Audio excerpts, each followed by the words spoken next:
Well, hold on. The count though. Well.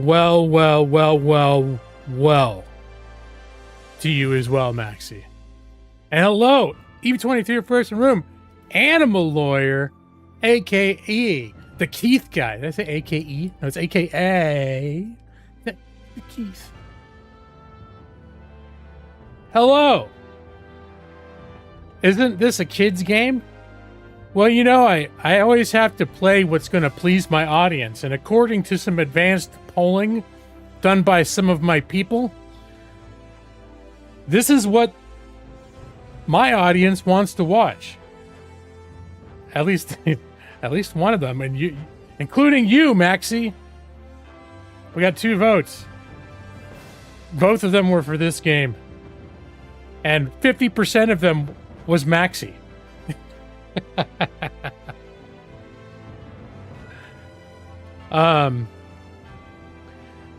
Yeah, I bought this game. It came out in 1.0, what, like a month ago? And it was on sale for it was under $20. And it got such really fantastic reviews, especially the 1.0. Like people, I tried it on Game Pass when it very first came out in early access. And I remember thinking this seems like it could be fun but I wasn't really in the mood for that kind of game. And Maxie, as you pointed out, it does look very much like a little, no offense, Evie, but you know how I am with these anime games where I'm just like, it's like, I don't know.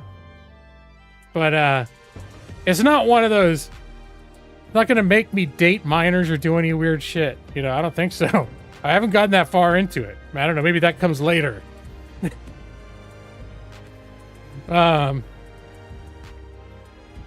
It's spooky, almost like it's going to be Hawktober. You know, Hawktober is coming up. It is. It's like just over a month away.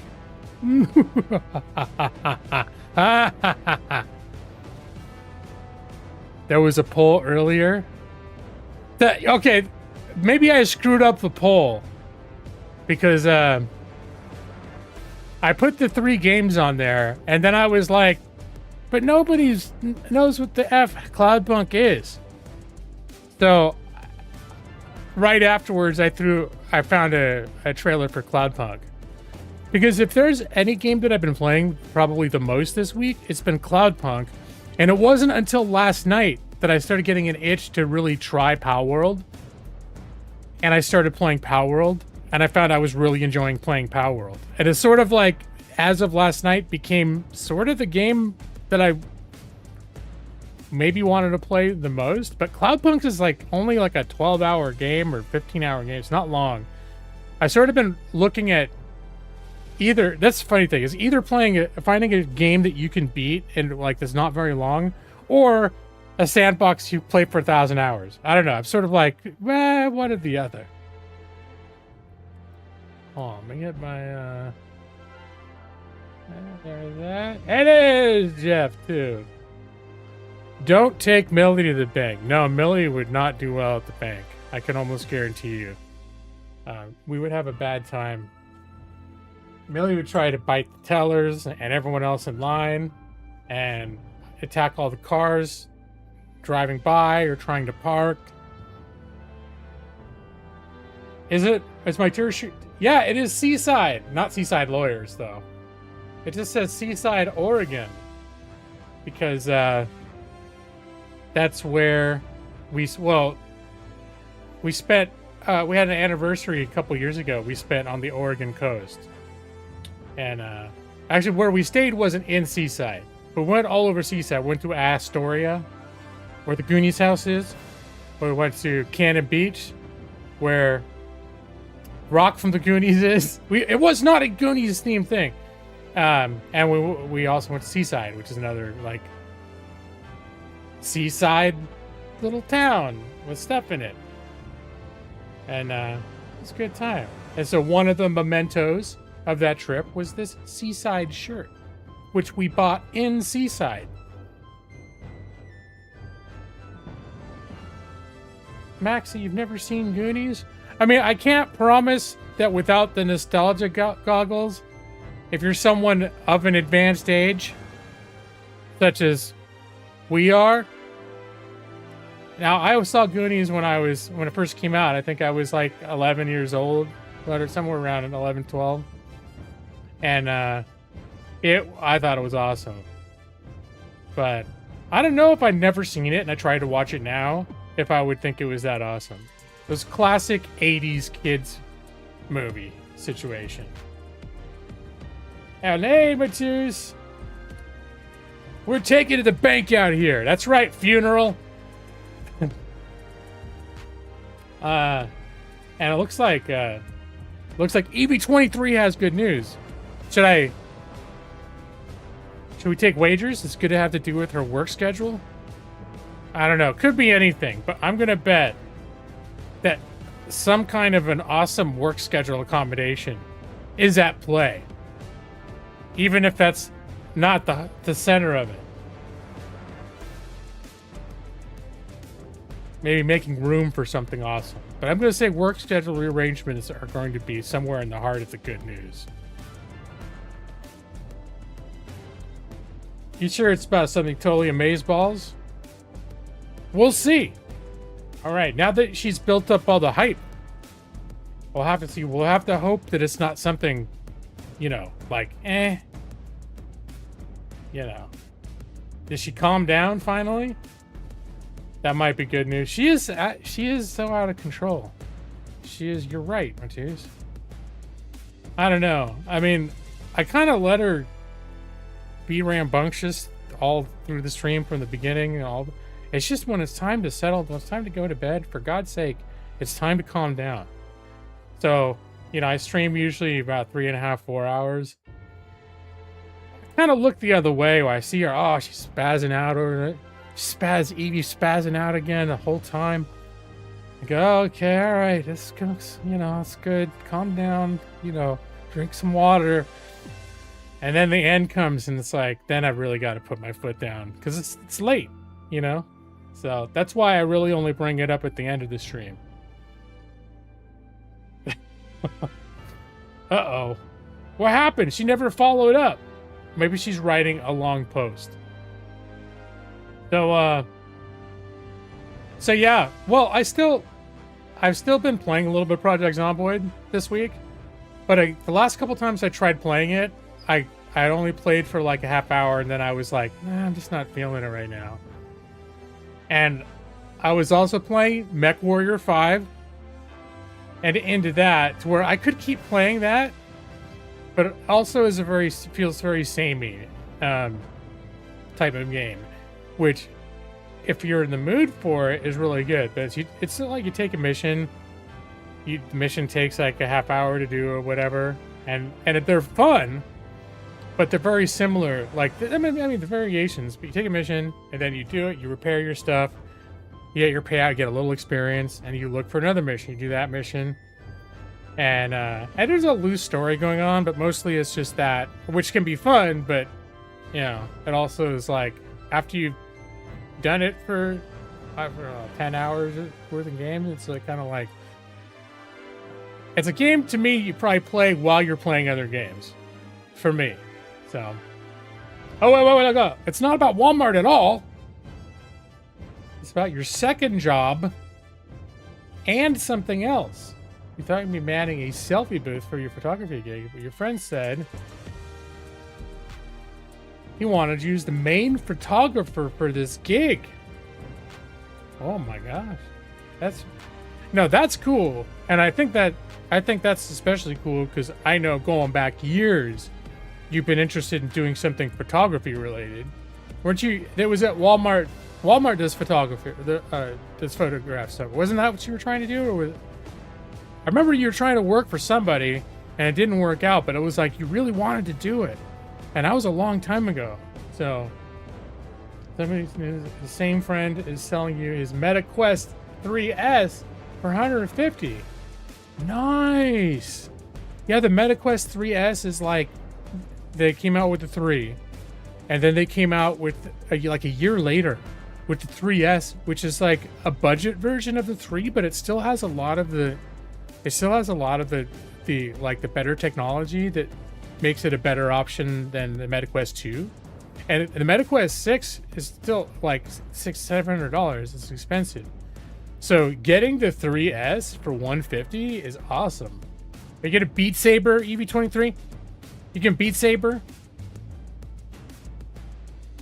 You mowed your grass this week? Oh my God, Maxi, that is awesome. You know what? I also mowed my grass this week. So you know what we are? We're grass mowing buddies. We got. You know how me and Food Brother Freely Contrary Food Brothers? We'll be grass mowing brother. From now on, every time I see you, grass. That's very awkward. Doesn't come off the tongue very. Never mind. Forget that. That's stupid. But in my heart, we'll be grass mowing brothers. We're mow bros. Oh, I love that. That's good. Mow bros. Yeah, and in fact, I think I was a little sore this week. I might have overdid it with the mowing. But one thing that I've been mowing almost every weekend is that big strip of land that goes along we have our little driveway that goes to like a shared lane that actually goes out to the main road, and we own that 15 wide foot strip of property all along that lane back to the road. I say all along, it's probably like 40 feet, but it's not developed. It's all rough and it's dips and pivots. I didn't know I'd be able to use my lawnmower in it, and I'll go over with the weeds. So I was doing the weed whacker, and a neighbor came out and said at one point, like, "Man, you doing it again with that weed whacker? Yeah, you really putting a lot of work into this. Why don't you use your lawnmower?" And I'm like, "Oh, this stuff is too thick for the lawnmower." But once I had it under control, I was like, it was already whacked down. I was like, maybe I could run the mower over it. So for the last couple of weeks, I've been using the lawnmower on it. It actually can handle it and keep it really short. But it's real rough. It's like going through the craters of the moon. So it's hard, and I think I hurt my shoulders and my back a little bit. I mean, I'm okay, but I've been a little bit sore ever since, and that was like 4 days ago. You will Beat Saber. You're super excited for it. Talking shop, you're thinking, oh, it's JCPenney. Okay, I knew it was like a recognized store, but then I was like, I don't know. This Walmart doesn't do portraits, do they? I don't know. And you love that job, but you didn't pay enough, so you had to quit. I couldn't remember what happened, like why it didn't work, but I remember you really, really like were interested in it, and that you were disappointed when it didn't work. So I'm glad you got something that's working for you.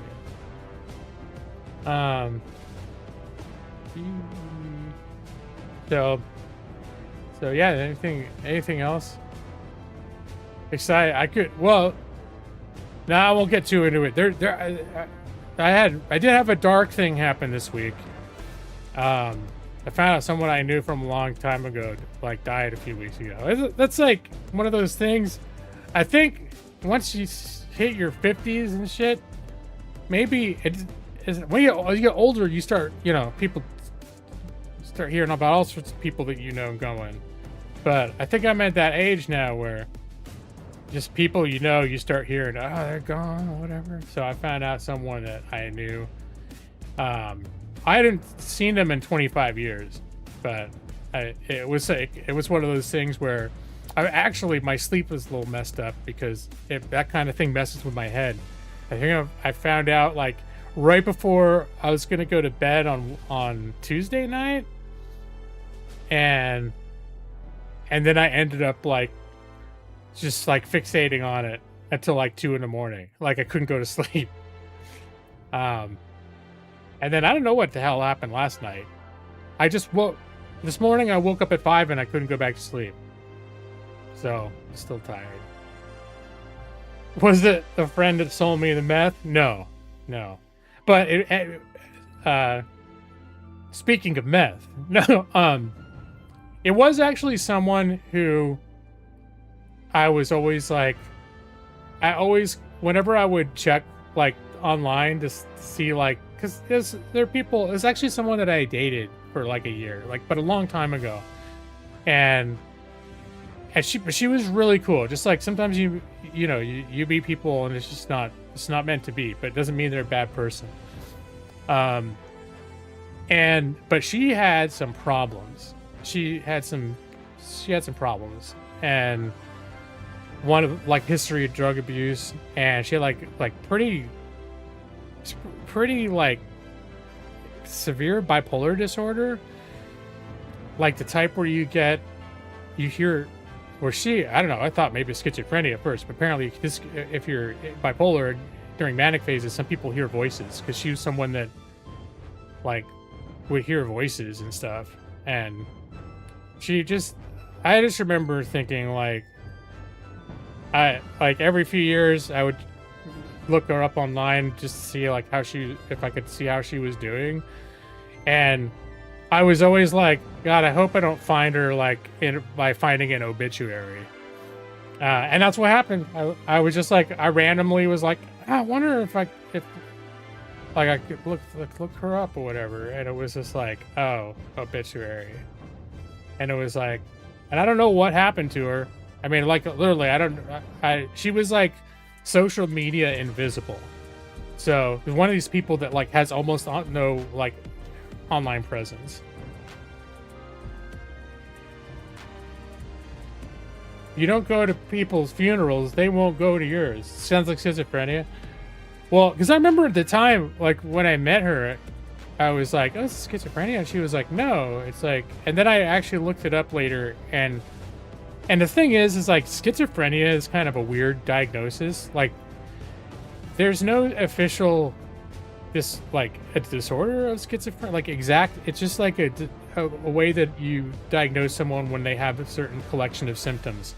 At least according to her, it was like when she did undergo manic phases.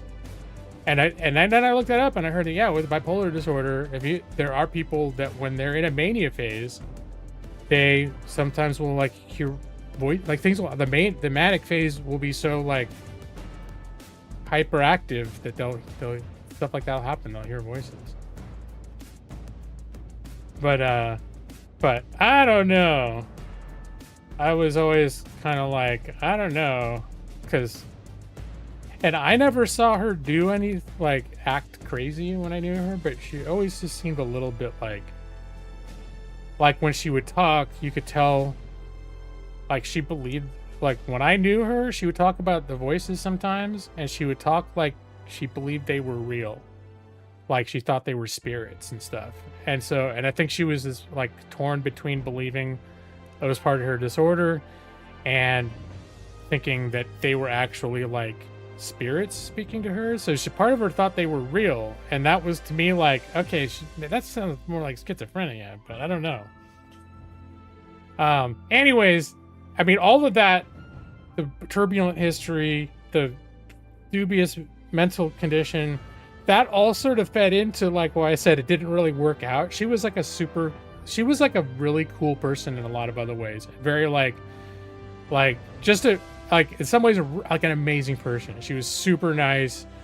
She was like funny, all this stuff, but man, she had a lot of sort of shit she had going on inside her head. Did she like horses? Not specifically that I'm aware of. Is that a thing? What do you call a bisexual polar bear? Bipolar? What?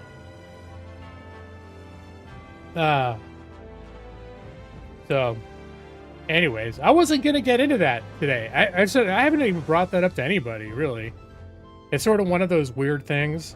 Like, not that it's a secret, but it's a weird thing. Like, I didn't tell my wife because it's like, feel like it's weird being like, oh yeah, this person I've dated 25 years ago. It's like, you don't need to hear about that. Not like literally, I hadn't spoken to the person in 25 years, but it was like, I'm kind of like that sometimes though, where I have a lot of Facebook friends, and not like they're all people that I dated, but I have a lot of Facebook friends. They're just people that I knew, and that like I just want to know how they're doing.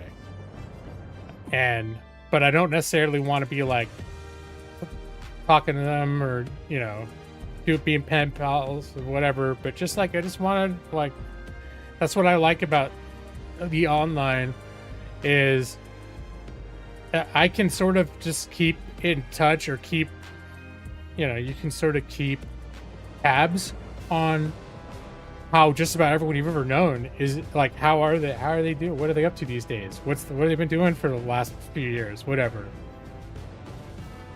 So the wife will wonder why you were looking at, well, you know, my wife, I know she's friends with people she was involved with before we met, like on Facebook and stuff. I don't think she would worry so much about that.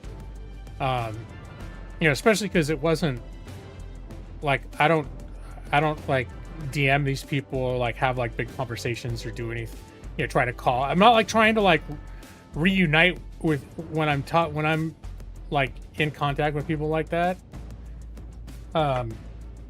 It's not like I'm trying to get whatever. I've never done anything like that or been wanted to do anything like that.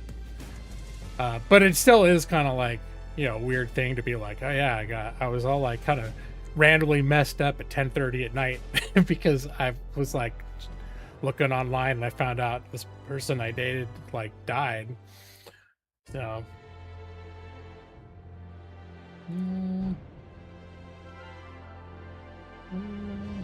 anyone else notice no one's getting points for being a #1 fan? Oh, I never turned that thing on. Moderation activity will be shown. No.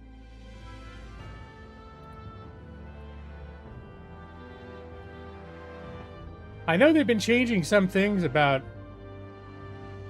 like live streaming, but I don't know. Oh, I've also got I might lose my eligibility for the partnership program. Not that I don't put ads on my videos, so it doesn't matter. I haven't tried to use like, well, I think maybe you guys might not be able to, if they take it away, you might not be able to do like super chats anymore. That'd be the only thing. Once in a blue moon, I guess. Or you might not be able to sponsor me for the 4 people that sponsor me. But still, I could lose it because I've heard that they're making the requirements harder. But they did that before and I didn't qualify, and somehow I got grandfathered in because I came in through YouTube Gaming. Like I was in this kind of special.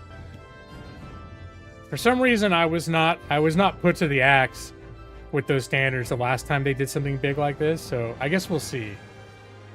Because I definitely don't have the kind of viewership that they're now requiring for that. But so we'll see if all of your sponsorships, remaining sponsorships disappear.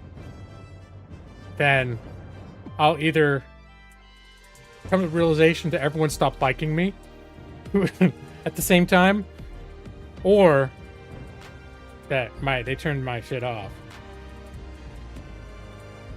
I show Lawhawk ads. I think the only video that I monetized like in the last 5 years, and I don't know why I did it, but when I made the My Sister Caught a Lizard official music video, I wanted to act like it was some big fucking deal, so I monetized it. So now there are other videos that I put out that ended up with ads, but that's content ID matches. So I don't put the ads on, but like if I get content ID match, sometimes the content ID policy is they will put ads on my video and then they'll take the 5 cents per year or whatever that generates. And I don't get to see any of those 5 pennies. None of them come to me. So it really probably wouldn't matter. But anyways. But yeah, so Cloudpunk I got into a little bit. It reminds me of I'm suddenly thinking about Cloudpunk again because I looked over and I still have my Discord up and I've seen the Cloudpunk trailer.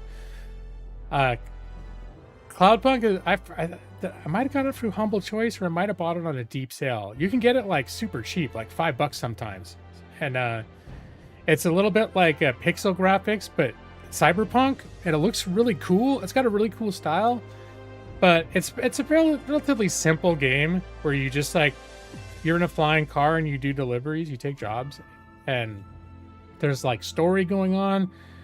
You know what it reminds me of a little bit is, do you guys remember the Longest Journey games? I did a full Let's Play of the entire trilogy in 2016, and I think that you guys knew about that game too. It's not puzzle based like that at all, but there's a feel to it that like the female main protagonist. There's a feel to it that reminds me a little bit about that. Like, she's just in the big city trying to scrape by, and she's taking this gig and doing this stuff, and there's like, she meets quirky characters that remind me a little bit of the quirky characters.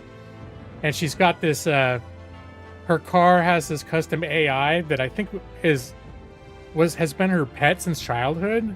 It's like an AI dog, but it also is like, it speaks, and it's like her digital assistant, but it's also her dog. I don't know, it's just weird. It's kind of interesting stuff.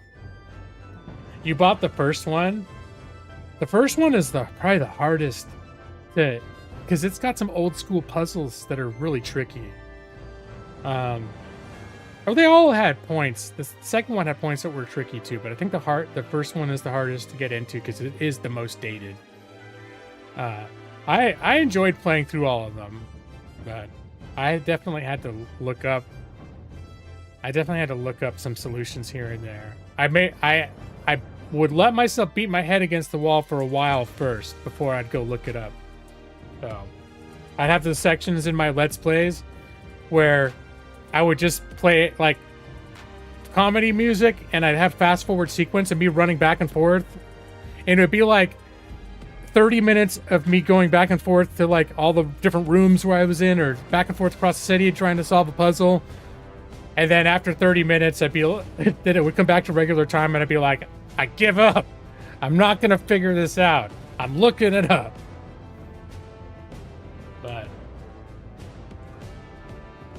But yeah, so that's been pretty fun. Now, I notice Brad's not here. He's probably not going to like to hear this, but you know what got me thinking about Palworld in the first place is that there are some really big open world crafting survival games. There's some big things happening right now with those that I'm getting hyped about.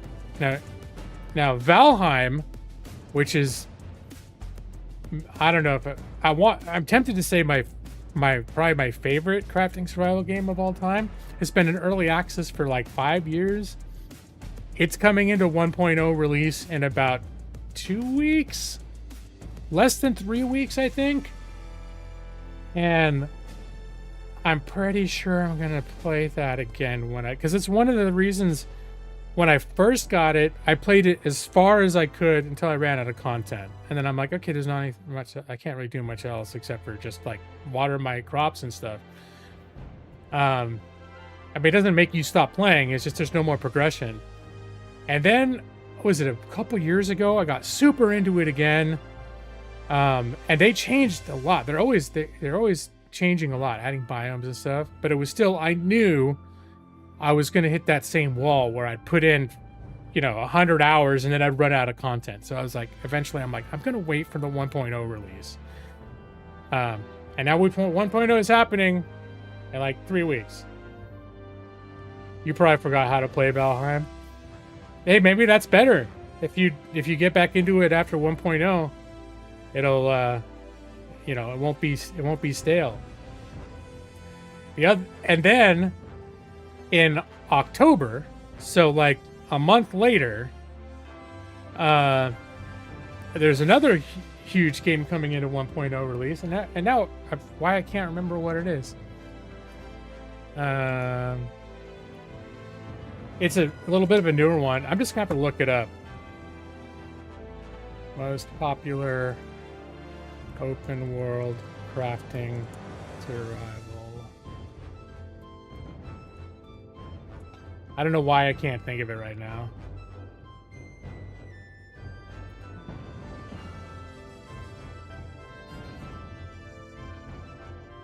Oh, this is really nagging me. Enshrouded. It's Enshrouded. Which I got Enshrouded when it first came out, and I thought it was in really good shape at launch. There's some, you know, some things to polish out, but I also knew it was like Valheim, where 75% of it hadn't been done yet. And I played enough of Enshrouded to think like, all right, I know I really like this game. And I got to a point where I was like, I knew I was going to run out of content. So I was just like, all right, I'm going to put it on the shelf. I'm going to wait for 1.0. But I know this is going to, and it just keeps apparently getting better and better over the years. They've added so much. They made so many quality of life improvements and other improvements that I'm super hyped for that game too. And Palworld was another one of those games that I didn't quite get as hyped about, probably because the cartoony bullshit, but it was in the same, this is basically the same situation. It was in early access for a few years. It just came out at 1.0, and it's got like overwhelmingly positive reviews, like 150,000 overwhelmingly positive reviews. And so that's where I was kind of like, when I saw it was on sale for like $17 or whatever, when it went into 1.0, I'm like, all right, I'm just gonna get that game. I'm gonna give it a real try when I'm ready for it. So I don't know if I'm ready to sink in 300 hours to it, but I definitely was feeling the itch to play this kind of game, mostly because I got hyped about Valheim and Enshrouded. But I was like, well, I've already got it's, I mean, obviously it's a different type of game because it's got like the creature collection and all that stuff. But I was like, I've already got, like, this game is in that same category, and it just came out at 1.0, and it's this huge deal for people who are fans of the game, just falling all over themselves about how great they think it is. So I'm like, all right, I think it's time for me to give it a shot. So yeah, I started playing it last night, and I was like, I know I was enjoying it a lot more than I did when I tried it the first time, but I also think when I tried it the first time, it was just because it was on Game Pass and I had access to it, and people were making a hype about it then, but I really was not in the mood for it. And I wasn't in the mood for that type of game, and I couldn't, I mean, that still could be a thing. The cartoony graphics and stuff, like, sometimes that really does actually turn me off.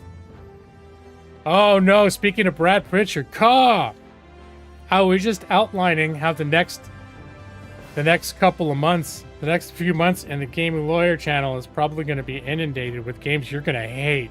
Except for, obviously, October, I'll have to mix some other stuff in. But we'll just say that the latter half of 2026, the major theme is huge open world crafting survival games that have been in early access for years hitting 1.0. Valheim, Enshrouded, and as you can see here, Palworld, which I'm playing right now.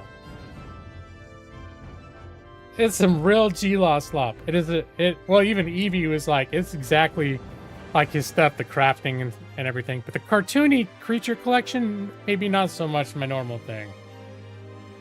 It's that you should find a better streamer to watch. You might have to. I did a poll today, Brad, too. And you don't look at my polls, do you, on Discord? I don't think you're always like, what? There was a poll? Actually, that got one more vote. Let me see what the vote's looking like now. Oh, it's now 3 votes for Palworld. I knew I was kind of like running out of steam for Project Zomboid.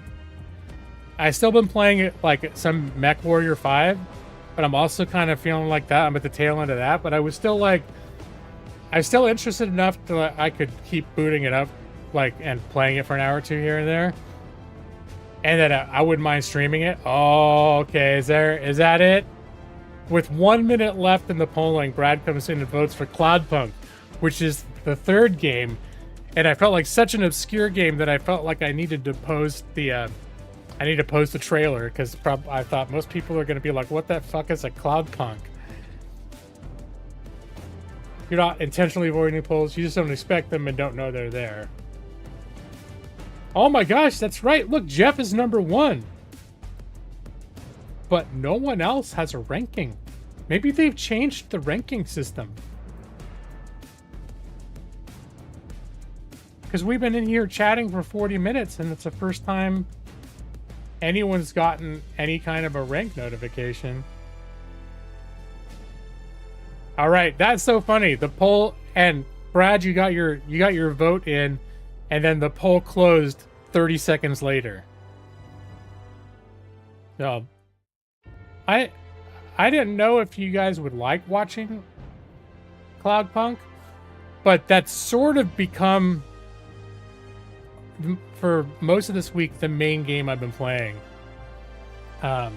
Which is not a very long game, so you know I haven't been actually playing that a whole ton this week, but well, I guess dabbling, I still played a little bit. At MechWarrior, still played a little.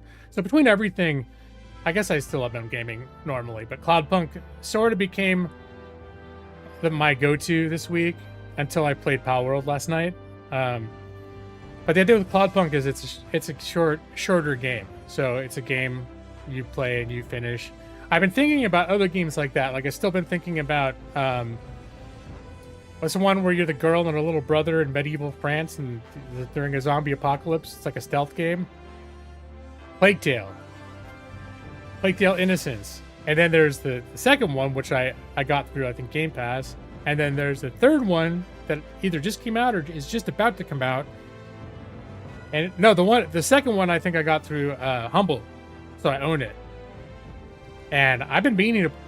I played the first one when it came out, and I really liked it. But for some reason, I lost. You know how I am, and I was always like, I need to go back and finish that game. That was good. It's really dark. I think that was the thing. It was really dark.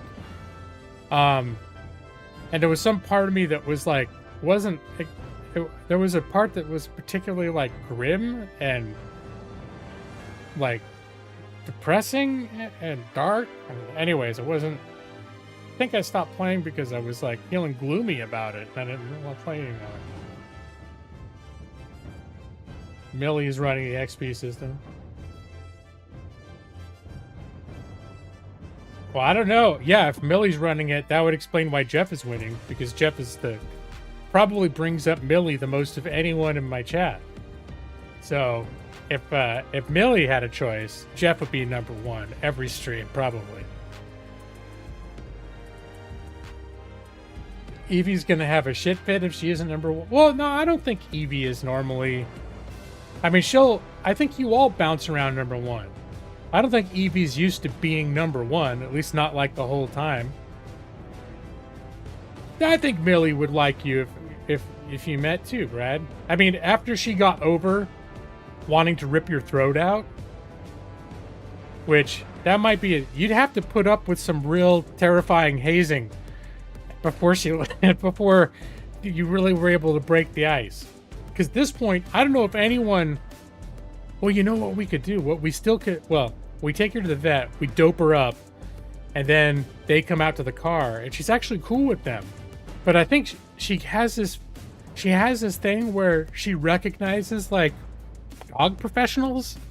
Like she'll be like, "Oh, this is one of those dog professionals. Okay, I can go with them. They're not like an intruder or a rival. They're a dog professional, like a groomer or a vet or something like that." She's like, "Okay, as long as they're licensed to interact with me, they're professionally licensed and trained to interact. I know they're not going to pull any funny business, you know." So, but that's what we could do if you ever met Millie, Brad. Is we put we'd like get you something like a little medical schmuck that make you look like a veterinarian or something, and then we would somehow simulate, we break the ice, maybe trick her into thinking you're a vet or something like that. We maybe bring in some like grooming tools. I don't know. We'd figure something out if it came to it, because I would definitely like you and Billy to get along, but you would have to get past that awkward first half hour or so where she basically wants to kill you. Your parents' neighbor's dog likes you. Doesn't seem all that particular though.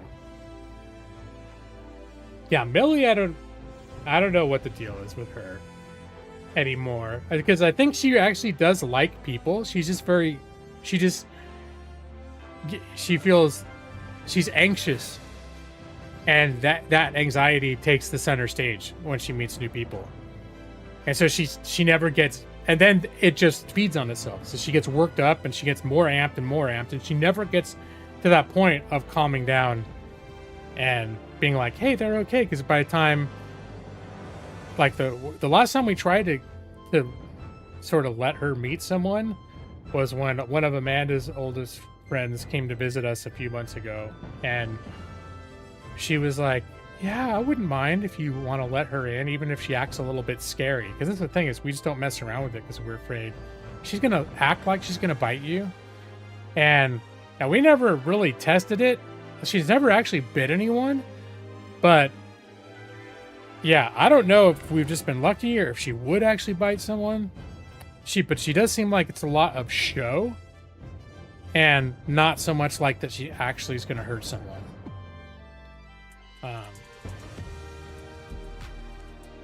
But yeah, so we had Millie in the backyard, and the friend was on our couch on one of the recliner seats with her feet up, and I'm like, you know what, maybe we never tried this before. Like, we have people come over while Millie's inside, and then she freaks out. But we never had, like, Millie's outside and we let her in and somebody's already there, settled in on the couch, like, chill. So I'm like, maybe if it doesn't present itself as an intrusion, like somebody coming in, invading, it should just be, like, a little confused, but like, oh, okay. That's not what happened. There was a point at which Millie jumped up onto the, because it's got the, you know, like there's a foot thing that goes up. She jumped up onto the couch and was up over her like this, like growling and snapping at like this close to her face. And at that point, I'm like, is that enough? She's like, yeah, I think that's enough. And the thing is I still was able to tell Millie to get down, and she got down. Like, it took her, I mean, it had to be very clear that the visit was over. Like, you couldn't tell her calm down or whatever, but I could say, come over here, come, get down, off, let's go. Little things she's used to hearing that like trigger this kind of like, oh, it's time to go. Which I considered a positive. The fact that she could hear and respond to any kind of a command other than just her instincts, I was like, hey, to me that's a success. A, she didn't actually bite, and B, I was still able to, I didn't have to like grab her and pull her off. I was able to tell her to get down, and she did. But anyway, so enough about Millie. But yeah, Brad, so just so you know, just to get back what to expect over the next few months, Valheim is launching into 1.0 in about 2-3 weeks.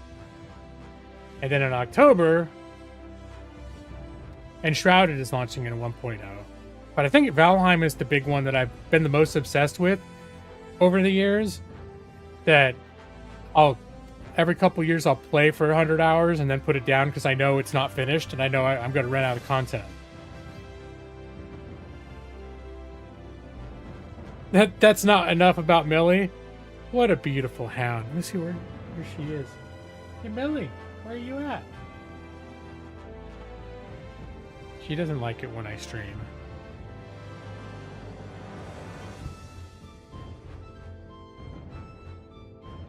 Hey, Millie. Millie.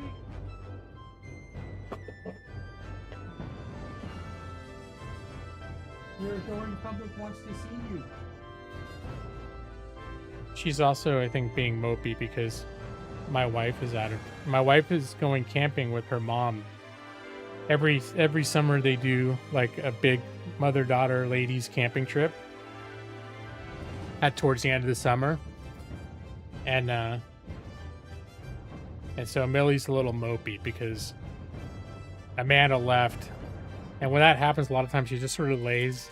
She'll spend a lot of time laying in the hallway between like the bedroom doors and the garage doors. It's like sort of the nexus of the house. If anyone's going to come home, they'll have to pass that spot no matter how they come inside. So when Amanda's gone, that's a lot of times where Millie parks. It's also that's one of the spots she likes to go because it's sort of like she has a vantage point of everywhere in the house. And anywhere anyone goes, like when she's in that one spot, she can sort of see anyone going through any room in the house. She's going to be able to spot them. Oh, no, he's going on. Okay.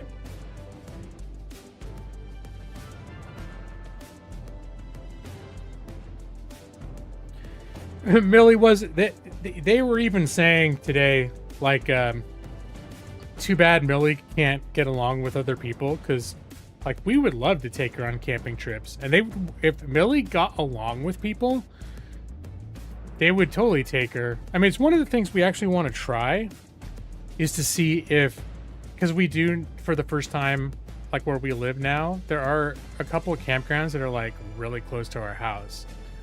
So we haven't done it yet, but one of the things we thought about is to get a campsite, and that if it doesn't work out, we can just be like, all right, well, guess we'll be there for a little while, start setting up, and then it could be we realize an hour into it that this is not going to work. That we could just be like, all right, well, that's not going to work, but it's possible that if we're at a campsite and people just don't try to, people stay in their lane, that she might be okay. But I think she'd still be, every time a car drove by or she saw anyone else in their own campsite or anything else, I have a feeling she might end up being like absolutely triggered the whole time. You don't see why camping trips should involve other people? Well, if we could figure out how to like do dispersed camping, then, maybe we could find some place where there are no people that she would be into. She loves going outdoors, and before she became super triggery and stuff, I used to take her on walking trails, and took her places a couple times where it was like, like little forest trails through hills and stuff. She loved all. She sniffed everything.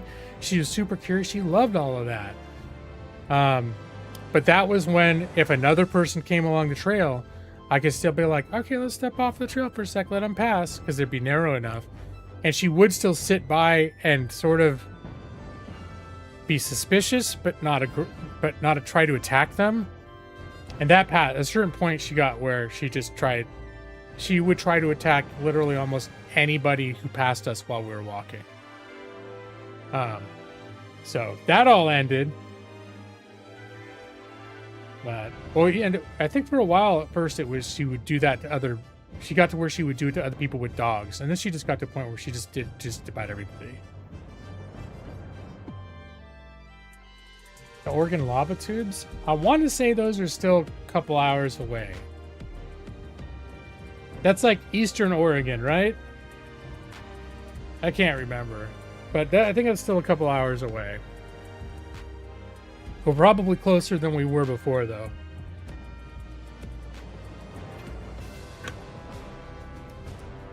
But that's one thing we actually do want to figure out, is if there's some things that we can do outdoors to take with her.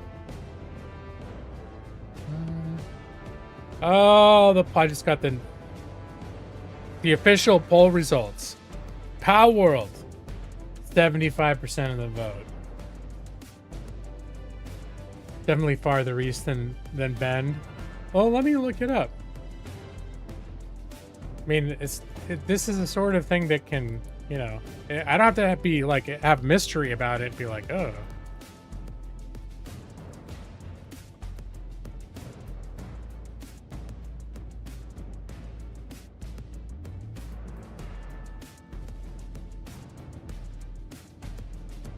All right, I guess it depends on what exactly is considered the lava tubes. Is that by Bend? Lava River Cave?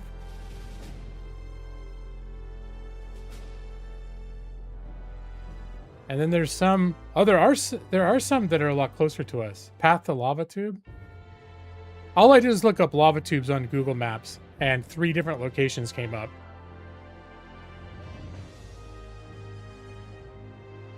There's actually one that is not that far at all. Lost Lake?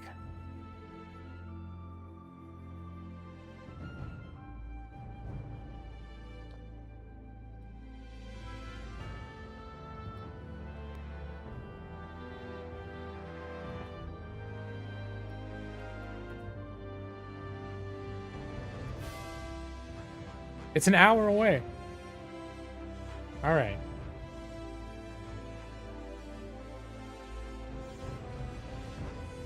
Now, all I know is there's some place where Amanda went camping that was a lot of volcanic, had to do with like a lot of volcanic shit. And that was, I believe, really far away. And I don't remember where that was. That's where, in my mind, when you say lava tubes, I'm thinking of that place that I know Amanda and her mom have gone for their mother-daughter trips in a couple times in the past. That I knew the distinguishing feature is that they were super fucking far away. I think another reason why they would choose those for one that I wasn't going to go on, because I'm always like, first off, I have a harder time getting time off work than they do, because they both have government jobs with like a million vacation hours.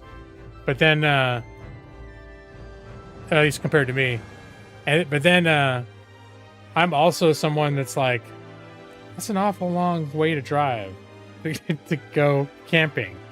Like, to still have to set up camp once you get there, and then to take it down and drive. Like, I'm a little more of like the stick in the mud when it comes to certain stuff like that.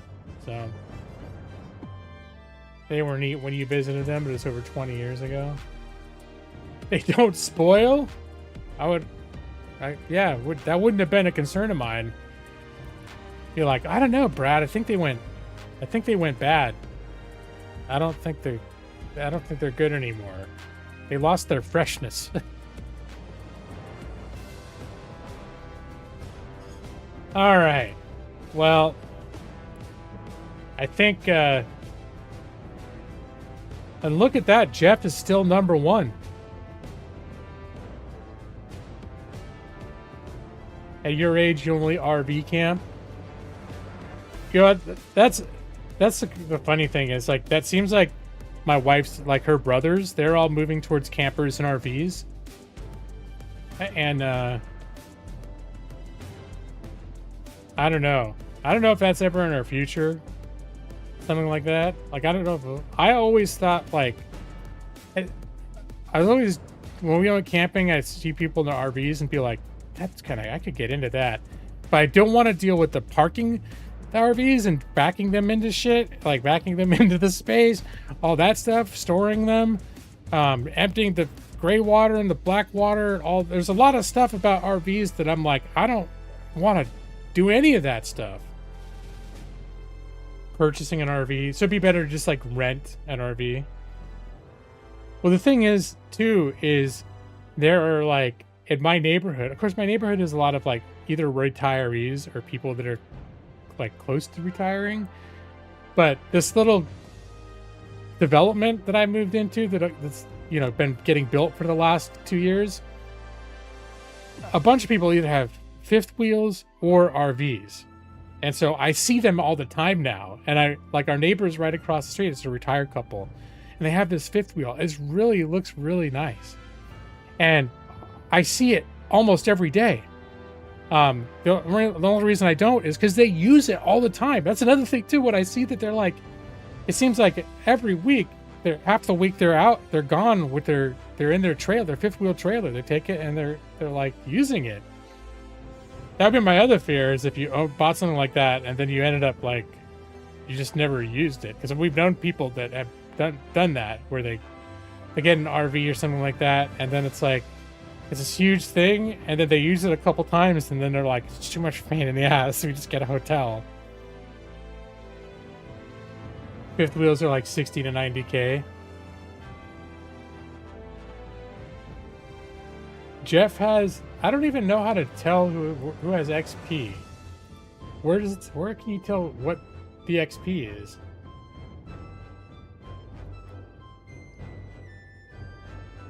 Community moderation. I don't even know how to look at that shit.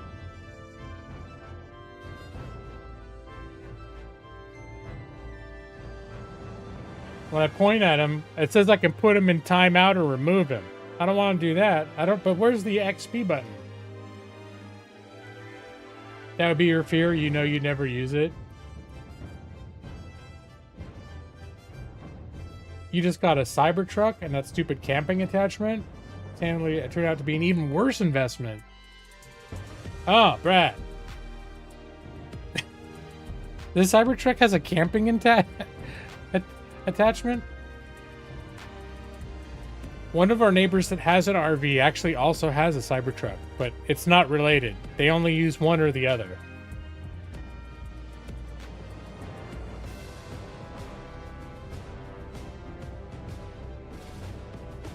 It's a real piece of shit. I wonder if there are people that really love it, though. Are there people that got it and they're like, man, this thing's changed my fucking life.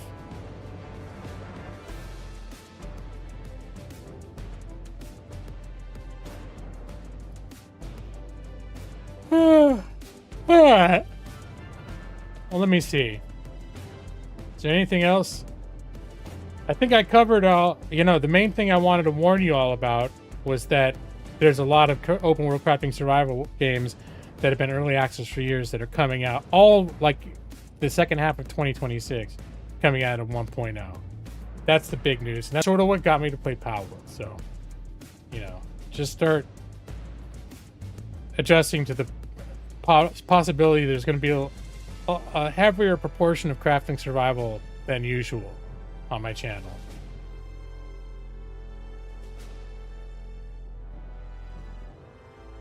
You're gonna do your banking on X, the everything app? I haven't paying attention to what's going on in that universe, but I don't really use X at all. I haven't posted anything on, well, I don't think I've posted anything on X since it's been called X.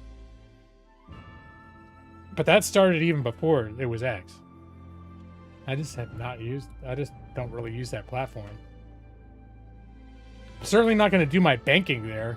That sounds like a weird thing to do. It's a weird thing for a person to do. All right, I'm going to get the game going. I'm a little concerned. I was having audio issues with it yesterday. So hopefully volume control issues. And it seemed like it got better if I used my headphones, but we'll see if it ends up being weird for my like to pick up on OBS. 45 seconds of gameplay. Oh, hold on.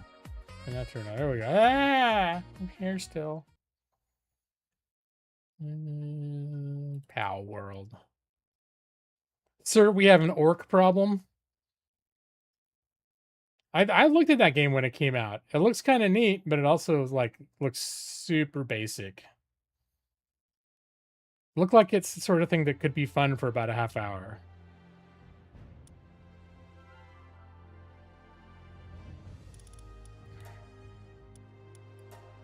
Nope, everything's at 100. G-Lob 1.0.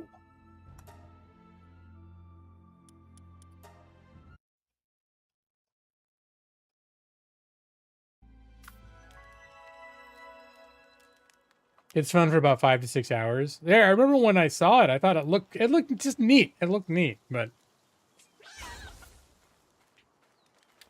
all right. So this is me. This is Lawrick. I think he looks like a more badass version of myself. He does look like a jerk. There's not a lot of customization options. So for example, if you want someone with a beard, there's like 12 different faces you can choose, and each face comes with or not with facial hair. And you don't choose facial hair separate. You use your hair style and your hair color separately, but the actual facial hair you don't choose separately. It's just one of the base faces, and you don't change anything on the faces. You don't change the eyes or the eyebrows or the noses or anything else. So this is my pet. I don't think I can name it though. Let me see. Is this like what can I do with the Oh, I'm gonna throw the pet. That was a little bit like fighting. I haven't even checked if I can name the pets. Select, open menu. View details. Oh, I didn't realize I could do this. Well, of course, I'm going to have a single chicken. It's going to be Chauncey. Chauncey the chicken. Yay, Chauncey. He still has outfit with Avatar The Last Airbender. Never really watched that shit, but maybe he did.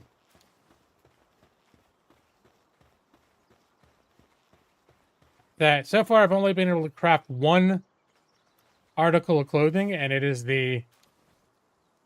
just the cloth outfit. It's a one piece, just the body. There's not like you don't craft all the different pieces differently, and it's just what it looks like.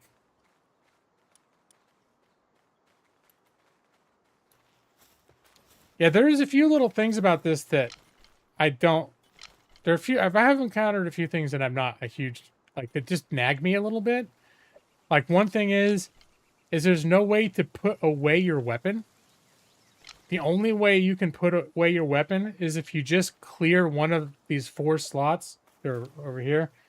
You have 4 slots for whatever you're going to carry in your hands that you use the mouse wheel to switch between. And the only way to not be carrying something is if you keep one of the slots empty and then you select that slot. So, but I think you actually even run faster if you're not holding anything. So it's a little, I don't know, maybe they were going for realism with that. I could kind of get away with not using the club. The club does 25 damage and the stone axe does 20. It's close.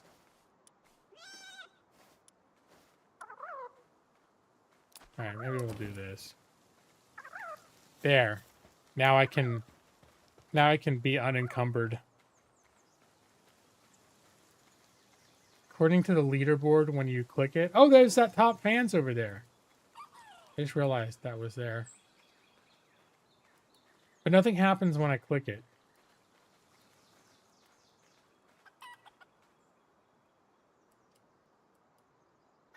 All right. I don't know. I don't know how to do any of that shit. It seems like it looks like a button that if I push something, something's supposed to happen. But when I click it, nothing comes up.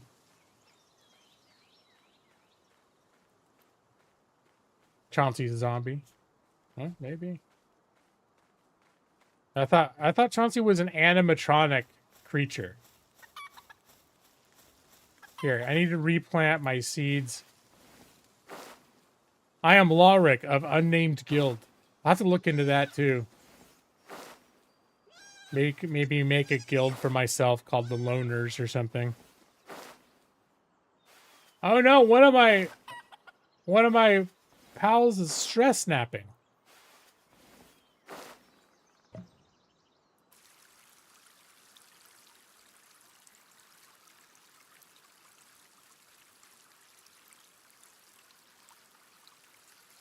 I'm trying to look now. No, every time Jeff chats, he's still number 1. In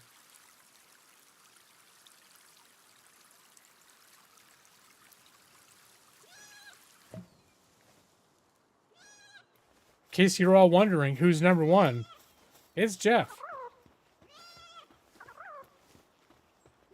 Let me see if their little food bucket still is good. All right. You know what I'm going to do? If you cook those little berries, they get more nutritious. Let's cook all those little berries. Oh, wait, I think there was a thing where you don't have to... I think there's an option where you don't have to hold it. Game settings. Because when you're crafting, it takes a long time. You have to hold the button down for a long time. And I want to say I was watching like a tips and tricks video, and somebody mentioned maybe something about being able to set it so that you don't have to hold it down.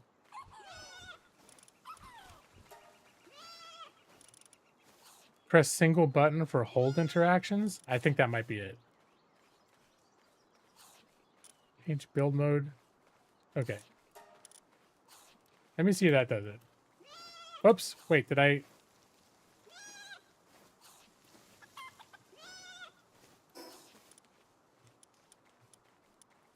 Because then something popped up and I think maybe I didn't save it.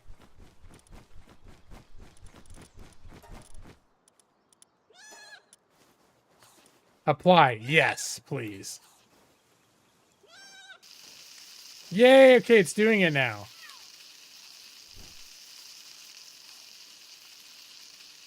You got the symbol because you said something in another language, EV23.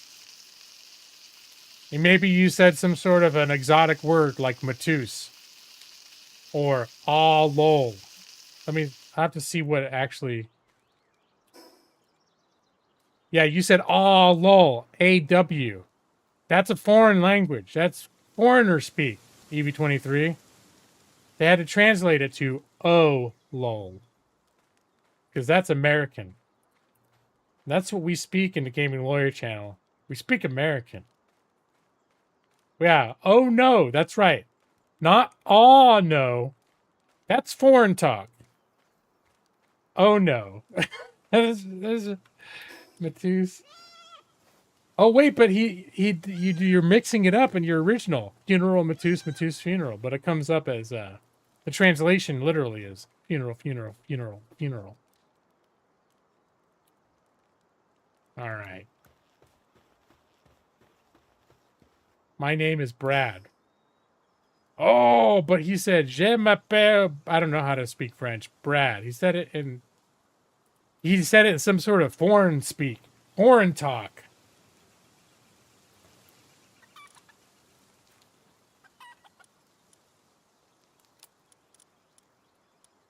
Here we go.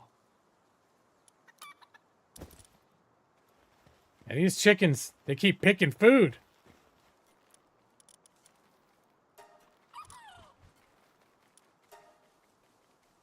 Oh, I like pushing the one button. That pleases me.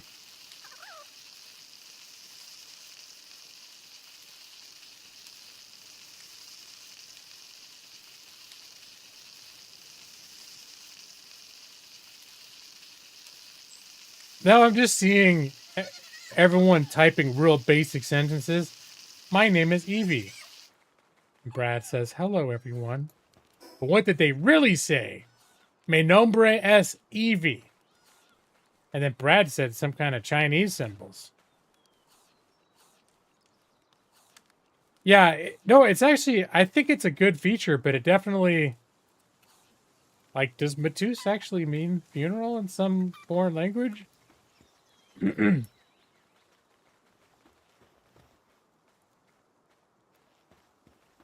Let's see, I need to build a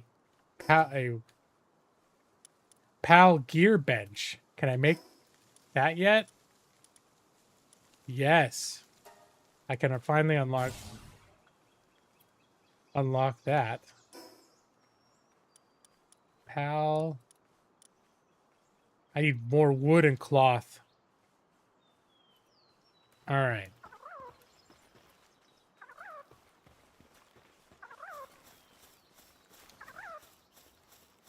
Gonna go cut down some trees. Now, I know I can actually cut these trees down and they'll grow back. Eventually.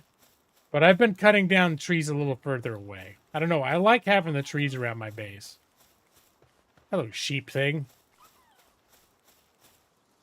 You don't see the translations?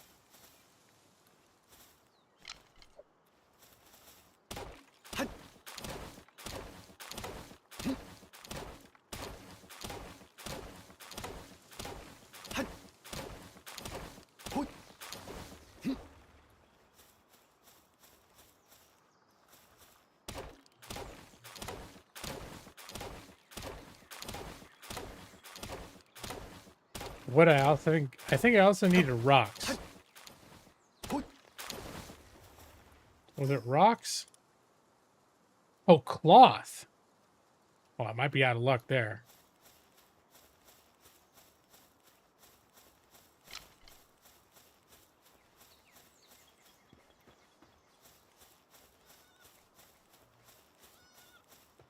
Evie is strange because she's on her laptop. No, I'm not going to mess with that. I need to get a some kind of animal that knows how to plant crops. And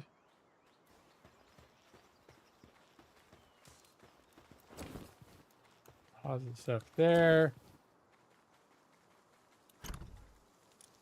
I have one cloth. So you know what? I think I'm going to need to get I need to get wool is what I need. And to get reliable wool, aside from going out and just killing every sheep out in the world I can find, I can have my pet sheeps give me wool if I make the right station for them, a little ranch. So let me see, can I make ranches right now?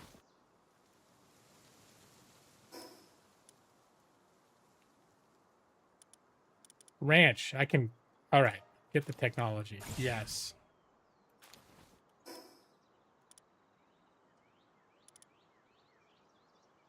And what do I need? Oop.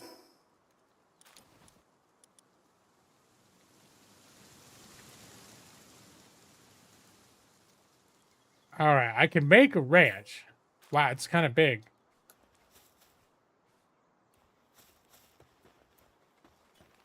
Let me see. I think we'll put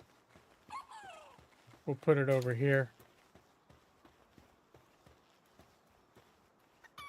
Put right at the edge of our property. You know what? I realized I'm probably doing this game very bad.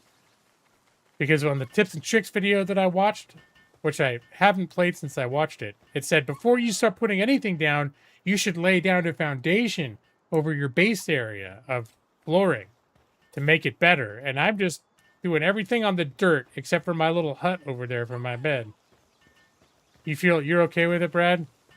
Well, look at my little sheep. They know how to build stuff, so that's cool.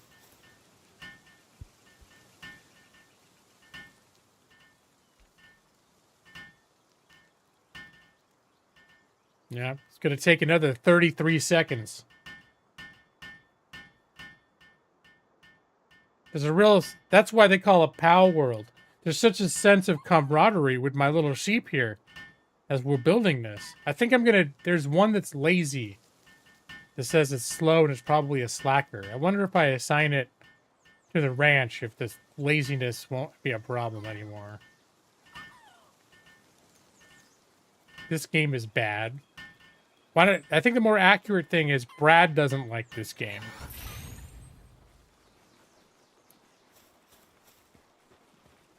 Not that I think Steam reviews are the end-all be-all, but 150,000 overwhelmingly positive, which objectively presents a difference of opinion. Are they all gonna just hang out in there? You thought I was gonna play Super Mega Baseball? Wow, you're really living in you're living in a special head place to go there. I haven't played Super Mega Baseball in like, how long has it been? Probably been at least 5 years. Bah. All right, so how do I manage this thing? Do I actually do anything here? I've got like a management thing over here. Maybe I need to use that. Your brain has severe damage? That's an odd manifestation of it, though. That the primary symptom They'd be like, yeah, he's got this disorder. The primary manifestation is he keeps thinking this one guy's going to play Super Mega Baseball.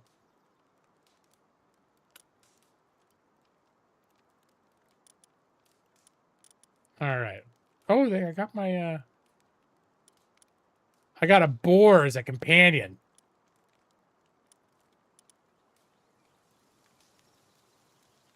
How do I assign?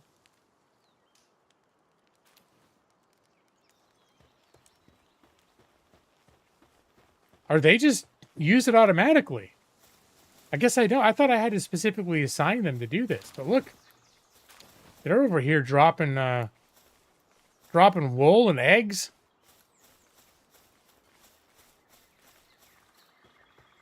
Yeah, I'm gonna get my boar out.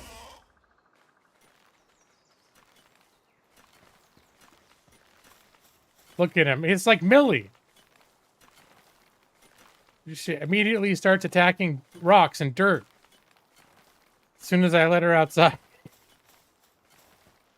That doesn't necessarily look like Millie, but it certainly has a Millie vibe. Just very aggressively attacking the environment as soon as it's released. All right. So let's make some cloth.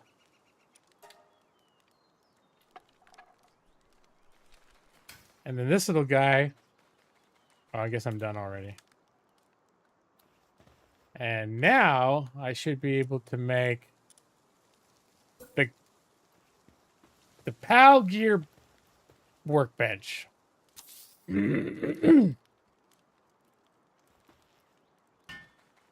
Oh, look at 3 of my pals coming over to help. How can you say this is a bad game? Look at how happy I am right now. Look how my little friends make me feel so supported and loved. How many games make someone feel supported and loved? All right, I need to eat something, though. I'm going to eat some of these baked berries.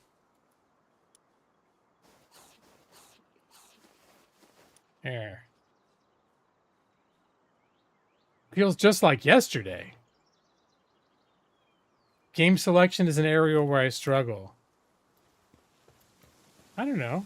I think most of the games, not that I play games because they're popular, but most of the games that I play are well liked by some people.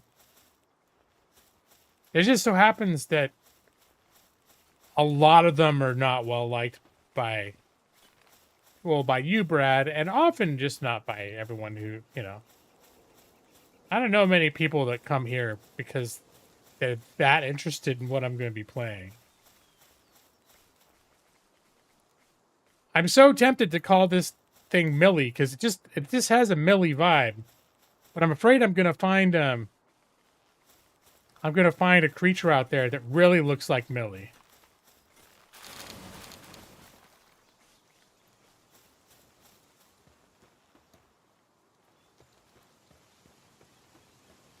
Let's see what's going on here. Can I upgrade the base yet? I can. I can get an extra PAL assigned to the base. I'm going to need to find a PAL that can water crops. Now, that's one thing I try to avoid in the tips and tricks video. Is I had one on and they're like, you can get early game, you get this pet to do that and that pet to do that and this pet to do that. I'm like, I kind of like the idea of just discovering all that shit on my own. That's another thing I'm worried about streaming it is if they're, you know, you get the people who are really enthusiastic about a game that have played it for 800 hours and they spend their free time specifically looking for other people who are streaming that game so they can tell them what to do. Because they can help.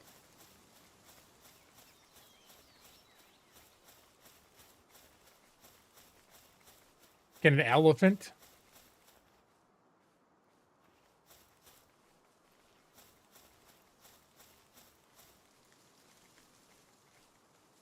Here's a little, see what this guy is.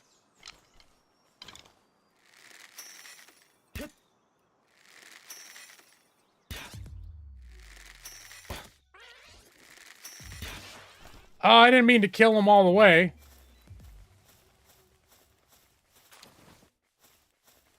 See, what does he drop?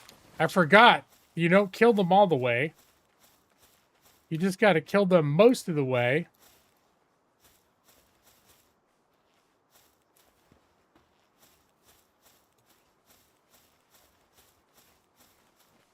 Is he already running away from me?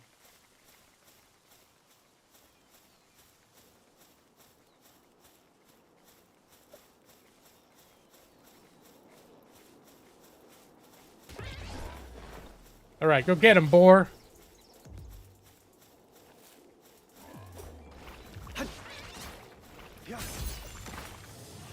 Okay.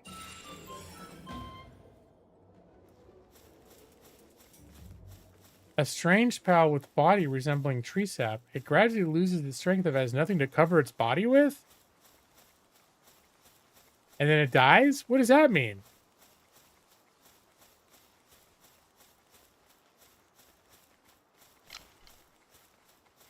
Have a guy dressed like this?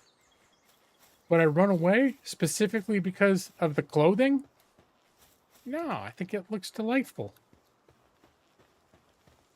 I would be, you know, have maybe some expectation that I'd have some sort of interesting, like performative dance or something he'd be about to do. Maybe whip out some sort of instruments and start playing some sort of like world music. All right.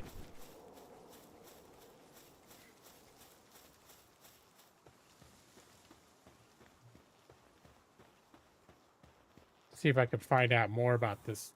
Oh, whoops.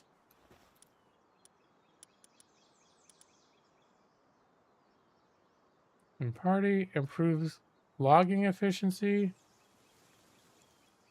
Okay.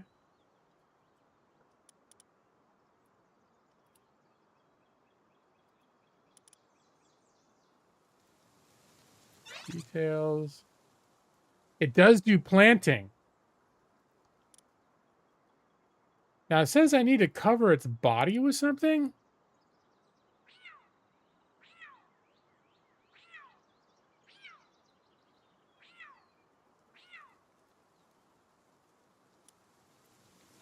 All right, he's in there healing right now. The first thing you got to do is put him in their little hole, the little house, so they, you know, because you basically got them with an inch of their death.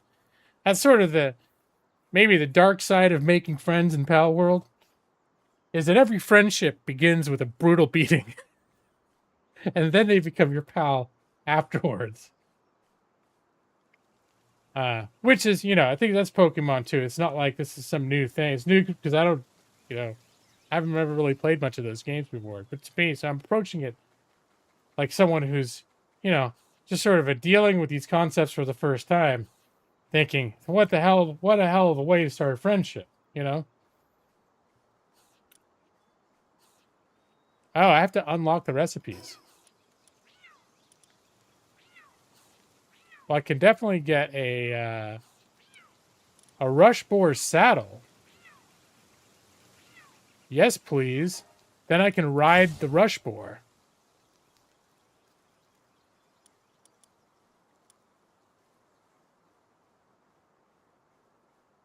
I think this is just cosmetics.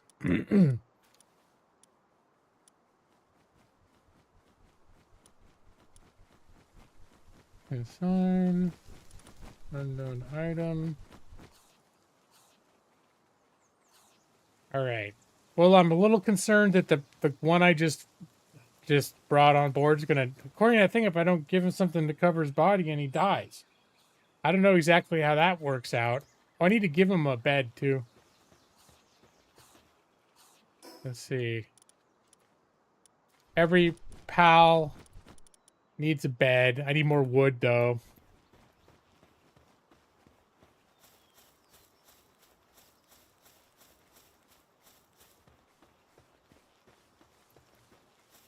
I think this game is very pretty though. Like I like the lighting. Like I'm just noticing the sort of the the soft glow of sunset on the trees.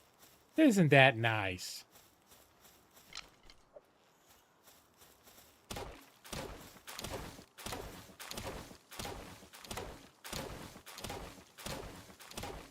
And that's one thing I can't remember either is like I tend to focus on what's in front of me, but if you look out further in the world, there's a lot of landmarks. Like the distance is huge. And you can see a lot of stuff very far off.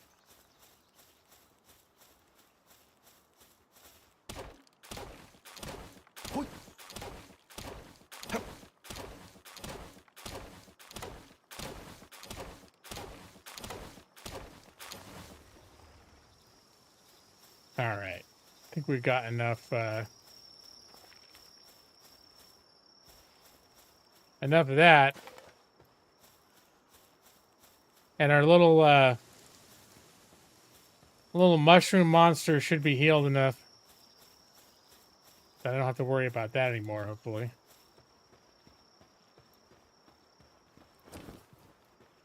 So that's always a lot of little quality of life things going on too. Eggs.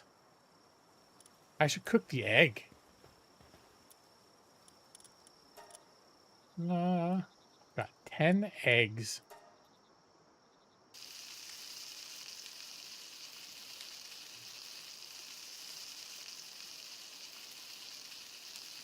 Yeah, the couple of things that stood out to me were, first off, I think the game is very pretty to look at.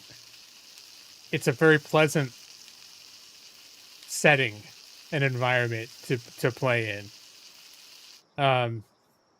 When I was putting together my video, I do those intro videos, and I cut together like trailer footage, and then I usually try to I'll look up a game's soundtrack, and I'll find a musical track that I think sounds nice as like a background video, and then I edit those together to make those background videos. Oh wait, hold on. I never did get around to making that bed, did I?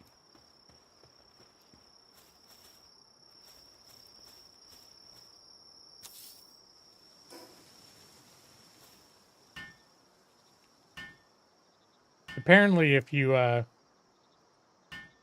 don't have enough beds, and if you don't have enough beds for all the ones you have working your base, they get stressed.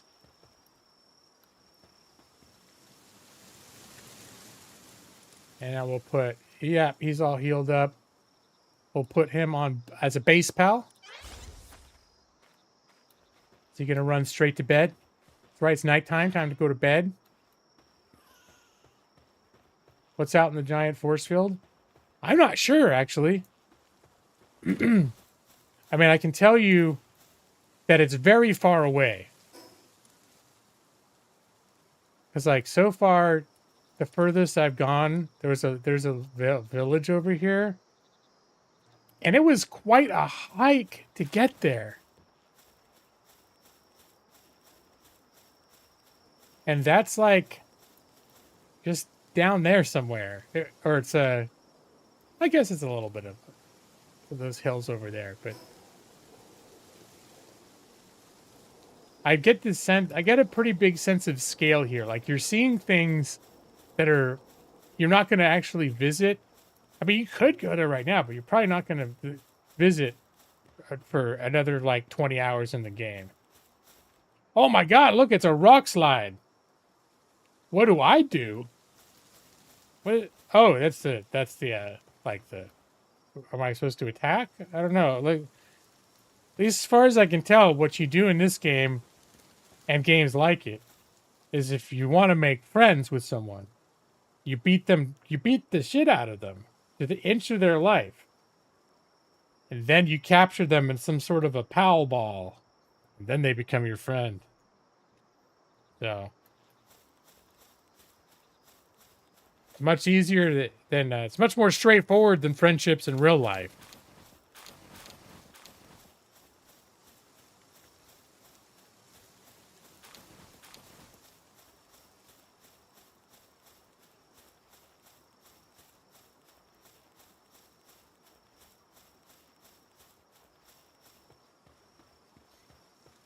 And there is kind of a story going on in quests. I haven't been paying too much attention to it. But like right now I do have a quest to capture a fox sparks. And you unlock the harness to craft.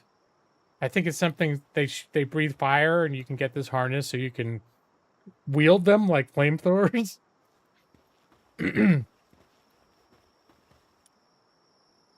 Right, but first I'm gonna make this this rush shore saddle.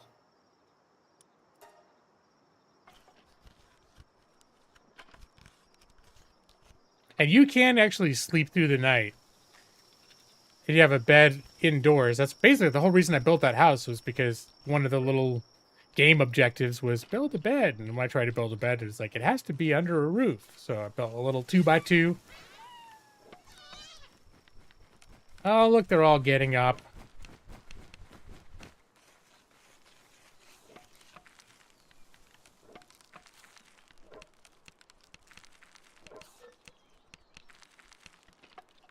Wow, this thing takes a long time to build. All right.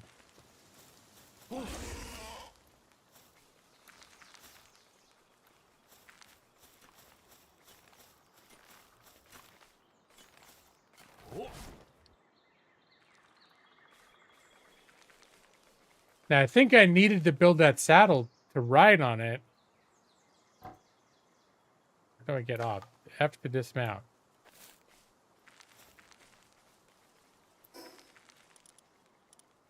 But do I need to put it on him, or does he just have it now? Oh, a training manual that grants a small amount of EXP when read by a pal. Oh, who do I use that on? All right, I'm gonna put I'm carrying way too much shit. I'm gonna put some shit away.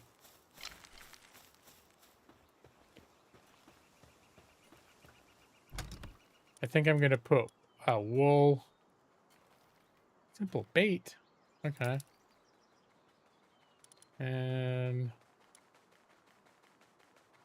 a leaf. And I'm gonna have to build more boxes. All right, that I was gonna put in here. What about those mushrooms? Can I cook those mushrooms? I sure can. Mushrooms don't grow near here. I picked them on my way back from that village. There's a different biome and there was mushrooms in it. Ooh, I just gained a level.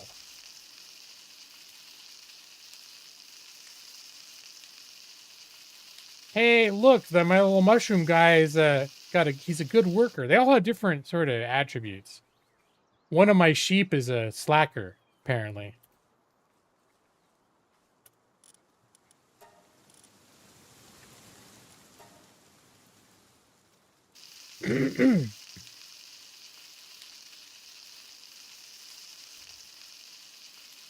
But the little pink guy is a great worker.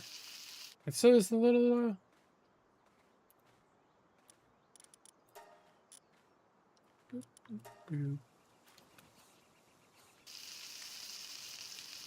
Now, see, they all need to eat. And one of the nice things about... And there's this thing that you put food in, and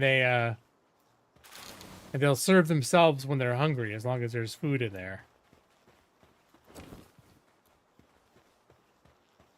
That's one of the reasons why I want to get these berries self-sustaining. Okay, so looks like my little plant dude did plant, but then we don't have anyone that can water.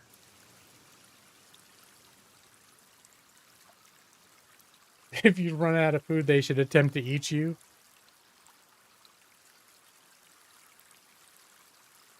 Kind of reminds me of well, I don't want to darken your spirits, Brad, but I played Dungeons and Dragons with my high school group last weekend. And one of the things that they've been doing over, like, here and there over the past couple of sessions is they got these rings of elemental command. Because the whole campaign we're running is about basically a temple of elemental evil. It's the four elements, like these quasi demigods, basically, of these four elements that are trying to break into this world and wreck it. And they all got these rings. They got one ring for each element: fire, earth, air, and water. And the rings have all these powers, but they'll unlock a whole other set of extra powers if the wielder is involved like in killing an elemental from that plane. So if you have the ring of fire and you are involved in killing a fire elemental, all of a sudden that ring like becomes twice as powerful.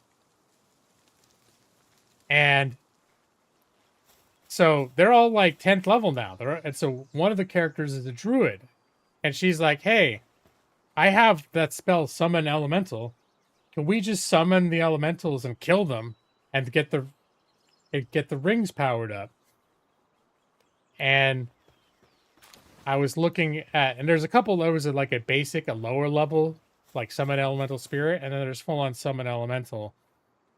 And I was trying to look it up, like what people said on, online, because you don't, it's sort of like you have to make a call as a dungeon master. And I was looking at it online, and they're like, okay, some people said that the lower level one isn't a true elemental. So if you summon that, and the nature of that spell is that won't even fight back.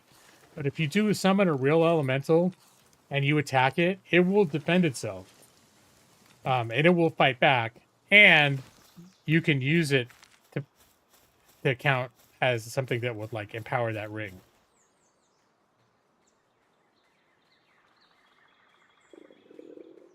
Oh, I need to do my stat points.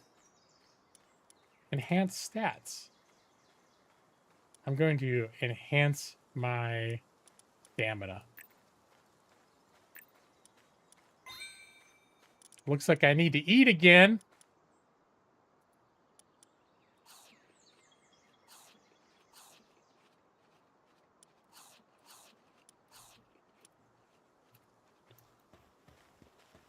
And I got more berries to cook and more eggs to cook.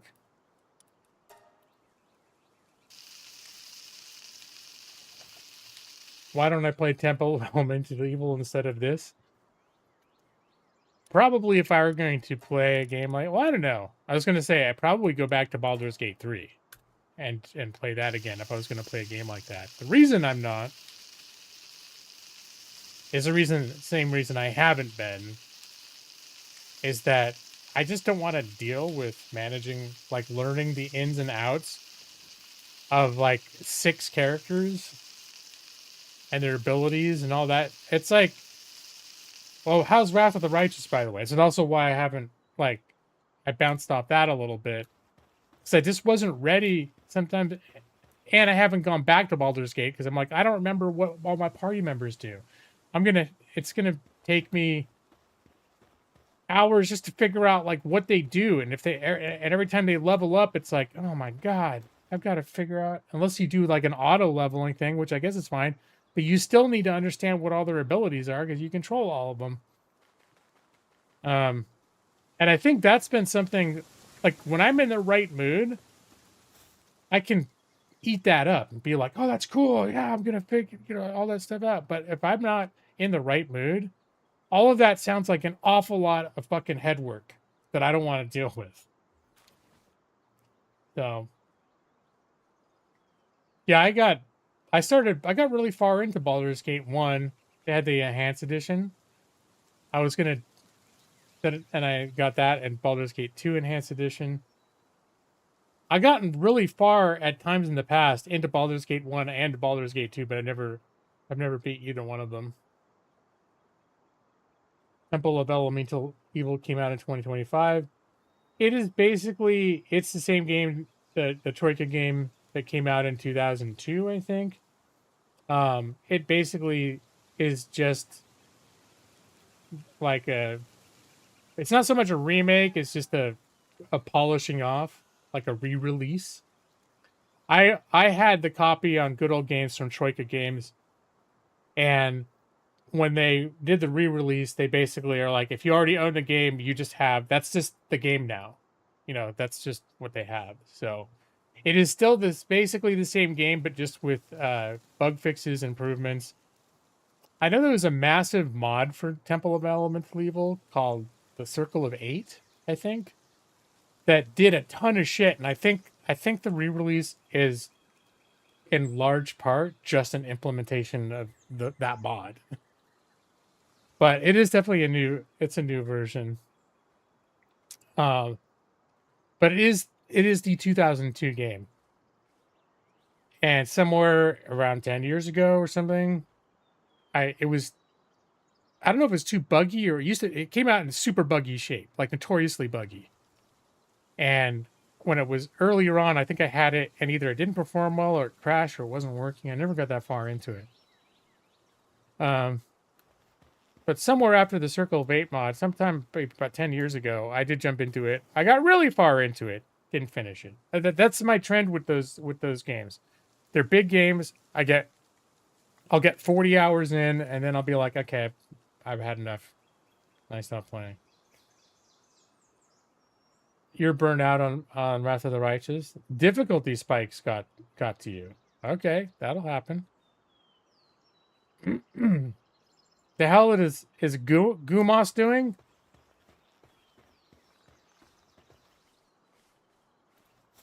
I don't know. He's it says he's working.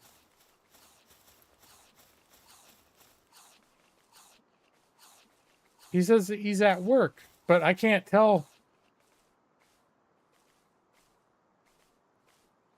Says he's hard at work. Hard at work doing what?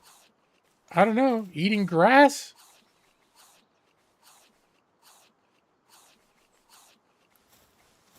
What are you doing, pal? Feed pet. I don't need to do any of that. Can I get the info on him at my little pet station?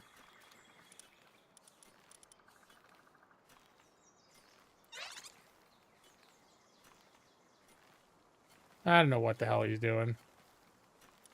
Says he's working, but if what he's working on, I have no idea.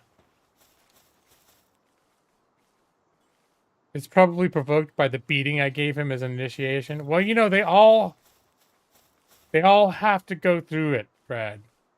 It's all part of the bonding experience. The level of camaraderie between all of my pals here, because they've all had that shared experience, it really is it works out for everybody.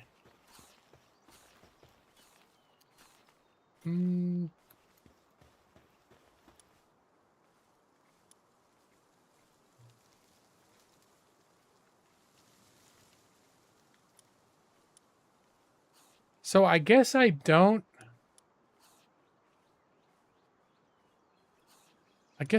do anything with this. Like, I built the one. I did build it. But I don't know where I took it, and then I could suddenly ride the boar. Baked mushrooms, fried eggs. Got a lot of food. I should make some more boxes around this. Let's see what I can make a couple more boxes. Here, we'll make it nice.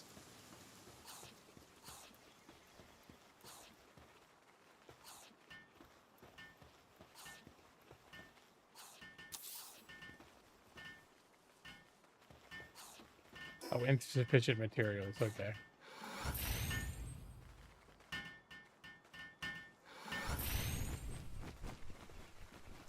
Here, we'll make this one on the right be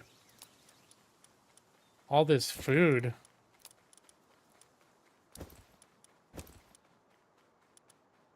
Here, maybe I'll put the baked mushrooms in their little trough.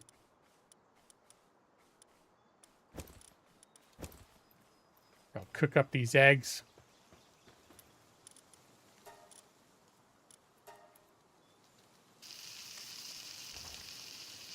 Well, the saddle said it was missing 2 leather because that's what it's telling me if I wanted to build one right now.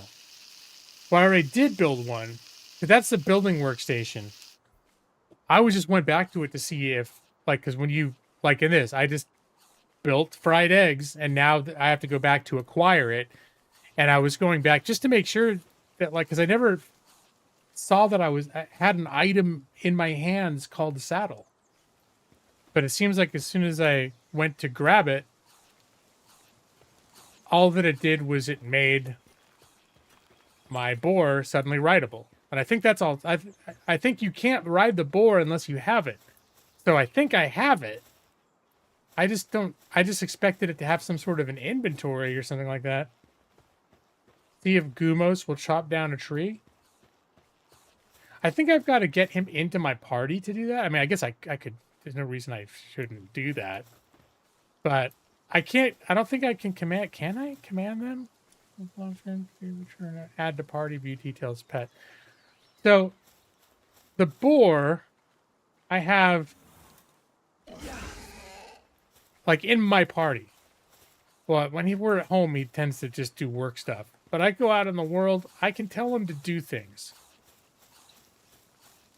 The ones that are assigned to my base, I don't think I tell them to do it. What is this guy? Oh, he looks like he does water. Hold on. I gotta take care of this. Hey.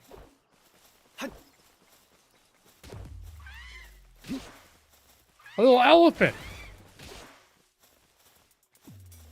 You, sir. I need you to water my plants. You will work with my mushroom monster. Oh, dude, you killed it.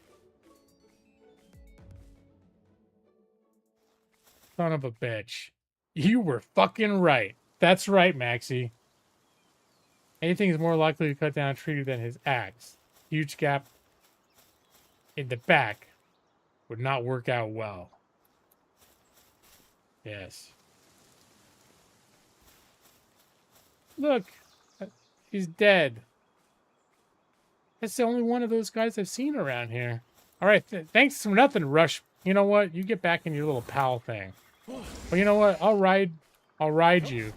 But if I'm going to attack another one of those things, I'm going to put you away so you don't one-shot the fucker.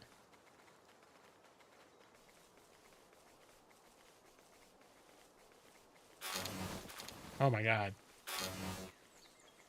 Alright, I need to put that stuff away. There's a quick put away button, too, that I enjoy. That if something's already in the chest and you have any inventory and you hit C, it'll automatically put those things in that chest. Alright, there's an elephant. Alright, you go here. I don't need your help on this one.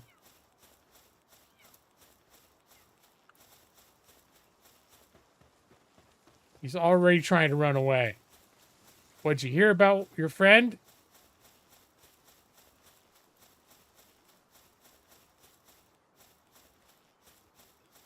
All right, nowhere to go now, my friend. Time to join my friendship circle.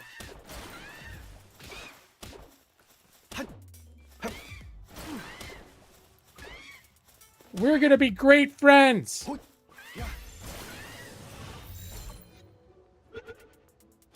All right. We gonna get him? All right. Yay, we're friends now. That's the music you hear when you found a new friendship.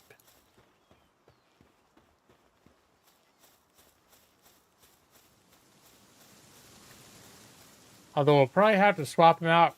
Maybe I'll swap them out for the lazy sheep. Because I think my base is already at it's already at capacity.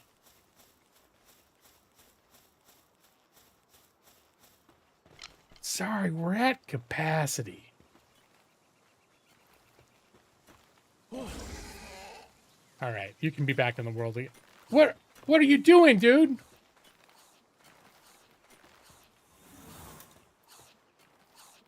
Was it attacking? It looked like it was attacking my thing. All right. There you go. It's doing some mining. That's fine.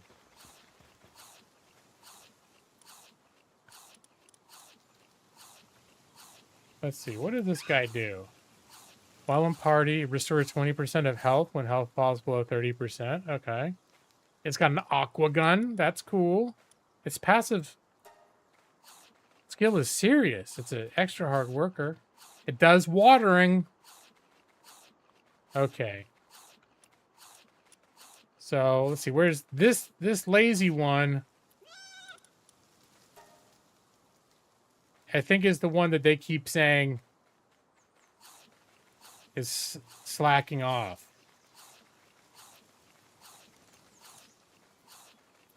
So what do they do when they're in your party? You can equip them as a shield.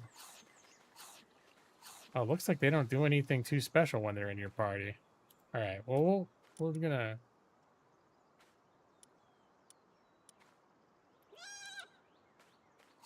That's cool.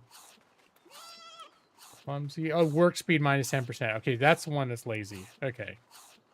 Here, you come hang out on my party. I don't know. If I'm ever, like, really in dire straits. And you... Between you and this tool, whatever, I don't know what he's doing. Current task, idle. But between the two of them, we're now going to have basically a never-ending supply of berries that are just going to take care of themselves.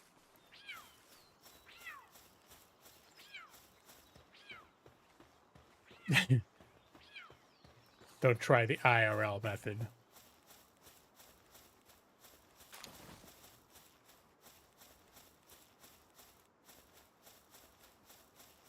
Noticing, I think these guys are supposed to also be able to pick stuff up, but they just leave this shit laying around everywhere.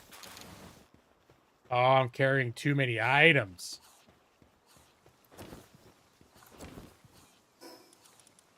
I still am. Oh, bones too, huh? Bones.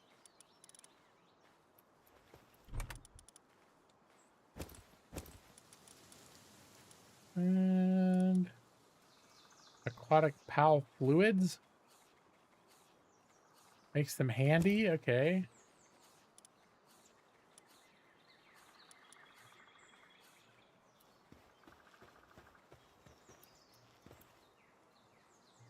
Here, I'm gonna grab these eggs and cook these eggs. Make sure that the pals I'm walking around with are well fed. Oh. I meant to do, I think I just unsummoned my boar. There we go.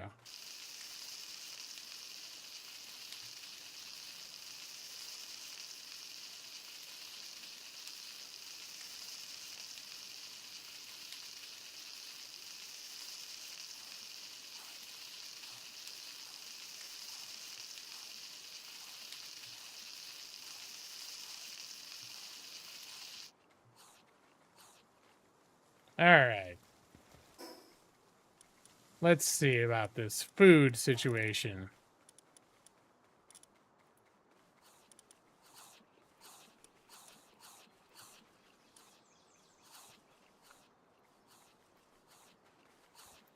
All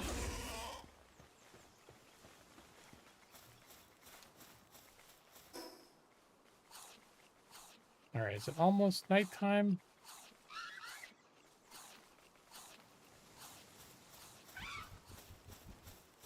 What are you doing, little buddy? Idle. I think part of it, why there a couple of these are idle, is that they just aren't able to do a whole bunch of tasks. Let's see, is someone gonna... Yep, these just finished growing. My little pink dude is gonna come harvest. The entire crop cycle is covered between those three guys. Planting, watering, and harvesting.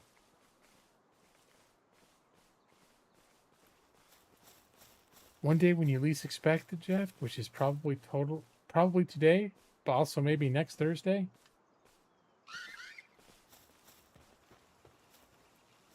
At the funeral, getting the 5 XP.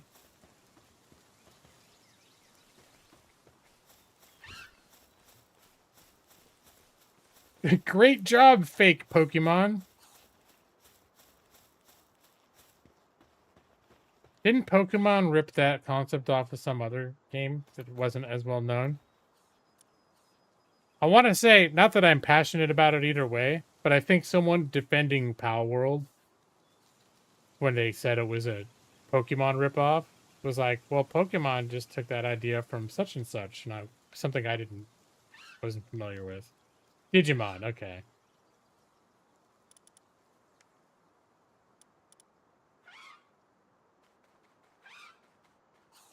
Logging foreman. Chicken sometimes lays eggs. Oh. The game needs Jameson.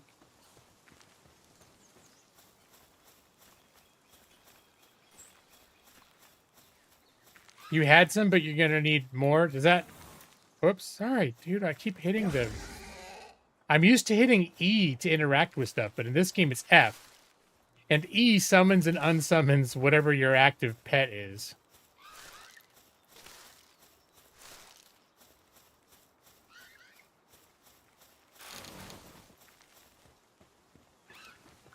Yaman. That was the Jamaican version. Oh, yeah, I think I remember that one.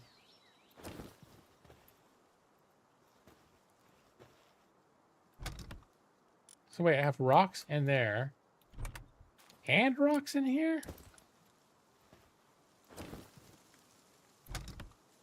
Alright, now I got all my rocks in there. Got my rocks off, so to speak. I should consolidate this stuff. I got all my ores in here.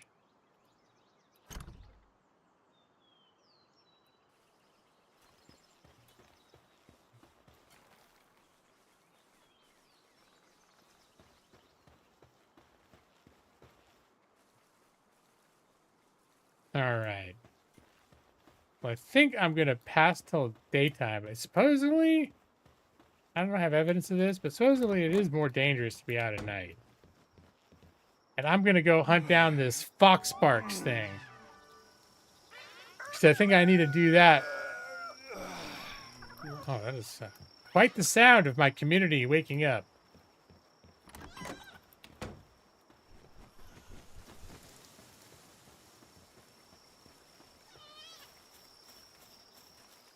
What is my boar attacking right now? He's just raging. It really does remind me of Millie a lot of the time.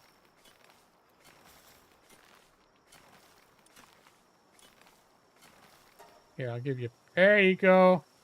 Oh, it's such a good...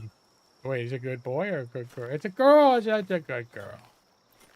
Maybe I should call it Millie.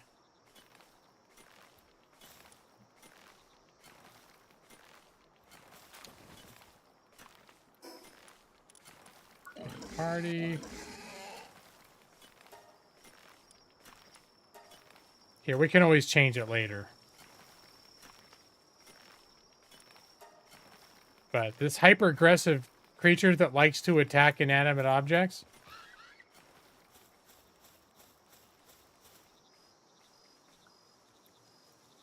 Oh, wait, I think I can teleport pretty close to, Wait, can I teleport from here? Your base becomes a teleportation point. Fast travel. Yes. Okay. But I think the thing I'm looking for is pretty close over here. And it's one of those games where there are these like totem pole things. I think that you can once you discover them and you activate them and they become fast travel destinations. I want to say I saw one of those foxes down this way.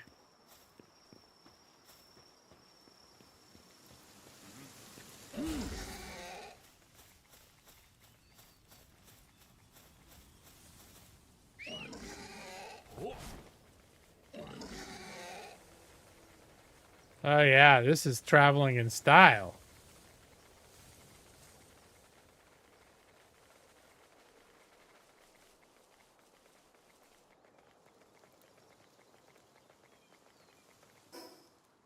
Actually, maybe it wouldn't have been that far to just go for my base.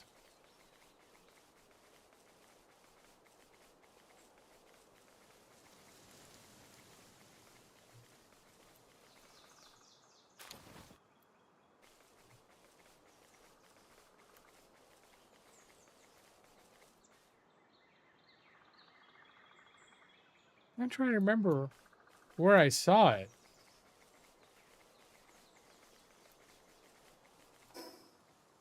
And now I can't. I can't remember. I want to say I came this way and I saw like a bunch of them.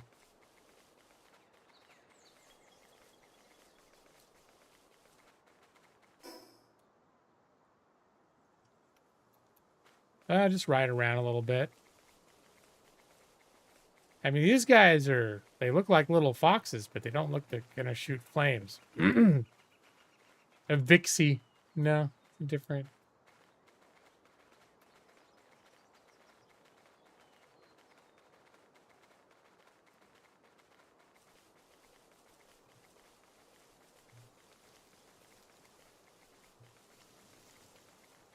Can I capture fishes too? Oh, I think you can go fishing. Never mind.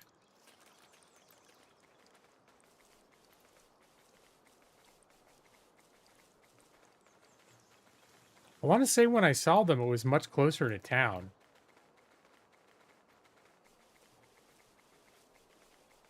She's counting on me for treat exchange. Yes, she hasn't brought her bully stick in. I did give her a bully stick before stream. Oh, there it is. But wait, there's all sorts of boars over here. Okay. Nope, I don't want to deal with all that bullshit.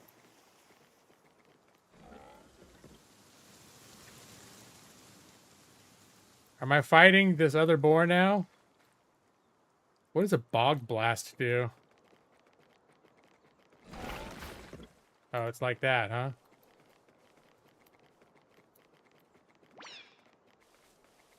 All right, where's that?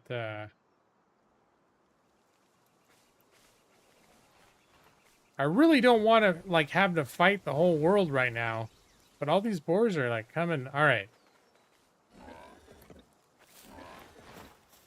go get him, boy.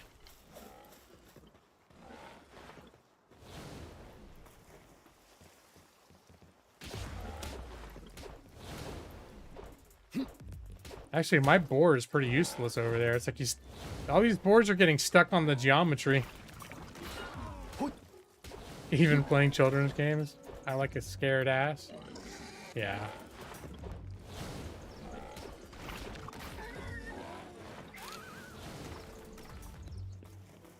Oh, Millie's going for the fox.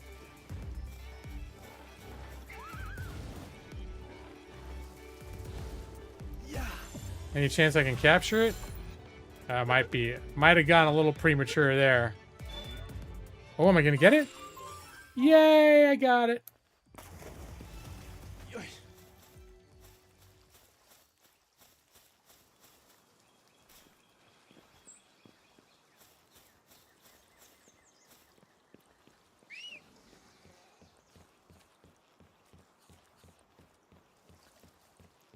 All right, looks like we lost Millie. Millie? There we go.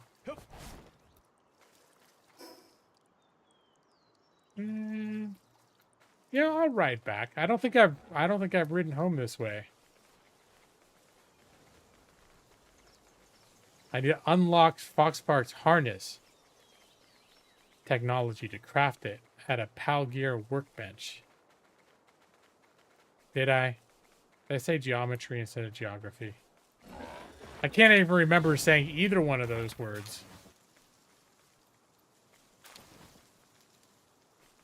Oh, no, now you're talking about when the boar got stuck?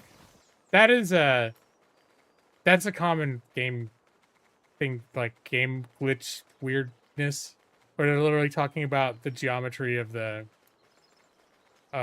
like the world design, like the way that the world is done in a series of basically triangles. So that was intentional. But that's just yeah, you could probably say geology as well, but it's sort of like when they're talking about certain games and when they're talking about bugs encountered in games, they'll say like, yeah, one thing that can happen is like the way they design the world, you can end up, you or your enemies get stuck on the geometry, so they can't navigate. It's because there's certain physical shapes to the way the world was designed that they haven't designed the artificial intelligence to be able to navigate, or also just didn't take into consideration for traversal. All right, this is way the wrong direction. Okay.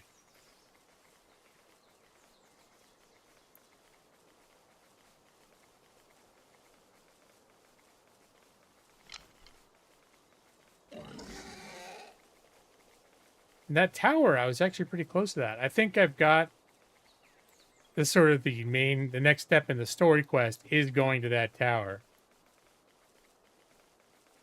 But they were like, we recommend you start experimenting with different like PAL gear and different PAL powers before you go to the tower, because the tower is apparently difficult.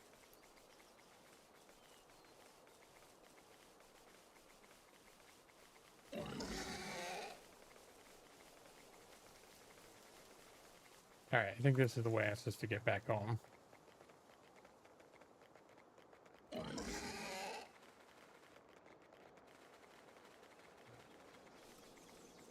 One, I did a little quest for somebody over here.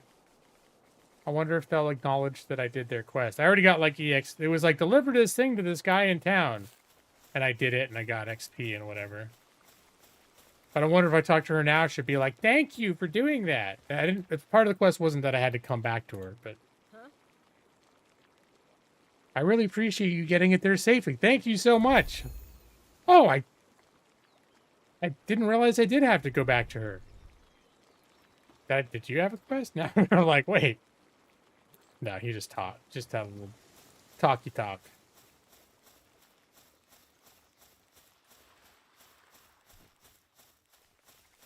There's a little penguin guy. Wait, did I already have? Oh, I did already have this one unlocked. Can I see information about you?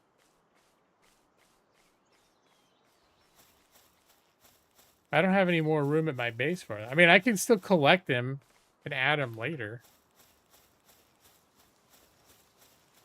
Nah, he's already run off.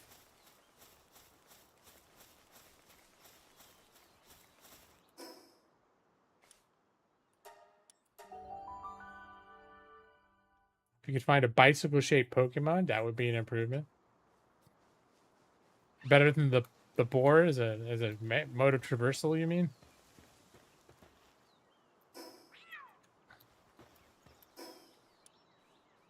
All right, let's put some stuff away. We'll put that away. We'll put that away.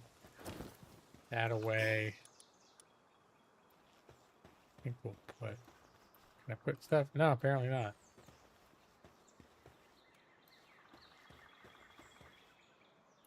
I think this is just where we're collecting berries at this point. A mozzarella cheeseburger. Where did I get... Oh, that must have been a quest reward. A flame organ. Okay. Let me see. Did I unlock? Yes, I've unlocked the Fox Park's harness. Oh, speaking of which, we should help her heal. Oh, she already healed? From her initiation to my friendship circle? Apparently. She's back up to 100%. Okay. What do I need to build her little harness thing? A flame organ. I need 5. Uh-oh. Harness for holding fox parts. Activate its partner skill. So does that mean I've got to kill more of these little fox guys? I guess I gotta do what I gotta do.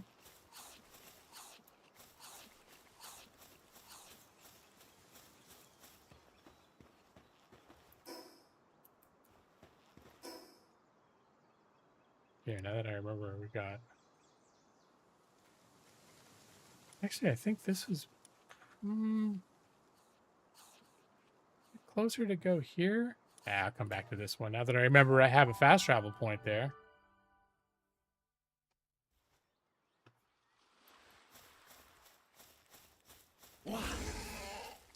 All right.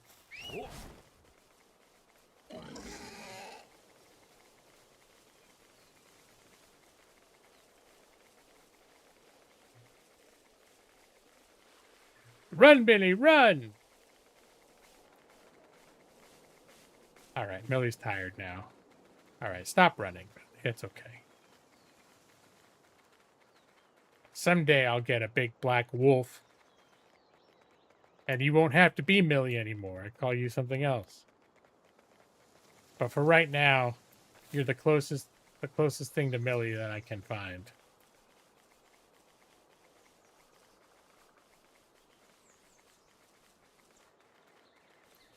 I do a reckless charge. See what that looks like.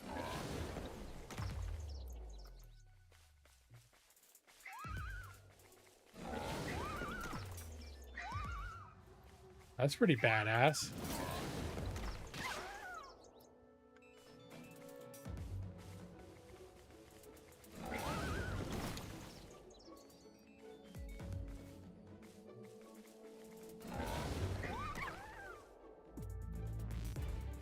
All right. Well, I just killed both of them just doing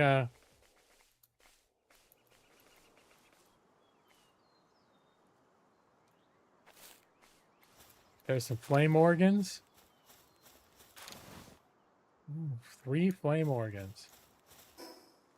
I need 1 more flame organ.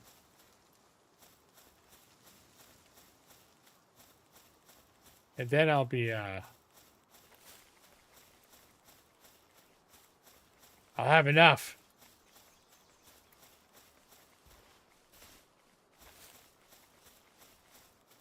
See if I can get a good vantage point up here and see any more. Yeah. Oh.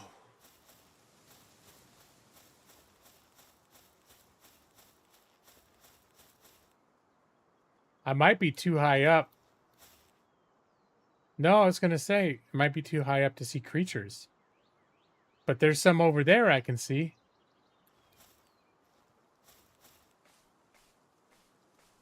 Have I depopulated the entire world of these things? I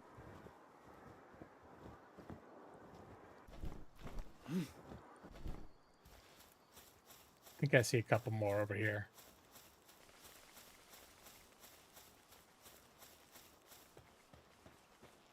Oh, what are those big purple guys?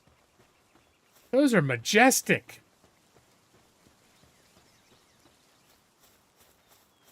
Someday I'll beat the shit out of one and make friends with it. As you do.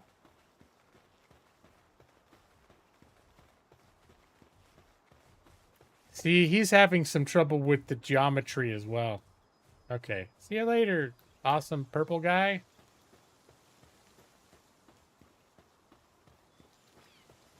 Are they fighting amongst themselves over there? Who's not getting along? Who's Clovey fighting?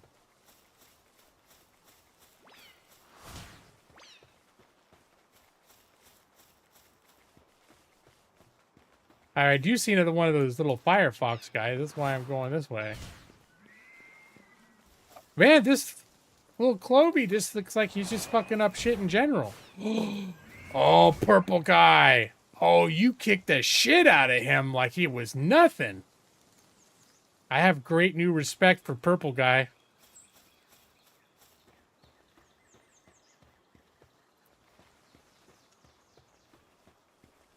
But he was very unruly. I mean, I am not surprised somebody felt it was appropriate to put him down. But that little fox guy is going so far away. He's going too far.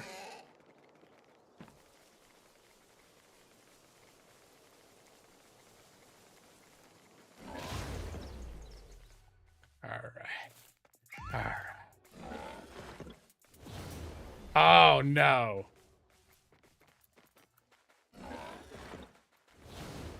It's a little too hard to steer. Okay.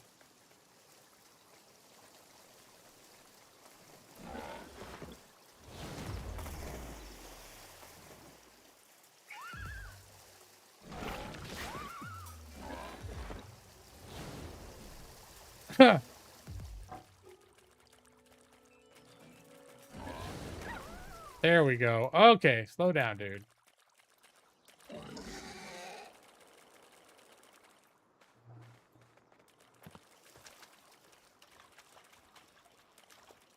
All right, there we go.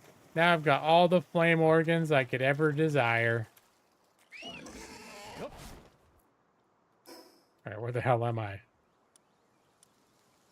Should I try to unlock this travel point? I'm right near what's supposed to be a pretty hard quest area. But if I could save, if I could get the fast travel point right next to it now, even though I'm not ready to fight the whatever's there, that would be cool.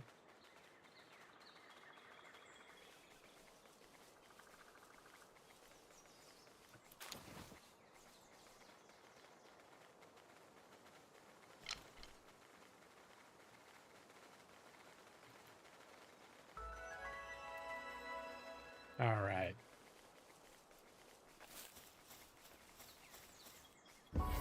Yay! Oh, hungry. Well, eat one of these, wow, nutrition 288. I don't think I need that much nutrition.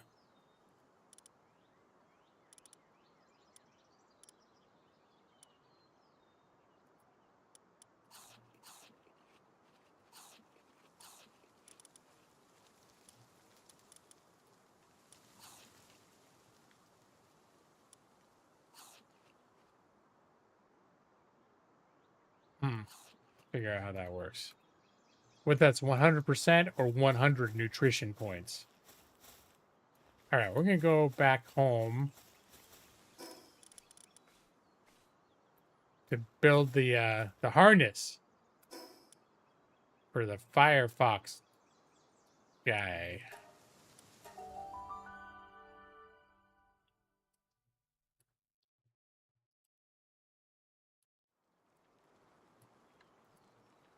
Oops, I chose the wrong one, but that's okay. Whoa, where? Oh, he was already there.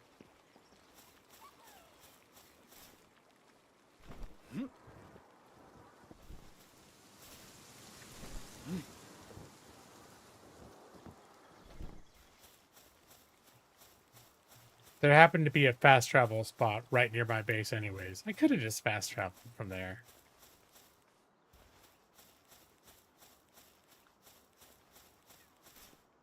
What? I can get on top of my house.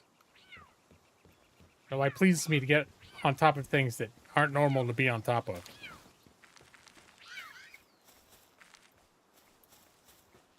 So I used to do in World of Warcraft when I used to play with my wife. And whenever we'd go to like town and she was doing like going to shops and vendors and doing stuff, and I would be waiting for her, I'd be running around like running along the tops of all the fences, trying to jump on top of the trader tents, all that fun stuff.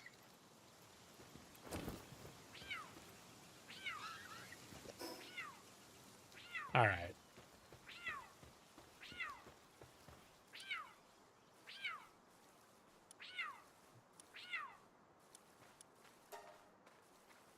Start production.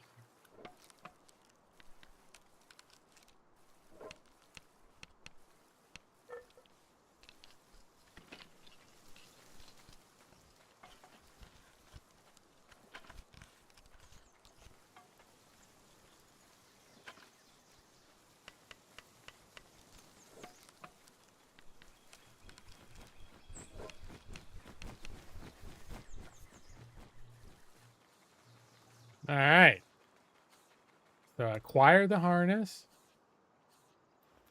return to the small settlement, and report to the chief. Okay, so once again, I pick the item up, and I now, it's just not on my inventory. I think it's just like applied to the pet automatically. The Palopedia.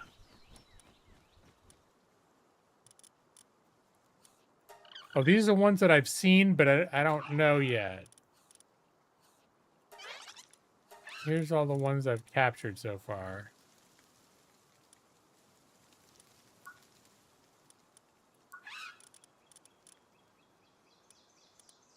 Okay. What does it mean, neutral?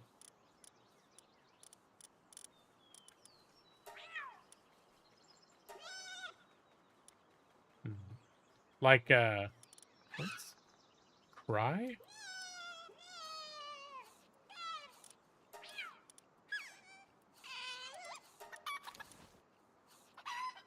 Okay, you can make it do whatever sound it does. All right, it's sort of like the I don't know if you guys probably still, most of you still had these around when you were like a toddler. The little farm thing where you turn it and whatever animal it lands on, it would say like the cow says "moo," that sort of thing. It's a little bit like that.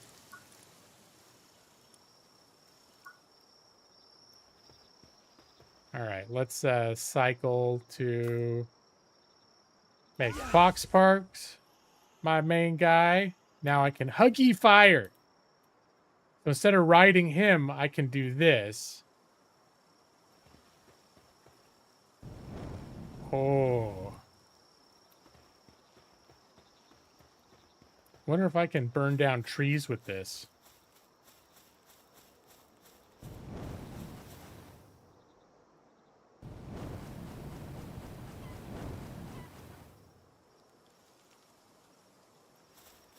So then if he runs out,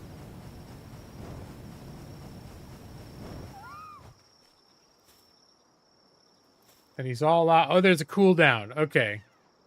There's a 100-second cooldown. Okay. That's cool. All right, so those three guys are considered all in my party, but I can only have one out at a time.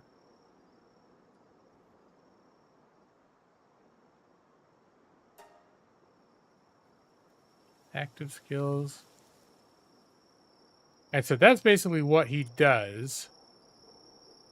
Oh, his attack is low. And his work, I wonder if that's just him. That passive skill, if that's just his attribute. Work slave. That sounds so unpleasant.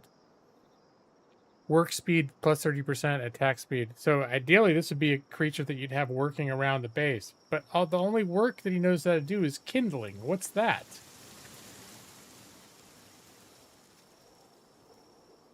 I don't know. If it means he cooks food, that would be cool.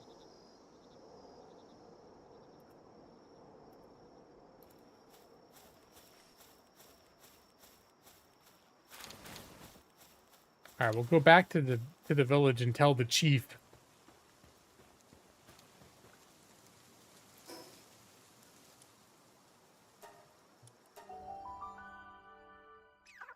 Well, I know what kindling is, but when they describe kindling as a work activity, I don't know what that means. It's like, oh, how's your week, Maxie? And you're like, I was doing kindling all week. And I'd be like, I don't understand what that means, but good for you. I mean, maybe that's what this guy's doing. He's one of them. But the campfires don't burn out. I don't know why he would need to stoke the flames manually. All right, anyway, we'll talk to this guy. Hey, village chief. Ho there, traveler. Is that a foxbox? Oh, you even crafted a foxbox harness. Yes. Oh, my apologies. I didn't mean to suggest you weren't the capable sort. While foxparks are on the smaller side, they're rather wary creatures that pack a rather nasty punch. It took a team of people and several traps before we finally caught one of our own. Well, making it look easy is the mark of a true pal tamer. Eh, you could probably give Rain Syndicate a good bit of trouble too. Still, you'll want to stay on your ground. You can worry about the tower once you're sufficiently prepared. May fortune follow you, my friend.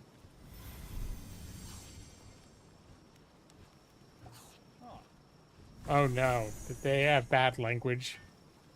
Awkward. You'd write in the editing thing, AWK. Awkward.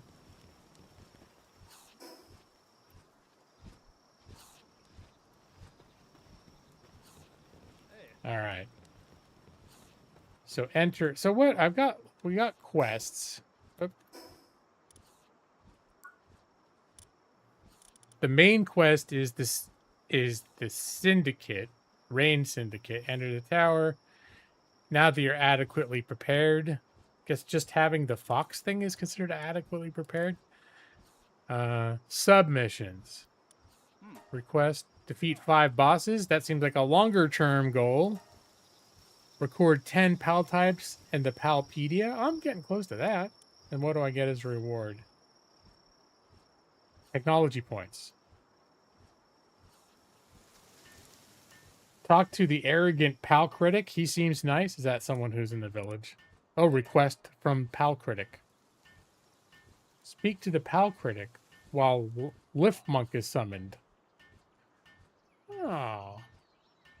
I think I saw some of those creatures, the little lift monks.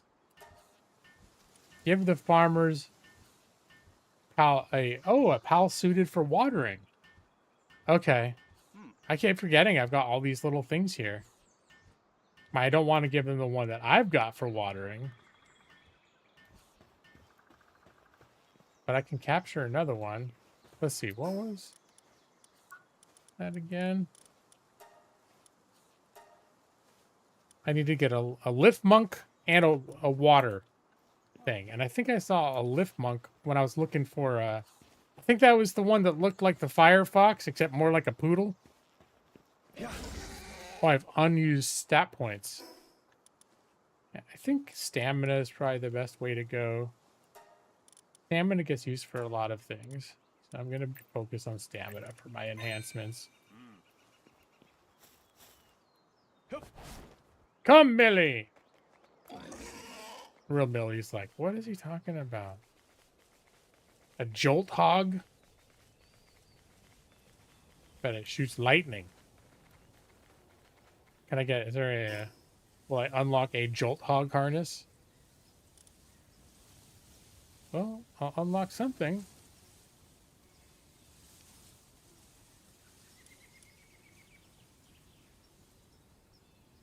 I should make sure that I don't have the ability to make any more powerful. I can make a bat.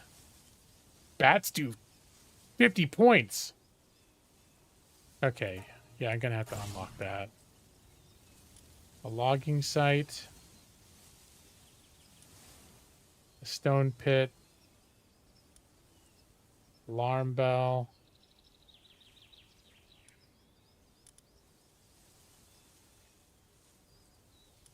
That's like work management, a monitoring stand.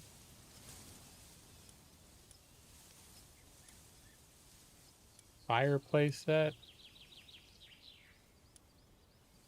What's a crusher do? Facility for breaking down stone and wood to exchange them for other materials. So it looks like the next level I unlock other clothing. For different environments, cold resistant. Yeah, when you first start, you're just wearing like a loincloth. And every night, if you're not near a campfire, you start freezing to death. So when I first was able to make my cloth outfit, now I don't take cold damage at night anymore. But yeah, apparently there are other biomes where if you're not dressed appropriately, you're going to have problems. Okay, primitive furnace. This is where probably you'll start unlocking the ability to make metal axe, metal pickaxe. Okay, I'm still a way off from that. I just wanted to make sure that I wasn't sitting on a bunch of recipes for like super badass weapons that I just didn't think to look. But I'm going to be able to make this bat, so that's good. Maybe I should make a logging site. I use a lot of wood. I need a pal with a lumbering suitability. Was that mushroom dude? He just plant. No, not lumbering. Okay. No, I don't think I've got any that do lumbering. Oh, loincloth. Please don't cosplay. Well, I can show you, but I think I can just take it off. Yeah, this is how he was dressed when he came out into the world. La la.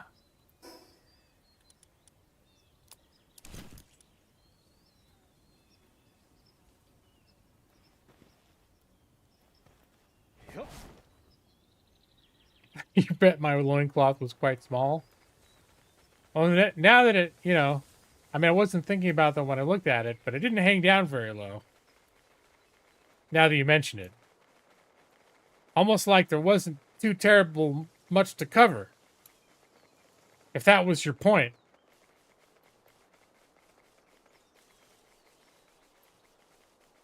Oh no, Zavixi is what I was thinking of. All right, let's come back. Oops. Is there just a quest button?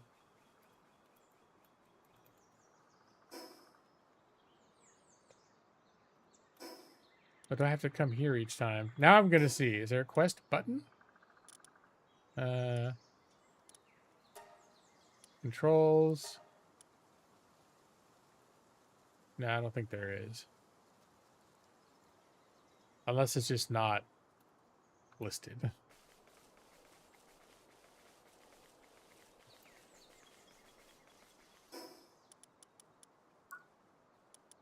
But the thing I needed that I said was a lift monk. I thought it was one of these little guys, but that's a Vixie. I'm almost sure I've seen lift monks around. A lift monk can be a logger. Okay. There's a herbal. I think these are little water dudes. Here, I'm going to grab one of these guys. All right.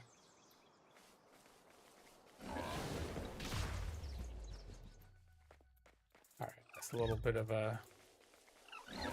Oh, no, I'm going to kill it.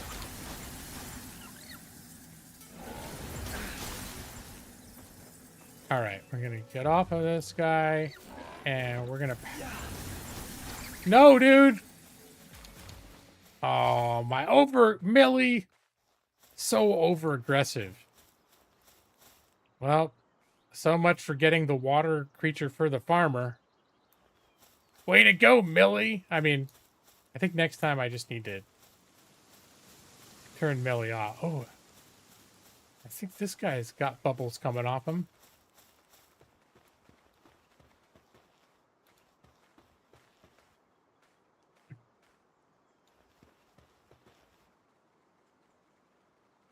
I don't know if that means...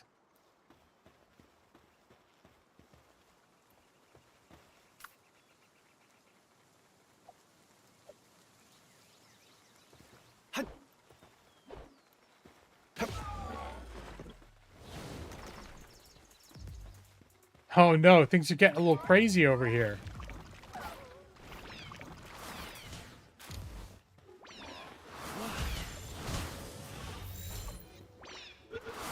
Uh-oh. All right, Millie. You started this shit.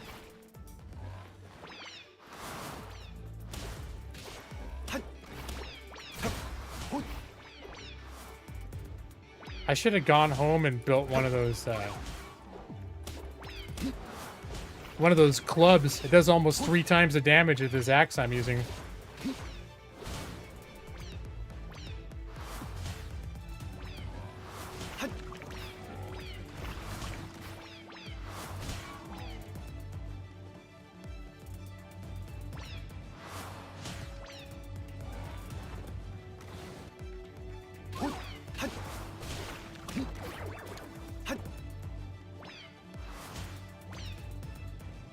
This is quite the massacre happening.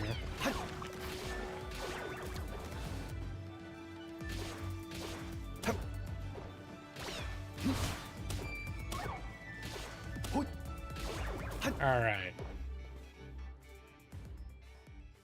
All right.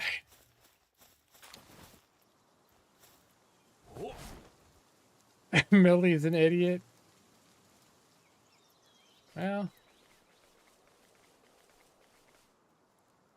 he's on the struggle bus. Did I get a water pet, though? Oh, I didn't capture anything. Oh, stupid. Okay.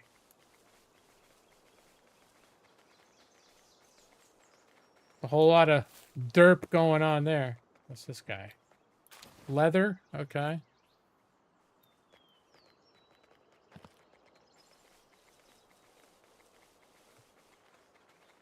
All right. Is this thing all water? Oh, wait, no. I see some blue up here.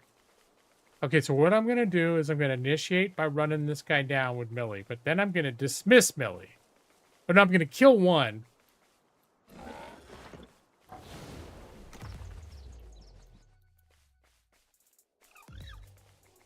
Oh, no. The other one is not. All right.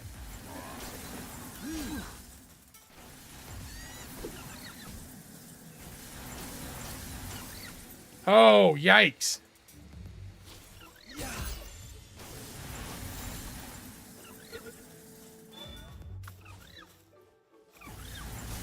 Oh, did you not get caught? There you go, get caught.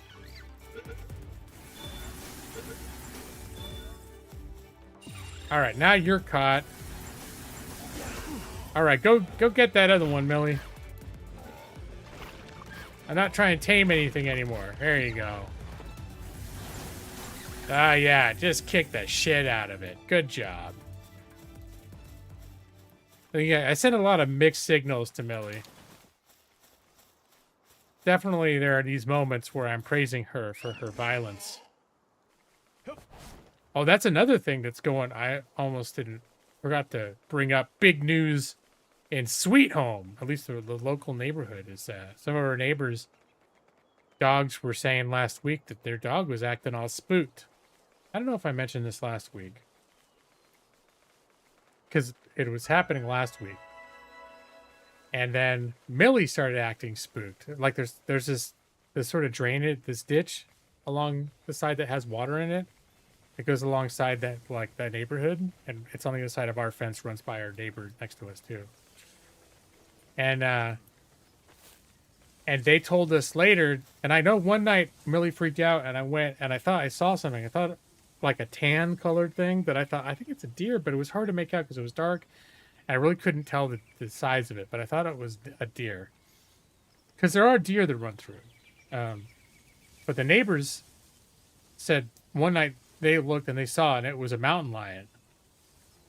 So we've been a little paranoid about mountain lions coming after Millie since then. All right, can I give you...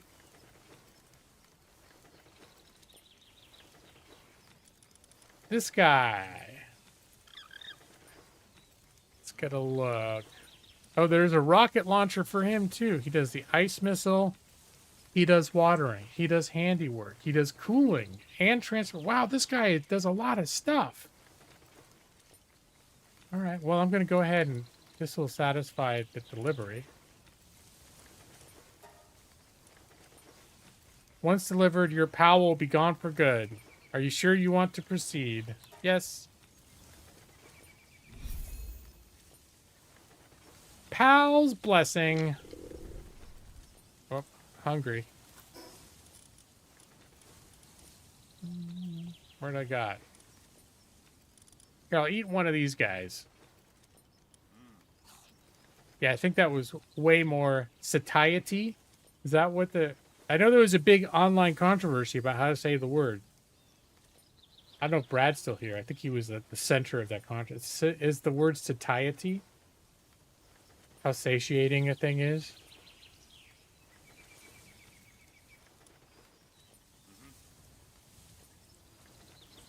All right.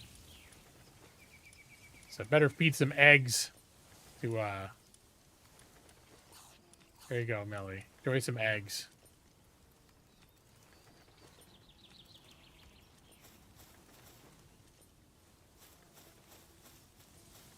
Mountain lion is bad. Subdivision lion is worse. Oh, I didn't know that they were worse.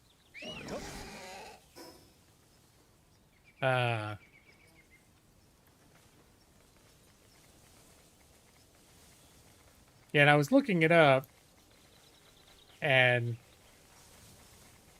now mountain lion is, you know, they got stuff like bobcats that look just like overgrown house cats, but mountain lion is like not that. Mountain lion is like a large cat, like a large breed, like a lion, except not as big as a lion necessarily, but still, you know, big. Not just you look at it and go, is that just somebody's oversized house cat?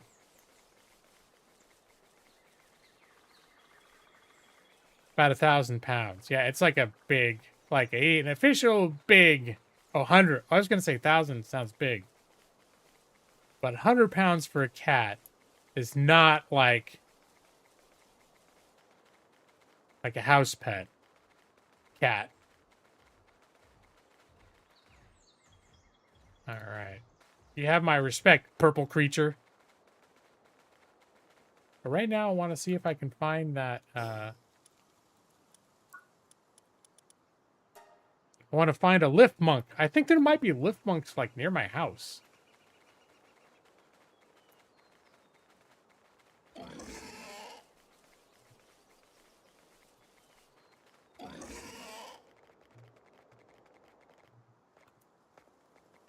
A dude in NorCal was killed by one last year. Well, I think the thing I think about is I think it was in the last year, couple years, there was a video that went viral of a dude that was on a hiking trail and came across a mother mountain lion, like in the vicinity of its cubs, and it got really, because they're normally not aggressively going after people unless something has tipped them off, like it has made them, triggered them to want to go after. And being anywhere near their kids is one of those things that'll do that. Treasure.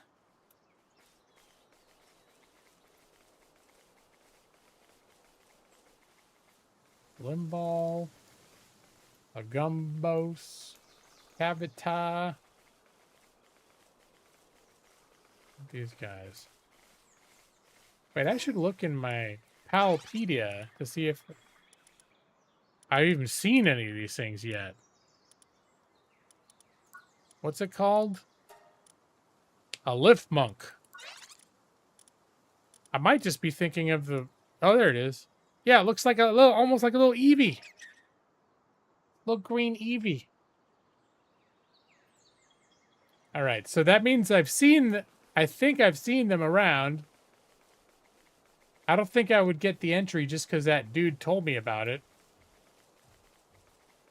Look at Eevee talking her pretentious, fancy foreign words again.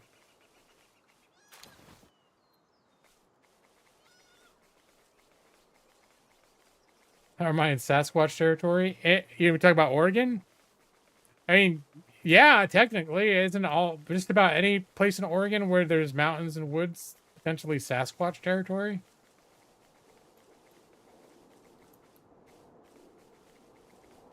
But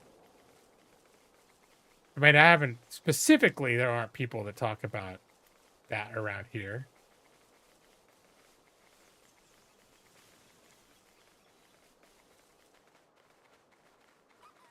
The mods don't earn XP?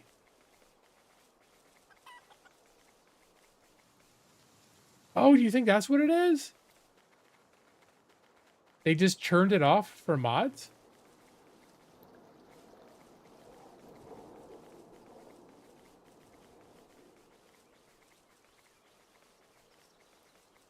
Does that mean it was for the first time ever someone might ask to be unmodded? They're like, unmod me! Unmod me! Remember when that was the thing? All the kids would come in and chat. They'd be nice for 5 seconds and then ask to be modded. It's a nice channel you've got here. Come mod me, please. Mod me. Why not? What do I need to do to get mod?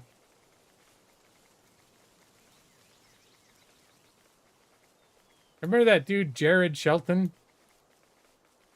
I can't remember. Did he used to ask to get... He would come in here and almost immediately get in a fight with... When he came in. He was always getting in fights with people. Say my name. Say my name. Hey, Annalie! Yeah, say my name. Say my name. Give me a shout out. Remember when I used to do my terrible shout outs?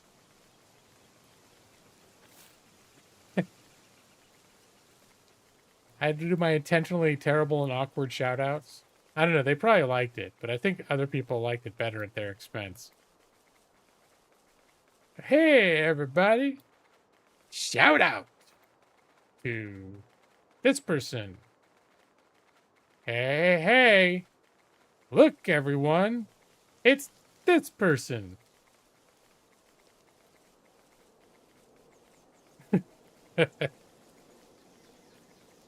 Shout out. And how you doing, Annalie? If I recall correctly, I've seen you playing this game historically. I want to say I've seen you play it quite a bit at times. Have you played it since 1.0? I played it on Game Pass, but I didn't buy it until when it hit 1.0. It got a pretty significant sale. I think it was like $17 or something. It might have been a bundle thing, like with the game I already had, where it was like, buy these 2 games and get an extra something off. But it was a sale plus something like that, and I ended up getting it for like 17 bucks. So I was like, I already said I was worried that this might be the kind of game that attracts backseat gamers.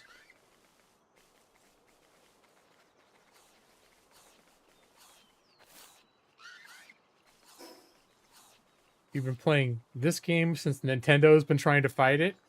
Well, because, yeah, I want to say that, like, when it first came out, I tried it on Game Pass, and I wasn't in the mood for it. I just wasn't in the mood for this kind of game. And so I played it for a little while and was like, yeah, probably if I'm in the mood for this kind of game, I'll enjoy it. But it's just, I wasn't in the headspace for it. I just played it literally because it launched and it was on Game Pass and it was available. So I could just look at it, and everyone was making a big deal out of it. And I could immediately just play it and try it. But I always bookmarked it to like take a look at later. So, well, Alali, you like crafting survival games too, right? In general, because that was something that I opened the stream with, was talking about this, and that it's a big the second half of 2026 is a huge time for open world games. Valheim is launching into full release in like 2 weeks. 3 weeks. And then Enshrouded is launching into full release in October, like a few weeks after that. But Valheim is the one that I've been the most... I've fallen hard down Valheim rabbit holes multiple times.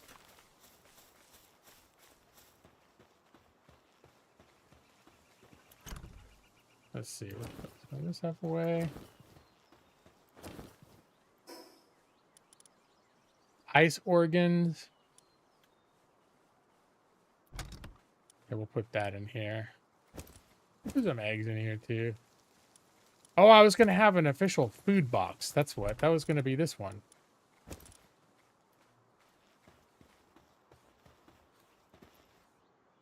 Oh, I got a lot of eggs. Here, I'm just going to spend... I'm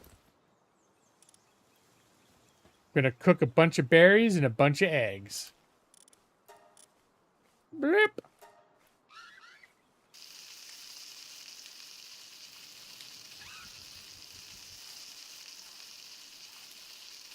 But yeah, Valheim it was like a year or two ago. I got really into it again, and I was really enjoying it. But I think I was having trouble. That's when my PC, my old PC started getting real crashy, and I was having trouble running it. Like I think I was having trouble running it smoothly, and I was also having some crashing issues with it. I got a new PC last year, and that was one of the games I tried it just to see how it would run. I loaded my save that had like the, for me, big base, and it ran like silk. So I'm like, okay.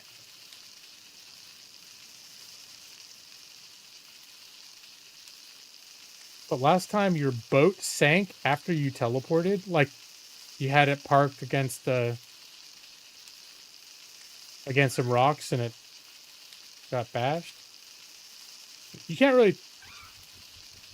That's a weird sequence of words because teleportation and boats aren't things that go together.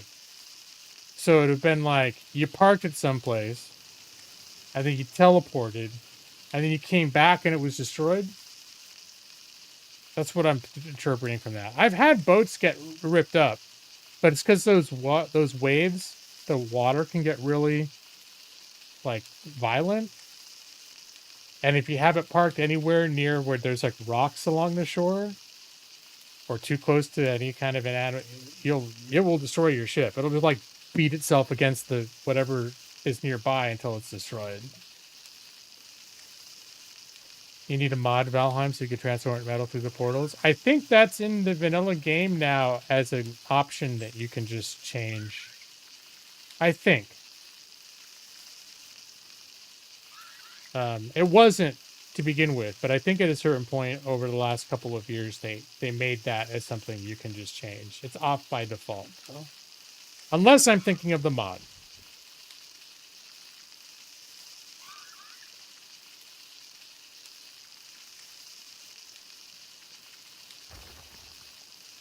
You have a clip of you watching it sink? Oh no!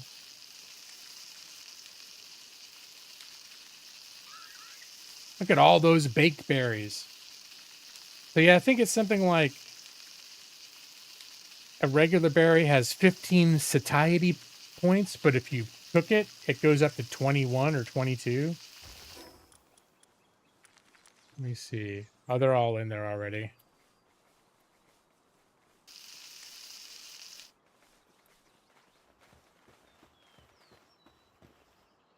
Oh, my little dude is hungry. All right, you guys you're all good here. Here, I'm gonna cook. But yeah, the red berries have 15 nutrition, and the baked berries have 21. A raw egg has 16, and a fried egg has 23. I'm gonna cook a shitload of fried eggs. That's riveting game content. Here, I just got a few more of these to do. Could spend a whole evening baking berries. Over easy? Well, it's in the picture. It looks like that's how they do it. Over easy.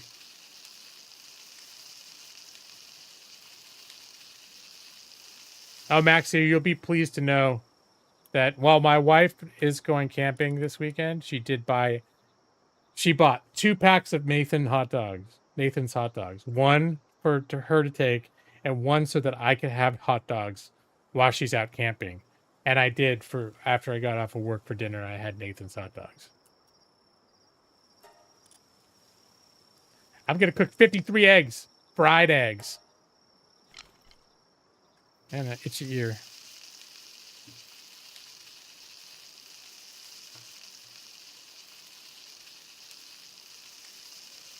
Mmm, delicious. That's making me hungry. Yeah, I gotta say, my wife's pretty good. I like her. Oh, I was wondering what I could do with the fire pal. Okay, hold on then. Let's cancel this.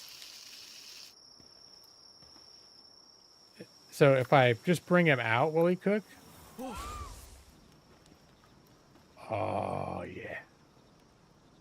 Oh, all my little health things are going off on my watch. My watch is telling me it's time to go to bed, but my watch doesn't know it's stream night.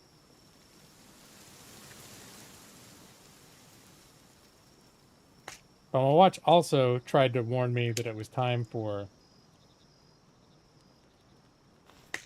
my night medicine. Can I help him with this? Yeah, we'll work together. Hope you can find love like you and your wifey have. Thank you, Alali. I hope, well, thank you and good luck to you as well.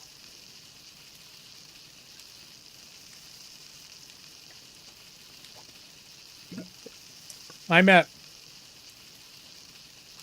quite a few people before I met my wife, and there was something from the very beginning that was different. And everyone's always a little different.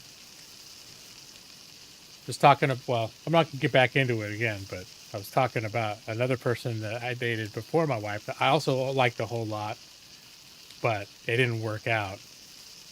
But just as an illustration that like people can still be very like cool and special people in their ways, even if they're not the right one for you.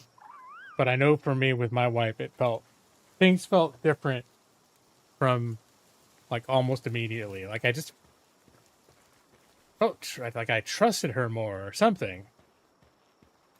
Like we were talking about moving in together after 4 months, which in retrospect, like if I knew a friend and they met someone and after 4 months they're talking about moving in together, I think they were being an idiot. But with her, when it came up, I was kind of like, and I had girlfriends that I've been with for like a year before. And if moving in together, if they ever brought it up, I'd be like spooked. I'd be like, nah, that's too much. I don't think that's a good idea. Like, cause I'd be afraid we're going to break up. Like, or it's not going to work out. And I'm like, even if it's good now, we don't know if a year or two from now, like, it's too soon to know if we got that kind of staying power. So let's wait. But with her, I was like, yeah, I'm not worried about it not working out. So it was the first time that had happened. Oh, there's another, wait, is that my pet? Oh yeah, it's my little elephant guy. Oh, I was going to make a bat. That's right. First I should repair. Pretty sure I've been heavily using a lot of especially my axe. And let's, what do I need to make a bat? I need more wood.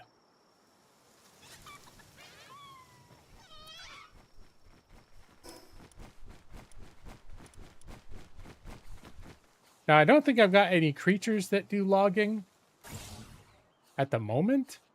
I forget, somebody said there was a creature that I found that had logging. Oh, I'm hot. Was I standing like right in the fire?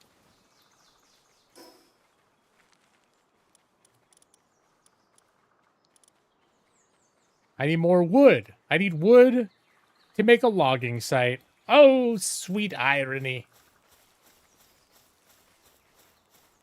Here, and as usual, I don't, it's dumb. I know they grow back eventually, but I don't like chopping down trees right around my base because I like the trees. I like seeing the trees around my base. I always come and chop these guys down.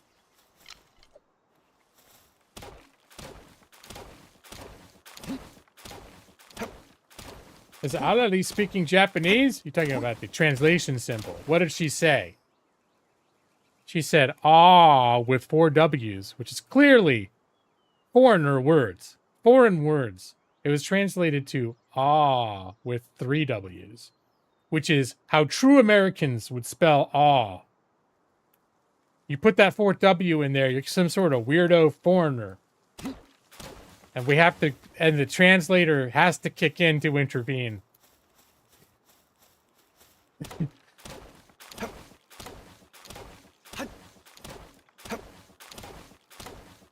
Although you said "aw" a few times, maybe just with one W. I don't know, Evie.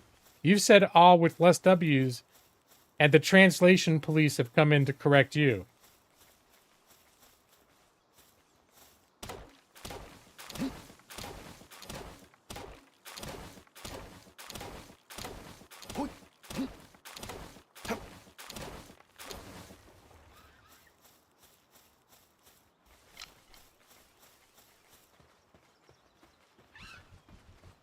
Adelie would be number one. Yeah, they turned off the points things for mods apparently. All right. So whoa! I was gonna build the logging thing.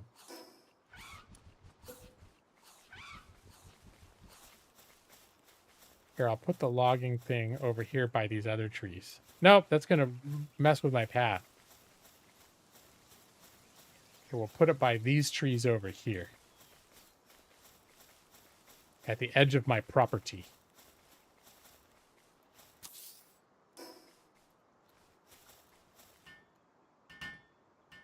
Looks like I got a help from one of my pals.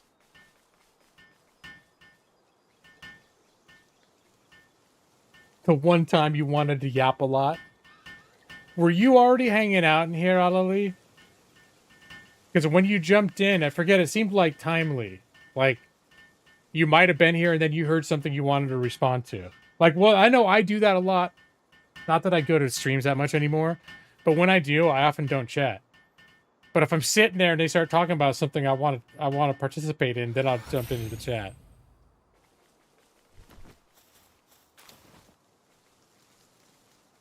All right. Can anyone work the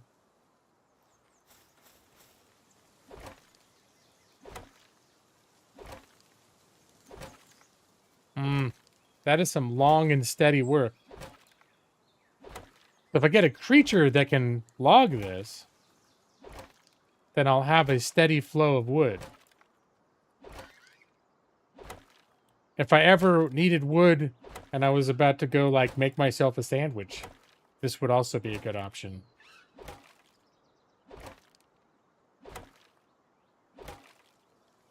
To install filters on your storage boxes? Oh! No, I didn't notice.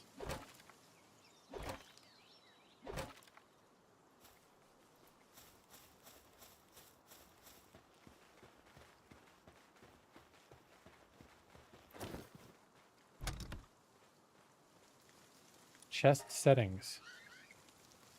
Choose which types of items to be placed in this chest.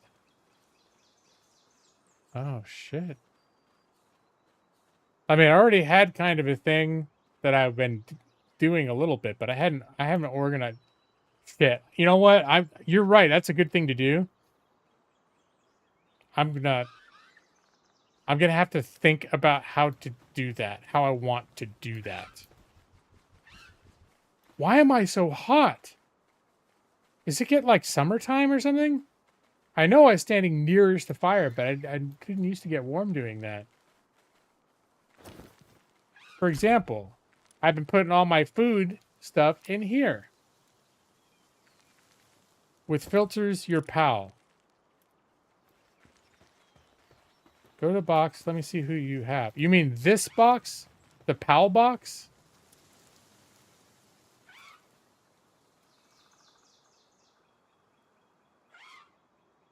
Pal plus fire is bringing up the heat. Oh, it's my fox parts that's doing it. Is that it?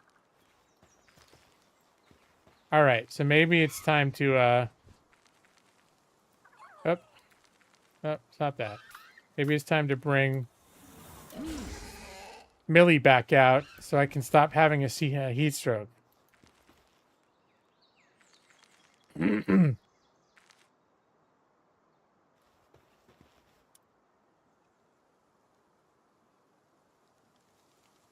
So is this what you meant? This box and then do something with filters?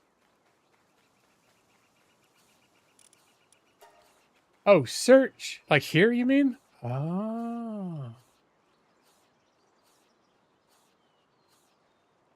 Millie does logging?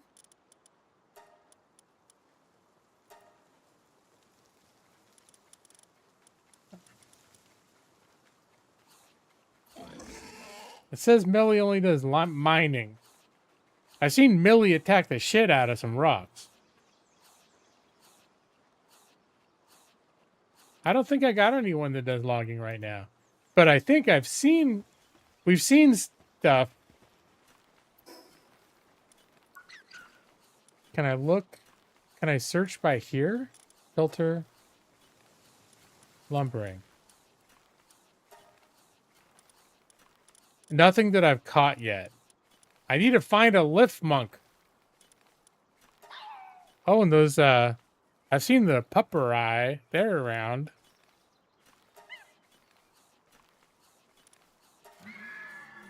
And apparently those badass purple deer can do logging.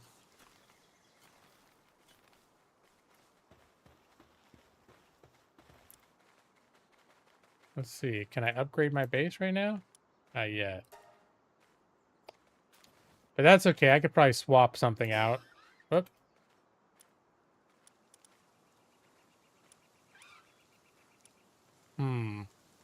What don't I... These guys are all doing very important things for me. Except maybe the chicken. I maybe don't need the eggs. I mean, the eggs I've been using, don't get me wrong. But I've also got them harvesting berries.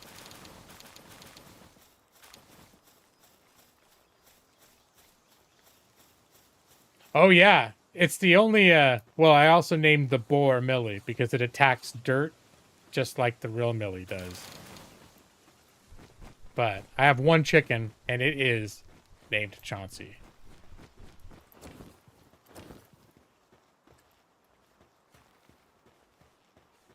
Oh, yeah, I was going to make a club.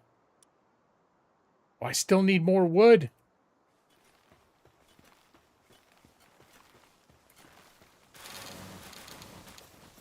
All right, I only need 2 more wood. So I'm just going to do this.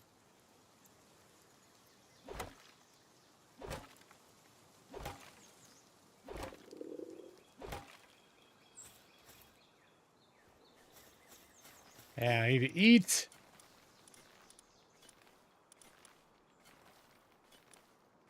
And have one of these delicious mozzarella burgers. We'll give Millie some roasted berries. There we go.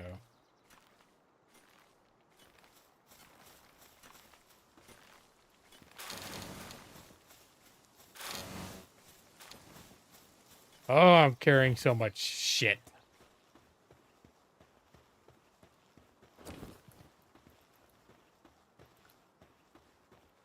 All right, let's see about this now. There's the bat I've been wanting to build.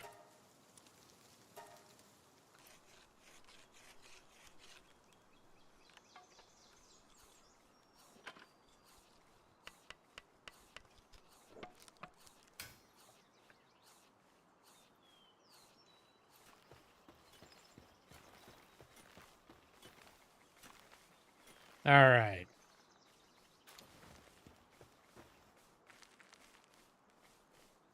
I want to find those little green guys. Which, I need to capture one for a mission. But I also...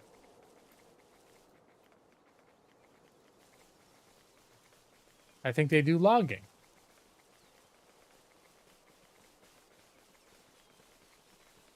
Don't mind me, my little friends. I'll probably at some point, if I have a much higher population cap, be coming back for more of you.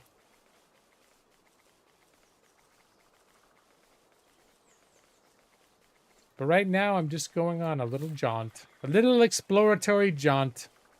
These little pink guys are... The one I got's a great worker.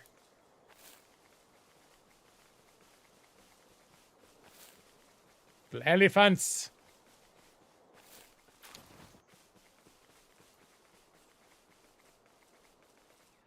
Oh.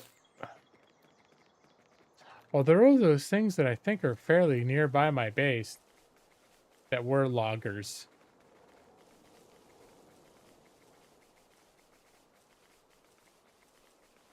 They're not the same ones for the quest, but I think they do logging.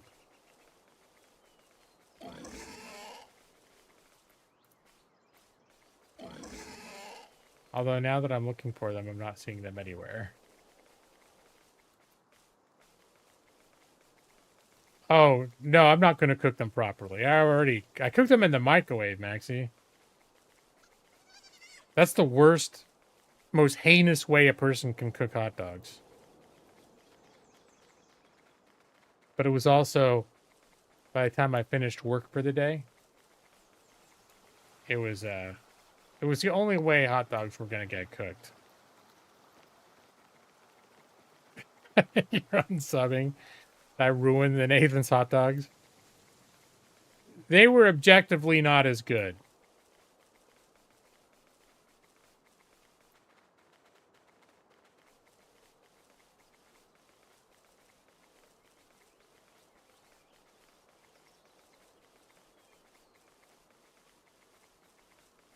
Or they're best cooked over a fire. You probably barbecue them. They're probably good too over barbecue. We just actually bought a barbecue this week. We bought this thing that was a combination fire pit barbecue. And it said that it was adjustable, like the grill, but it wasn't. Like some weird peripheral part was adjustable that you couldn't lower it close enough to where the wood was to effectively cook.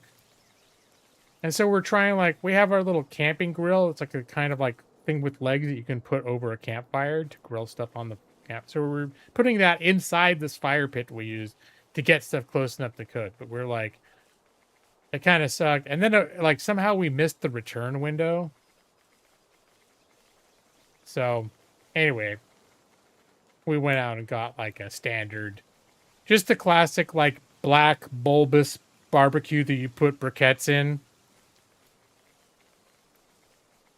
Standard sized. And then we have a bunch of, like, different, like, I think we got oak and some other, like, barbecue and fires for cooking. Got some bags of that. Now that's what we bought. Some also a bunch of like hamburgers and stuff that are in the freezer right now that we got for that. Oh, we don't get ballpark dogs though. I mean, basically at this point, the only hot dogs we get are good ones.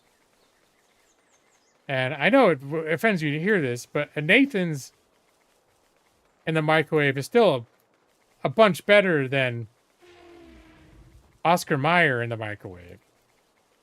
I think you still get to appreciate that they're good hot dogs. It's just obviously not as good as when you put it over flames and you get that special. You just got that special stuff going on. All right, hold on. This is one of the things. All right, but we're going to have to...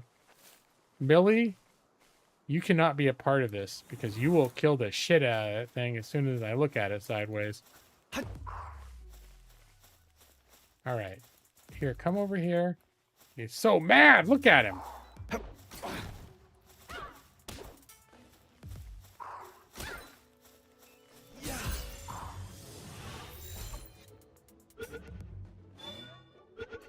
You gonna get it? All right.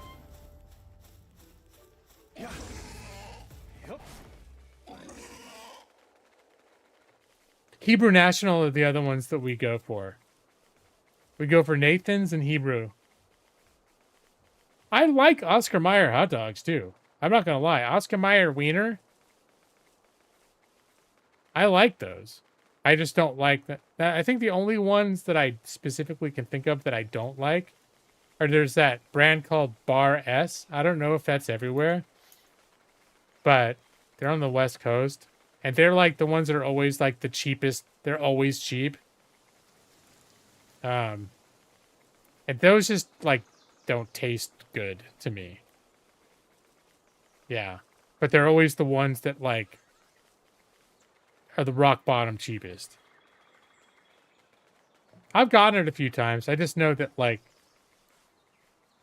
of the hot dogs. Like I've had ballpark hot dogs. I like those. There's a lot of hot dogs I like. I think Bar S is the only hot dog I can think of by name that I've tried.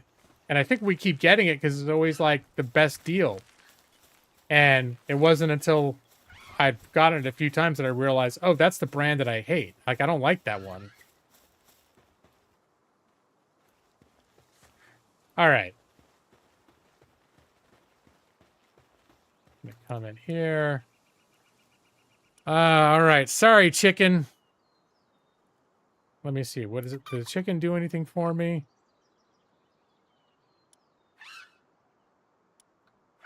We'll put the chicken in the party. Chauncey, you'll be with me. And then we'll see if it's going to go chop some wood.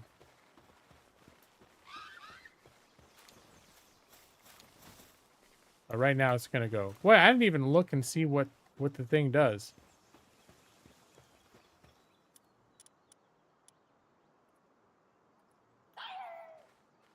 It does lumbering, gathering, transporting. It's a workaholic. All right. While in party, decreases players' melee damage. Oh, increases melee damage. I was going to be like, that sucks. Partner skill. Best boy. That's kind of cool.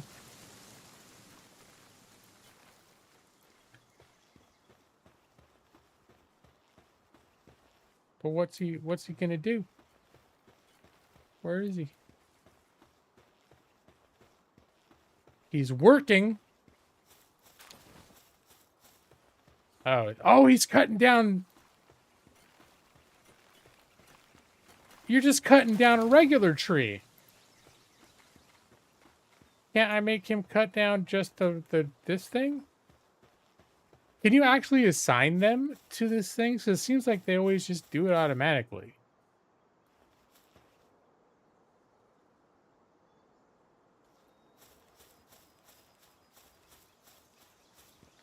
Grab him and throw him at the workplace. Oh, I didn't know you could control what they did when they weren't grouped with you. Aha. I'd like to keep the natural beauty of my trees.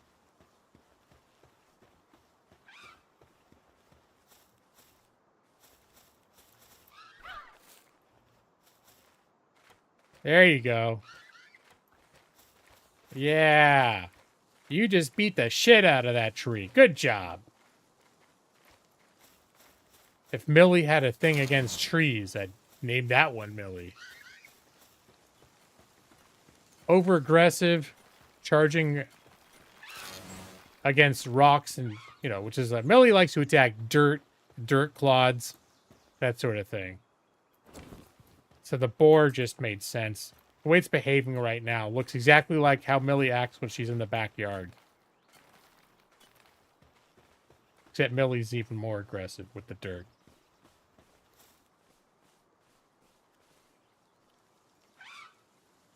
Later, you can build a podium to assign them to a place.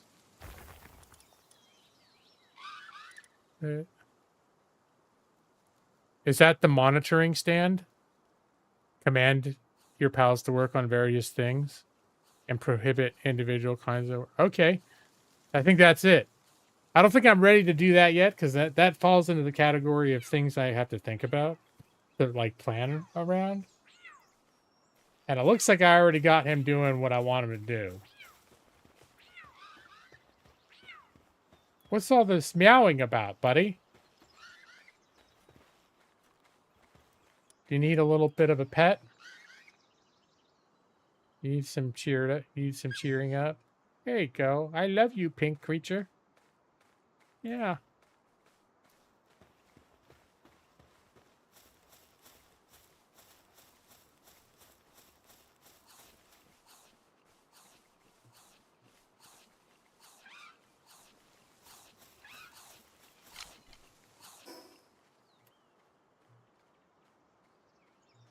Let's see. Is there anything that I have access to build that I haven't built yet? I don't think so.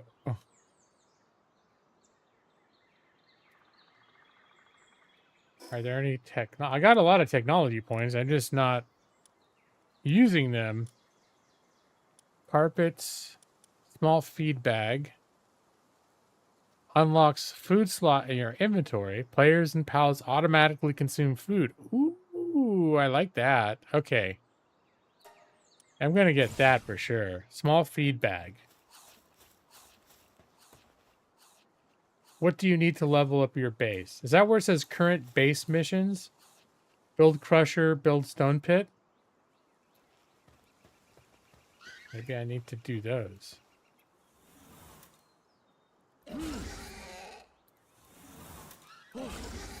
All right, sorry. I can't want to hit E to like interact with stuff because other games all use E. So I'm always, that's the summon, unsummon pet. I'm constantly. All right, let's get my things up. Let's get my stamina up more. Focusing on stamina initially. The feed bag I can make now.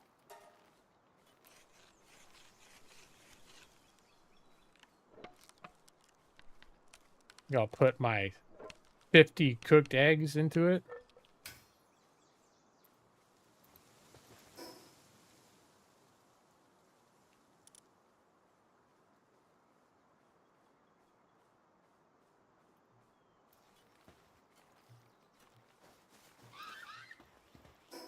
All right. So I picked up I made the feed bag, right? And I picked up the feed bag. Oh, here it is. Unlocks a food slot in your inventory. Oh, food. Okay. Here, we'll put our 75 eggs in there.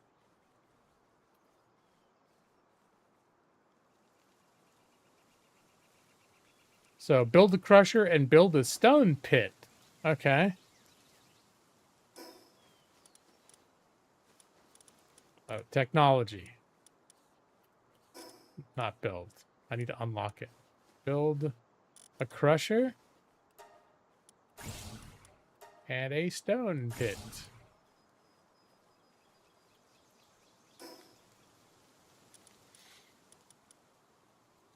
Insufficient. I need more wood. I need more wood.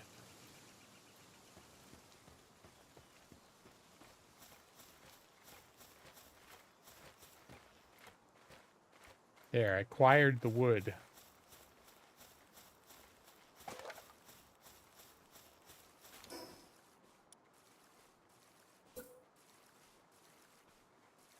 Let me see.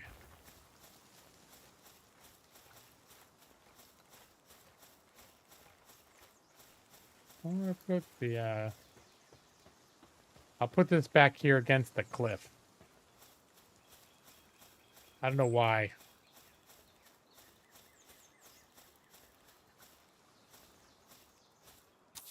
It just looks like it belongs here.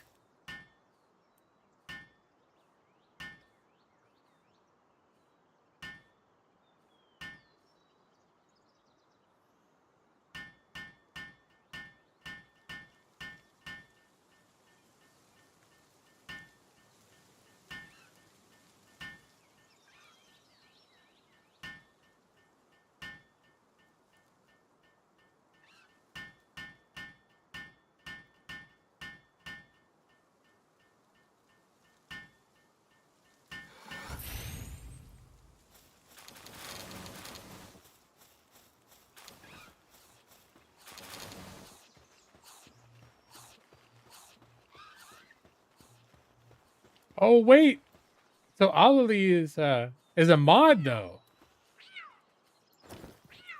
So did we determine then that maybe sponsors can't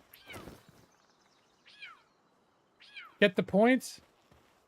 I think we've been trying to figure out all night how the chat experience rankings work. And so far, the only two people that were getting rank were two people who weren't mods. It was Jeff and Matus, a.k.a. Funeral. Eevee isn't a sponsor, right? And that's why I was like, I wanted to confirm that we were saying we thought it was mods who weren't getting it.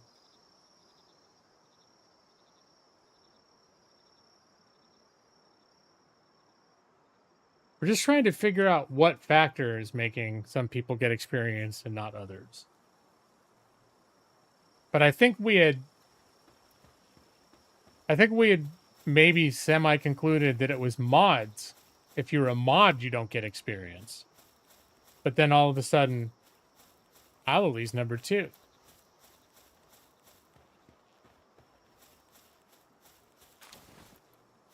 Maxie's been talking here the whole time. He's never gotten... Don't they have a 3rd place usually, too?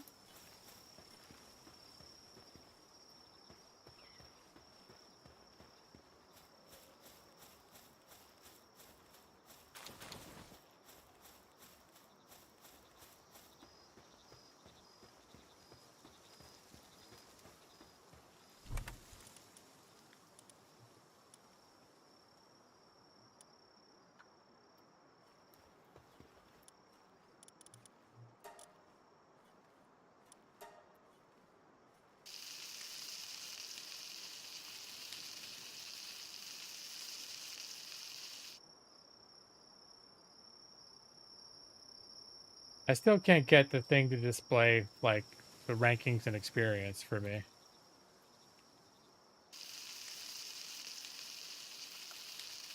Oh, I gotta say, all this cooking and eating happening in this game and talking about Nathan's hot dogs, I'm getting hungry. I think this is one of those streams where I'm gonna have to eat afterwards.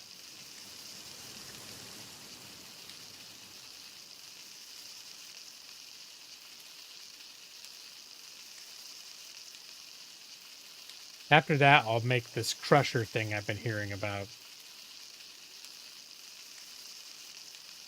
Uh-oh. Yeah, Maxie and Eevee are both big contributors to the chat tonight who are not getting any credit.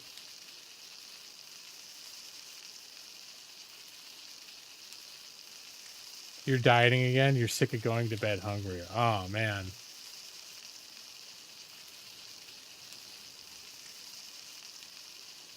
Hey, Millie ate a fried egg. That's the first time I've seen the guy, my group, eating automatically because of my pouch. Yeah, I get that dieting too.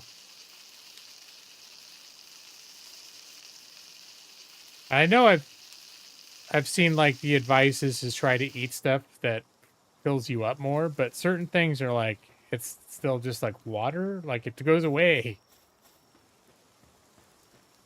Not sure how to counter for that, but there's definitely like calorie per calorie certain things that will fill you up better.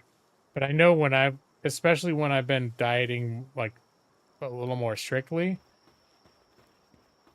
seemed like I just end up just being hungry sometimes and just like kind of living with it a little bit, which is not fun.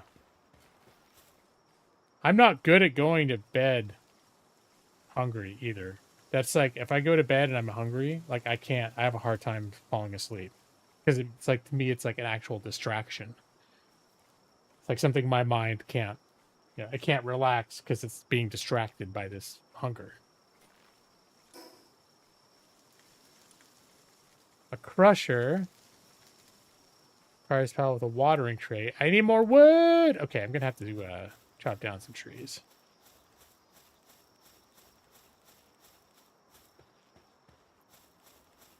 I'm gonna come away and chop down the trees over here because that's how I do it.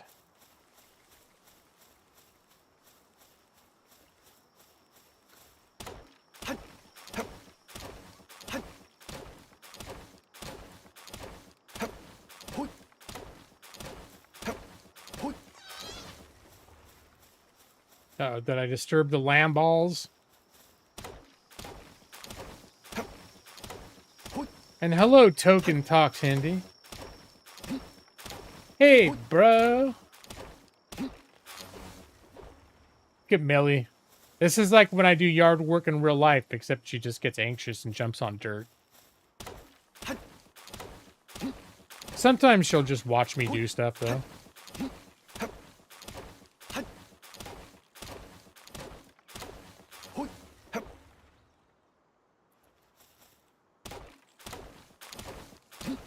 Oh, I'm almost full. Okay, almost full of weight.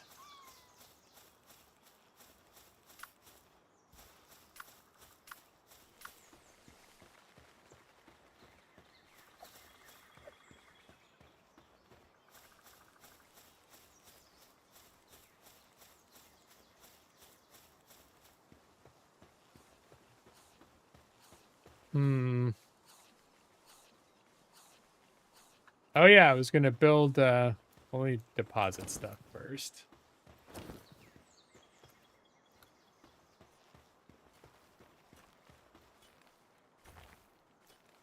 And I was gonna build I can build this crusher anywhere. It looks like it would have to be built by water. Here, just because it strikes me as something that should be built by water, I'm going to put it over here, even though it's technically not going to be touching water. It just seems like it would make more sense for it to be by water.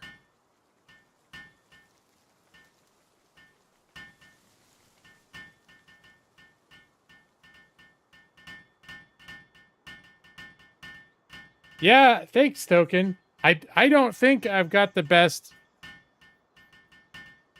laid out base ever made.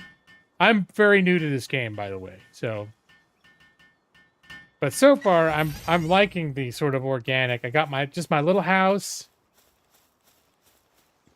And then out of the reason everything's around the campfires, because at the beginning of the game when all you're wearing is that little loincloth, I kept freezing at night. And so I had to do everything near the fire so I wouldn't freeze.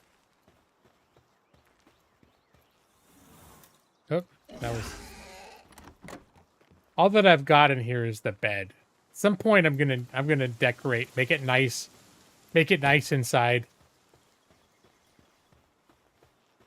All right, well, I think I good first base. Like in Valheim though, I think I've ended up having some pretty nice houses in Valheim. I usually do everything like organized and indoors, which I haven't been doing here. I literally just built the house because the bed needed to be under a roof, and everything else just been like, I don't know. I can't say I'm very impressed by my base, but I do kind of like it. But there's not like, I would never make a YouTube video saying how to make an awesome base in Palworld and then show someone this. It's very special to me because I made it, but that's about it.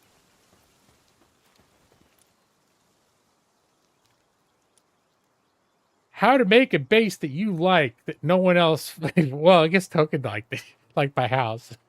Probably not the whole. Just very politely didn't mention the rest of the base.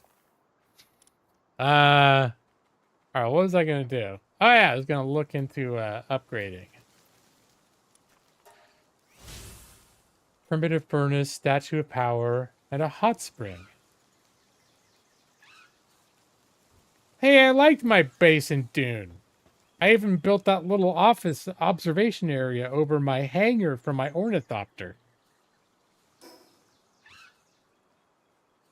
But no, I will not. Like, when I see the kinds of builds that people do in games like Valheim or whatever else, I'm like, no, all I've ever done is made a chunky, blocky, like, bunch of square rooms and called it a day.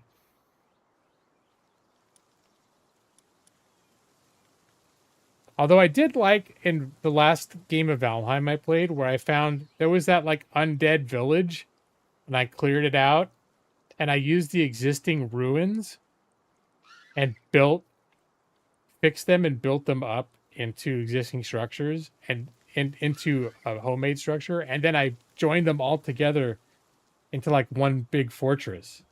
I liked that. That base made me happy. I still don't know if objectively it was a very impressive base, but I was pleased with it.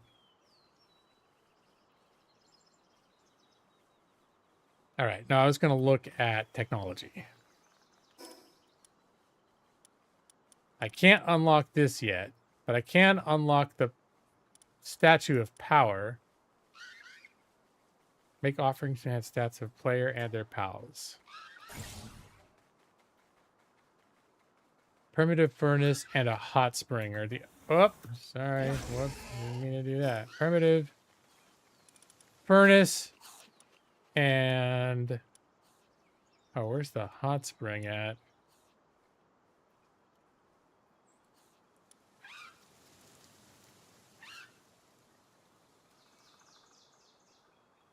Oh, hot spring I already have. I already can unlock, that is.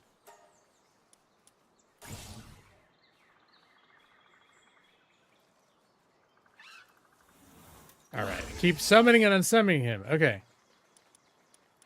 Pal. I need more wood. I could definitely make this. Here, this is sort of where I've been putting all my pal stuff. Here, we'll put that here by the tree. It's a nice, pretty spot.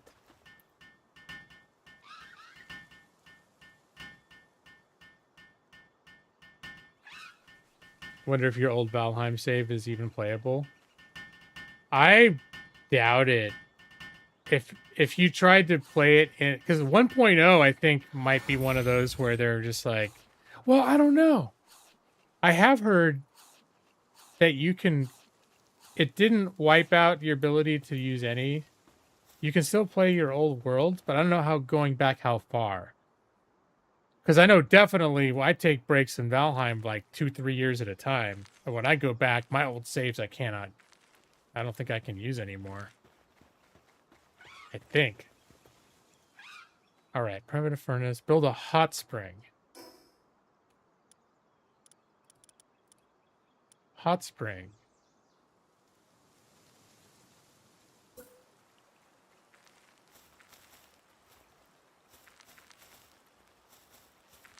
Here, can I put that over here?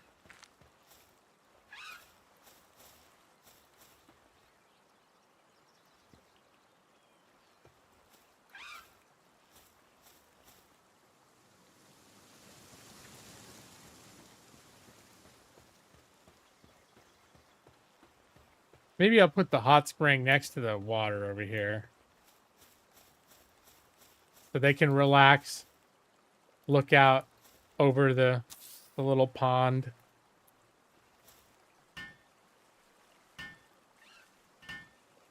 Watch some other creature slave away at that grinder mill thing. You know, all the things you like to do when you're relaxing in a hot tub.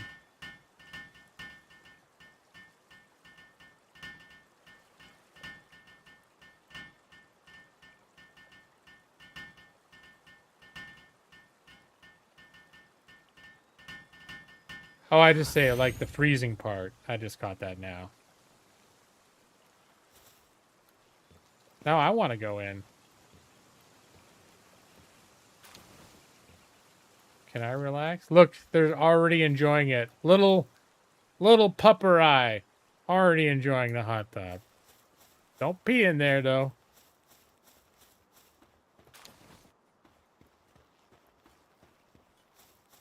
Hey, look at this. Millie's using the new dig pad. Good on you, Millie. Have you seen Brad? Yeah, Brad's... Has Brad been here since you've been here?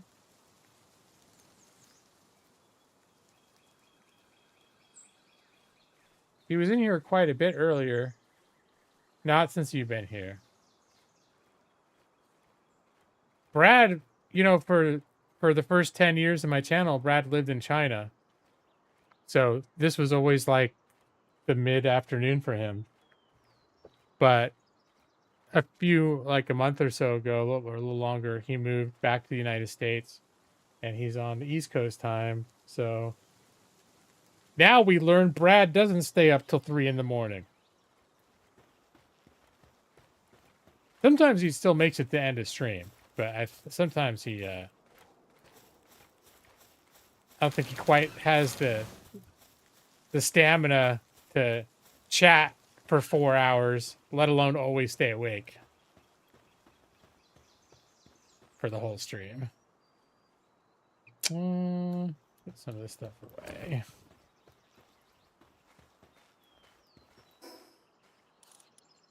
Put flame organs in this one.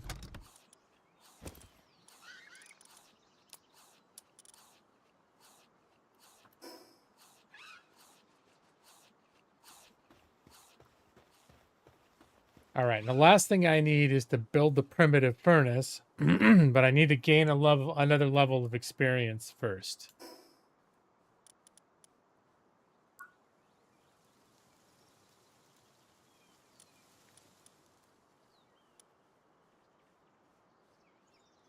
And there's a lot of stuff I could unlock that I'm just not ready, like decorative stuff, where I'm like, some point I'm going to go nuts and make fireplaces and all sorts of stuff. But I'm not quite there yet. I don't have a need for that just yet.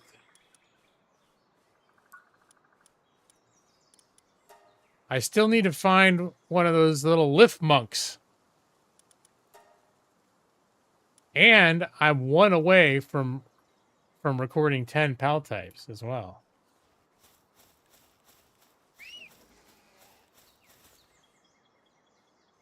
Where come on, man. I like how she comes from wherever she is. All right, now we're just going to go for a little ride. See if I can find one of those little green Eevee thingies.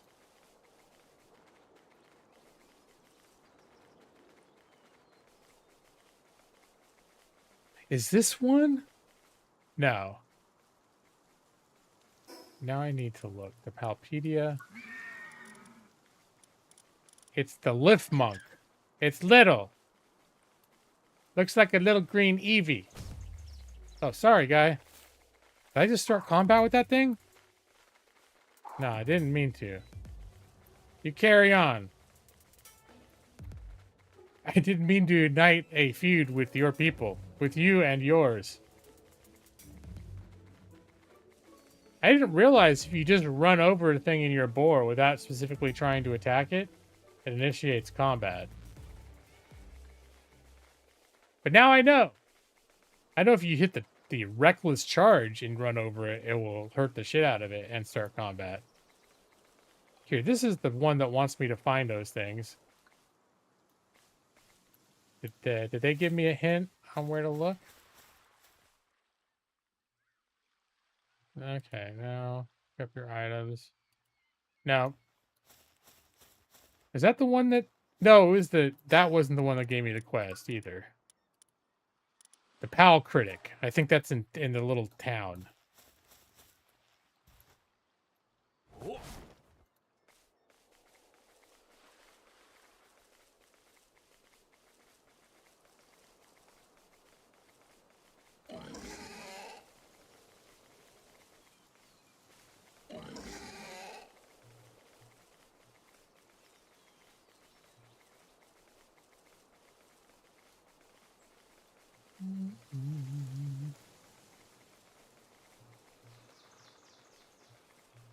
I can track it.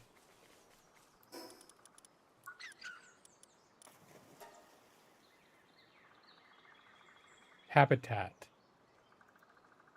Ooh.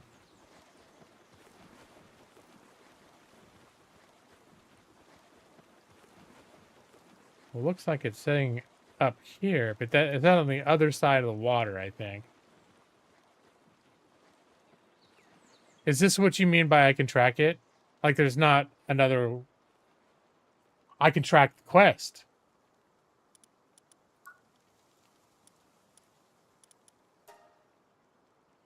Oh, yeah. Oh. Oh, no, but that just shows me where the Pal critic is. I know he's in the village. I need to know where the thing... But I think what I just discovered is those things are up here. Oh, Palpedia. Habitat. Yes. All right.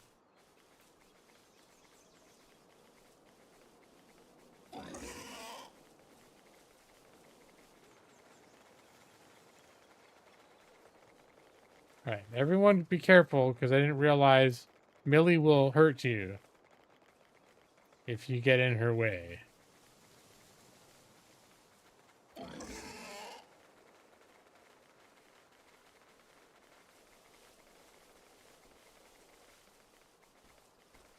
Oh, looks like the merchant's getting in a fight with these syndicate thugs. All right.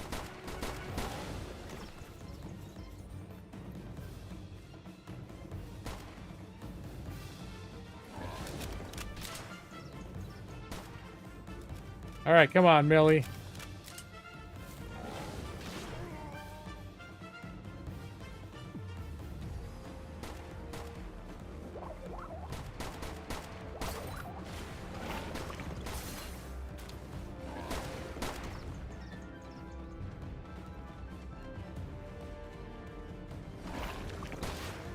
Ah.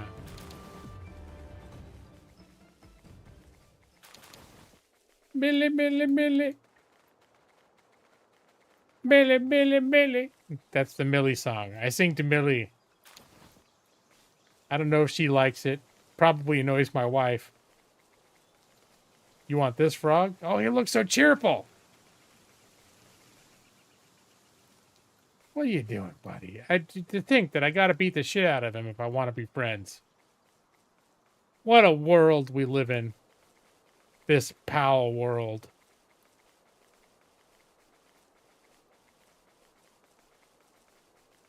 Oh, I see the little Eevees. Need a green Eevees, buddy.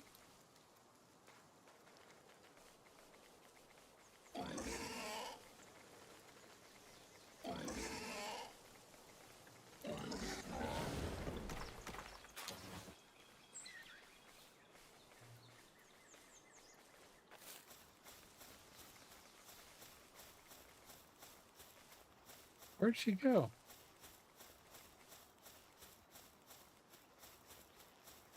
All right, come back here. I thought I had initiated combat already. There's another pal that looks closer to an Eevee. I might have already got them. Oh, I've seen other pals that I thought looked... Half of the things look like Eevees to me anyways. The pupper eyes look like little Eevees to me. Some, but not, but different. Palworld make their own cards. I didn't know that.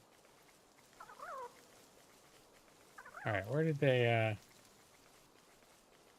where all those little Eevees run off to? Oh no, dude! I hit E instead of F because E's the button I'm used to using to interact with things. Interacted myself right off a cliff.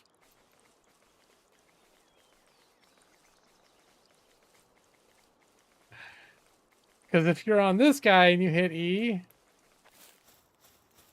you just run off a damn cliff. All right, just a minor detour. Just a minor detour, ladies and gentlemen. Here, this time I'm going to open the chest without leaping off of a cliff. That's the new strategy. Just open the chest. Here, you... Oh, sorry. Where's I meant to call, the Moofus.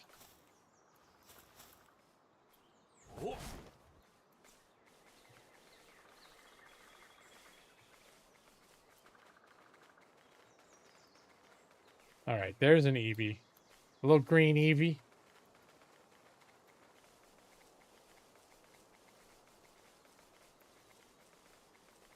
Where'd it go? All right. You're not going to fall off the cliff, are you?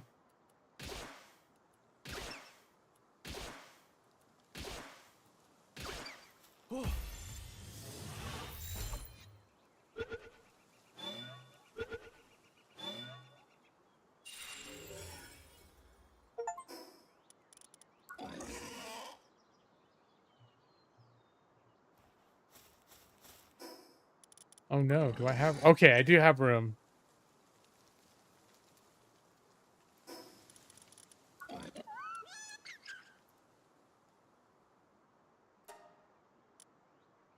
What do? They do lots of medicine production. Wow. This one's a runner. Increased movement speed.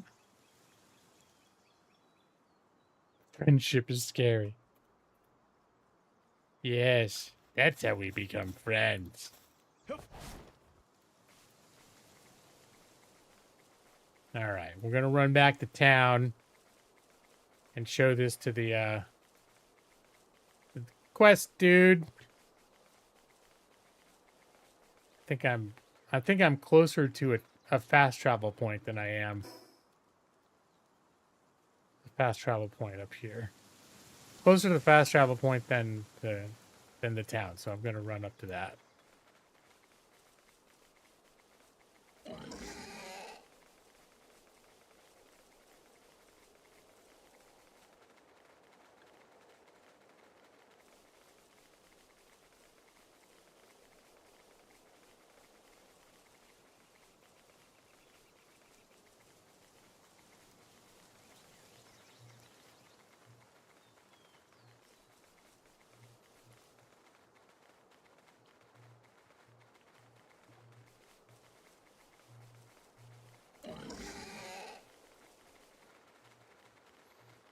And then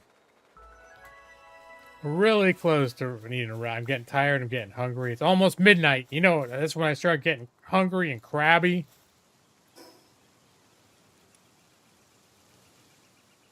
Although I'm going to wait until after midnight before I stop playing. So I don't get any shit from Maxie about quitting early. All right. Fast travel. Oh, I want to... Where's the... There we go.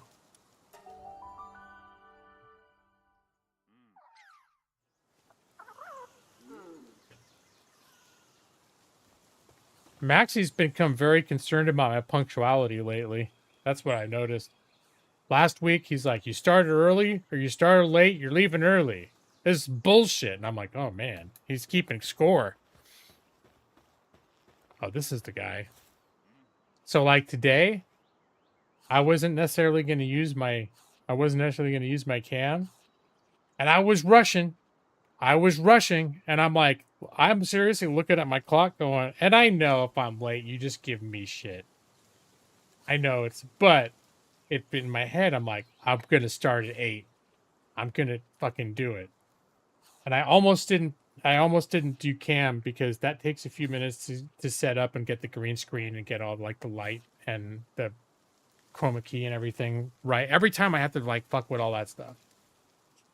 But I got it like literally, I think I was still doing stream setup thing after I hit go live, like while the trailer was going. I was still doing a couple things.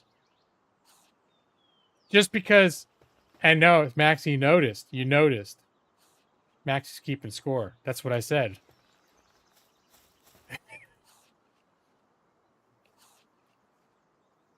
I am the chief judge of the World PAL exhibition. I came to this region to see Lift Monk, but it got away. I will give you the honor of showing me Lift Monk. You may thank me later. Foolish to appear without Lift Monk at such an opportunity. You've wasted my... Don't I have one? I've got one right here. Oh, do I have to have it summoned? There, now I've got it summoned. Now are you going to be cool? I see. So this is the rumored lift monk. A splendid specimen. Truly splendid. Indeed. This was worth a look. Here's your reward. Impress me again next time. Oh, I don't have to give it to him? I was thinking that when I got the water thing before, the farmer actually made me give it to her. Hey, looks like I beat the shit out of you, but we get to remain friends. I don't just give you away to someone else, like some sort of, you know, thing that people own. The webcam looks good, though. Your lips don't look super... That was one thing I think I nailed down last week before I streamed. Is part of it, too, is I'm using more light than usual. And I think that's one reason why the colors can get weird, is if the light is too dim, then... And you can still turn up settings to make your appearance brighter.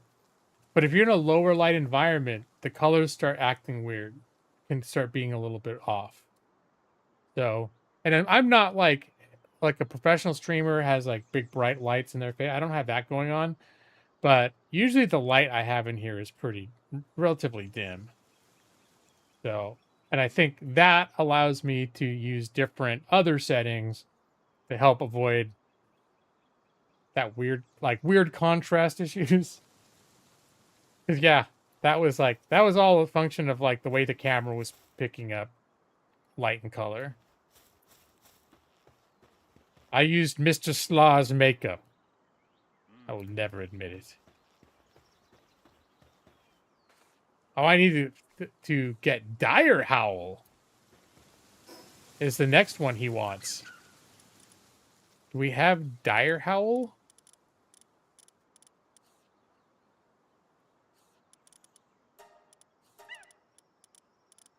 Dire Howl sounds like a good creature to name Millie after.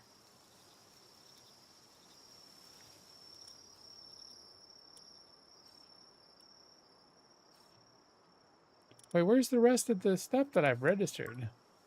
I have it filtered right now?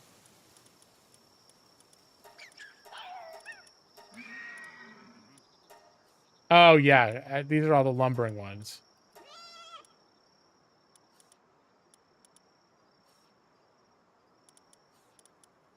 I don't think I've encountered any Dire Howls yet. Can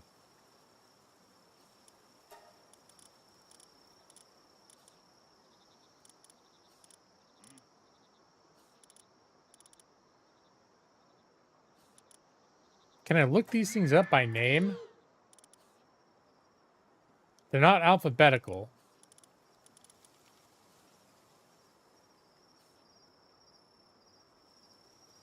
They're all scattered all over the place. Mama.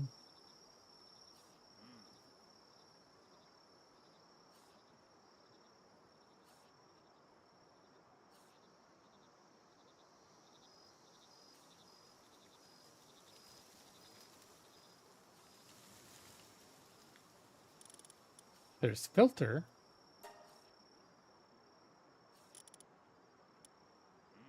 Oh, sort type. There's their number, capture count, element. Oh,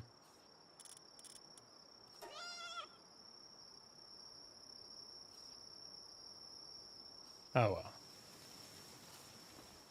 All right. I think we're going to head back to base and call it a night. Because now it's 12:03 a.m. It's not even Thursday anymore. And it's officially not early. Right, Maxie?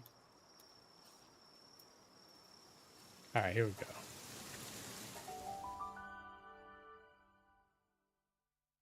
So, just to take the temperature in the room. I know Brad hates this game. I'm not sure. I'm into this game right now. If I'm still playing this next week, do you guys like of games that I play on stream? Do you like this? Am I off today? No. No, I've got to work. I'm gonna work in 9 hours, so I've still got enough time to get some rest.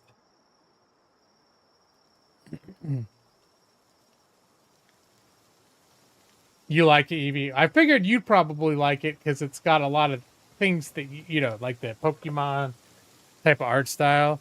Now I know, like for yourself, I don't think you're super into like the crafting type of games like this. Because I was like, I wonder if you'd like this kind of game. I wonder if it's Steam Deck verified. It's okay. It's about the same as the other crap you play. Mine is Zomboid and Dune. Okay. So you're sort of you're neutral about this. You're not specifically like, fuck, that's cool. Another crafting survival game. Ollie loves this game. Okay. I can see it. I'm enjoying it. It's just kind of like I mean, it's got some. It's well made, but there's certain games that just make you feel good while you're playing them, and that's how I feel playing this game. And I may not always be in the mood to play a game like this, or I may not be in the mood to play this particular game. But I have to say, being in the mood to play it and running around in this world and doing the things that I do, and just how it looks and how it feels, controls are real smooth. Everything is, I don't know. I like it. It makes it's a game that makes me feel happy playing, which is like it's good. There are a lot of games that I play where, like Project Zomboid, there are times I really enjoy Project Zomboid. But I know towards the end, part of it's just because I played enough that I had enough. I'll be playing a game and I'll be thinking, am I having fun? Like, am I enjoying this? Or am I just, has it become like work where I feel like I need to do certain things? I know I actually really liked Dune Awakening too. Like that was one, and sometimes that became kind of chory too. But that was definitely a game where I kind of felt good, like walking into my base, looking around, getting in my ornithopter or my vehicles, flying around, just taking things out with my sniper rifle. The only downside to that is the world itself. While it's interesting, it's not like you don't look around Dune Awakening's world and feel like get a happy fuzzy feeling inside because it's a very like barren, bleak looking world. It's interesting, but it's not. It doesn't make you feel happy to be like look around and be like, oh, better than neutral. Okay, your brother has it on Steam Deck and he's played on it and he likes playing it. Okay, I was like, I'll bet this game seems like it's pretty well optimized, but I can't remember when I played it on my old PC, which also was kind of a beast of a machine. But I think when I play on this and something silky smooth, sometimes that is because I'm playing on a machine that's got a bunch of shit. But like it's really powerful. But the thing is like a badly optimized game is going to run a little bit like shit, even if you have the most advanced computer in the world. So it does, when something feels really smooth in here, that can be saying definitely something for the game, but it doesn't necessarily mean everyone's going to have that experience. All right, gonna get out of here. Can anyone name the quote or from that, where that quote's from? Get out of here. Pretty obscure. I think it's pretty obscure. I mean, it was a known movie at the time that it came out, but at this point, it's pretty obscure. All right, get out of here. Get out of here.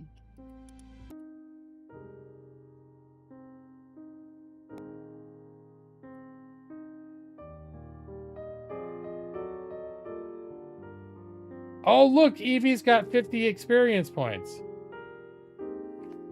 Yeah, I added Iron Nest because I saw it on sale. And I saw it was very highly reviewed. And I looked at some reviews about it. And I was like, that might be, I can't decide if it's a game I want to get. Or, because I looked at it and I'm like, I really have to be in the right mood to play it. Because it looks like a fairly, like, brain intense game. But it looks really good. if you're in the headspace to do it. It's also like it's a reasonably priced game and it was on sale, so that's one of those games where I put it on my wish list so that why don't I have my here we go. I put on my wish list so that I keep it in mind so I can think more about it, basically. It looks like a lot of math, and it looks like stressful math. Like doing math problems while bombs are going off around you. Which, it seems like everyone that's played it really likes it. But there's probably a barrier for entry in terms of who's going to look at that game and want to play it. So, because it looks pretty it's a lot of... Anyways. But it definitely piqued my interest. And there are certain times where and I think it's by the same people, the same studio that made U-Boat, which is another game where if I'm in the right mood, U-Boat is super up my alley. I'm not in the mood for that kind of game all the time.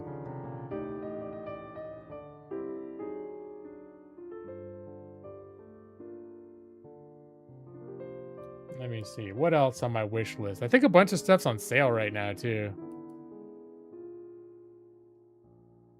But there's certain games I've got on there that I've Cataclysmo.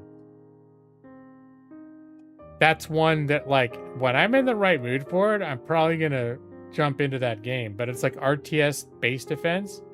And not always in the mood for... And where you build your base brick by brick. Not always in the mood for that. Dominion 6? A super complicated fantasy 4X game that I'm very intrigued by. But I'm not sure if I have the bandwidth in my life or enough interest to actually learn how to play it. So I keep it on this list and just think about it. And just to be at some point, that's the kind of game that is some people's favorite game. That's a series like that.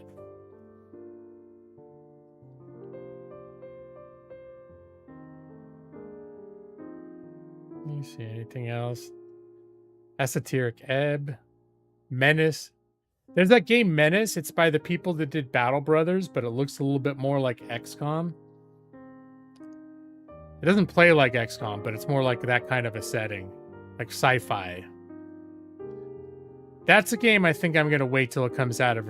It's in early access. I think I want to wait till that one goes into full release. Although it's supposed to be good now. But that one seems like it's lacking a lot of the core features that they're planning to make the game work around. So I'm I don't know. I guess as Iron Nest is not on sale anymore. I mean, it's $19.99. It was $14.99. Another one that I put on recently was Obensewer. That looks like a weirdo game. I'm not sure about that one. I don't know. I randomly saw a video about it, I think. And I was like, that's kind of interesting. Right? It looks a little bit like a Eurojank. It's sort of like a hobo simulator slash, except you're a slumlord in some dystopian place. But it looks really interesting. It's been out for, years. I'd never heard of it till now. But all of a sudden, once I looked at it, I started getting all these videos about it. You might fire up Valheim tomorrow. If Valheim were in 1.0 right now, I would have been playing that instead of Palworld tonight. So that was one of the things that got me looking at Palworld was I got excited about Valheim. I got excited about Enshrouded. And then that made me think about Palworld and like, I bet I'm in the right mood for that kind of game. And it's supposed to be so good. Like, it's so well loved that I should just give it a shot. But I think the thing about Valheim is that why I personally wouldn't start a game right now is that I think you can still play it in 1.0, but 1.0 is going to change. It's going to adjust the way that world generation occurs. And so even if you can still play, if you start a game now, when 1.0 hits, I think you'll still be able to play on that save. But you'll be better served to create a world after 1.0 has been implemented. So that's not a reason I'm saying you shouldn't play Valheim, but that's definitely a reason why I won't play it now, even though I kind of have an itch for it. Is I want the world to be created under the 1.0 regime. But I'd be curious if you could fire it up and see if your old save still works. If you have like an old base or an old save that you're really into.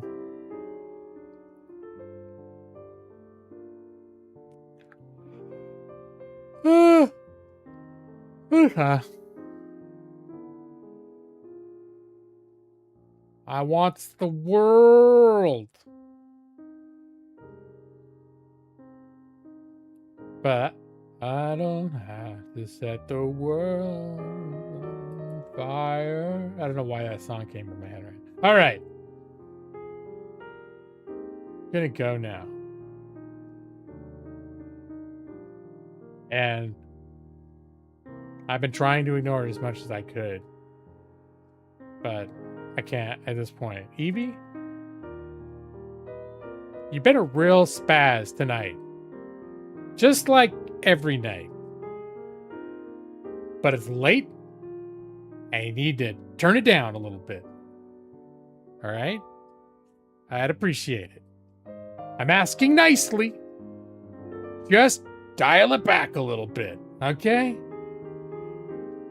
During my solitary hot dog fest weekend, I'm pretty sure I'm going to be completely done with the hot dogs before tomorrow night.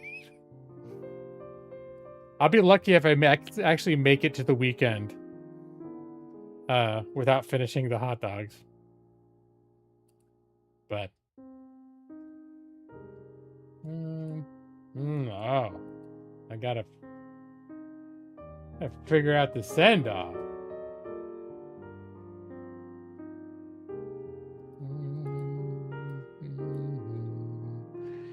Do do do. All right.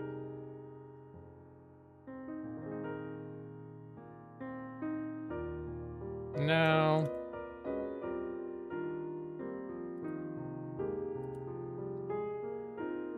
Adley is number 1 and Evie is number 3. What's going on with that? All right, everybody. Just calm down. Y'all a little worked up. I don't know if Evie's gotten on you. I look at Ollie going, whoa. I think it all started from Evie 23. But y'all need to take a deep breath. I dim the lights for you. I want to help you. I want to help you relax and have a quiet and safe evening. The first step towards having a quiet and safe evening is calming down, right? Taking a deep breath. Unclenching those muscles. Be careful about the buttocks, though. I think I was overzealous about encouraging buttocks relaxation. I think there were some accidents had. Oh, Nick's been here. I wonder how long Nick's been here. Hey, Nick. Good to see you. Good night, my friend. Yeah, we'll do this. Go to sleep and good night. Your eyes are getting so heavy. Go to sleep now. Evie23, Nick C, Ali, J Maxi, Jeff Harbo, maybe Brad. I'll be waiting for you in your dream.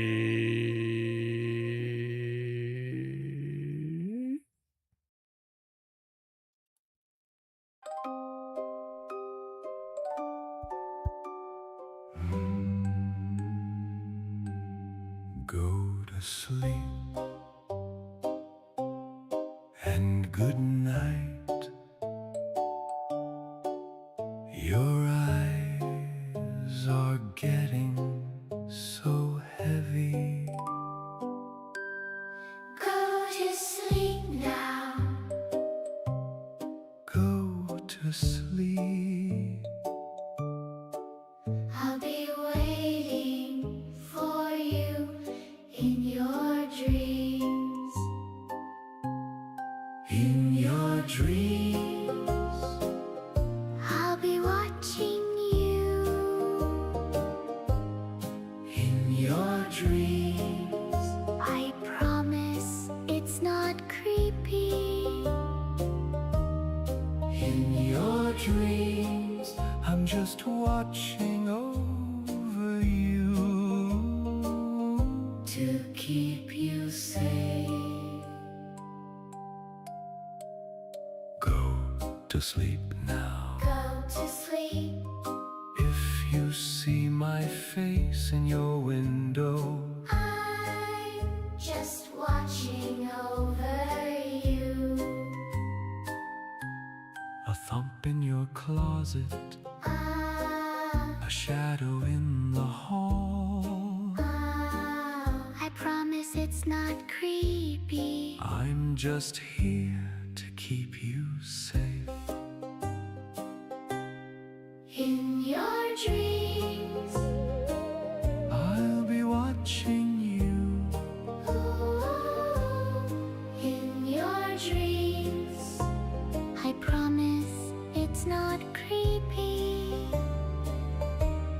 In your dreams. I'm just watching over you To keep you safe. go to sleep now. Go to sleep. I'll be waiting for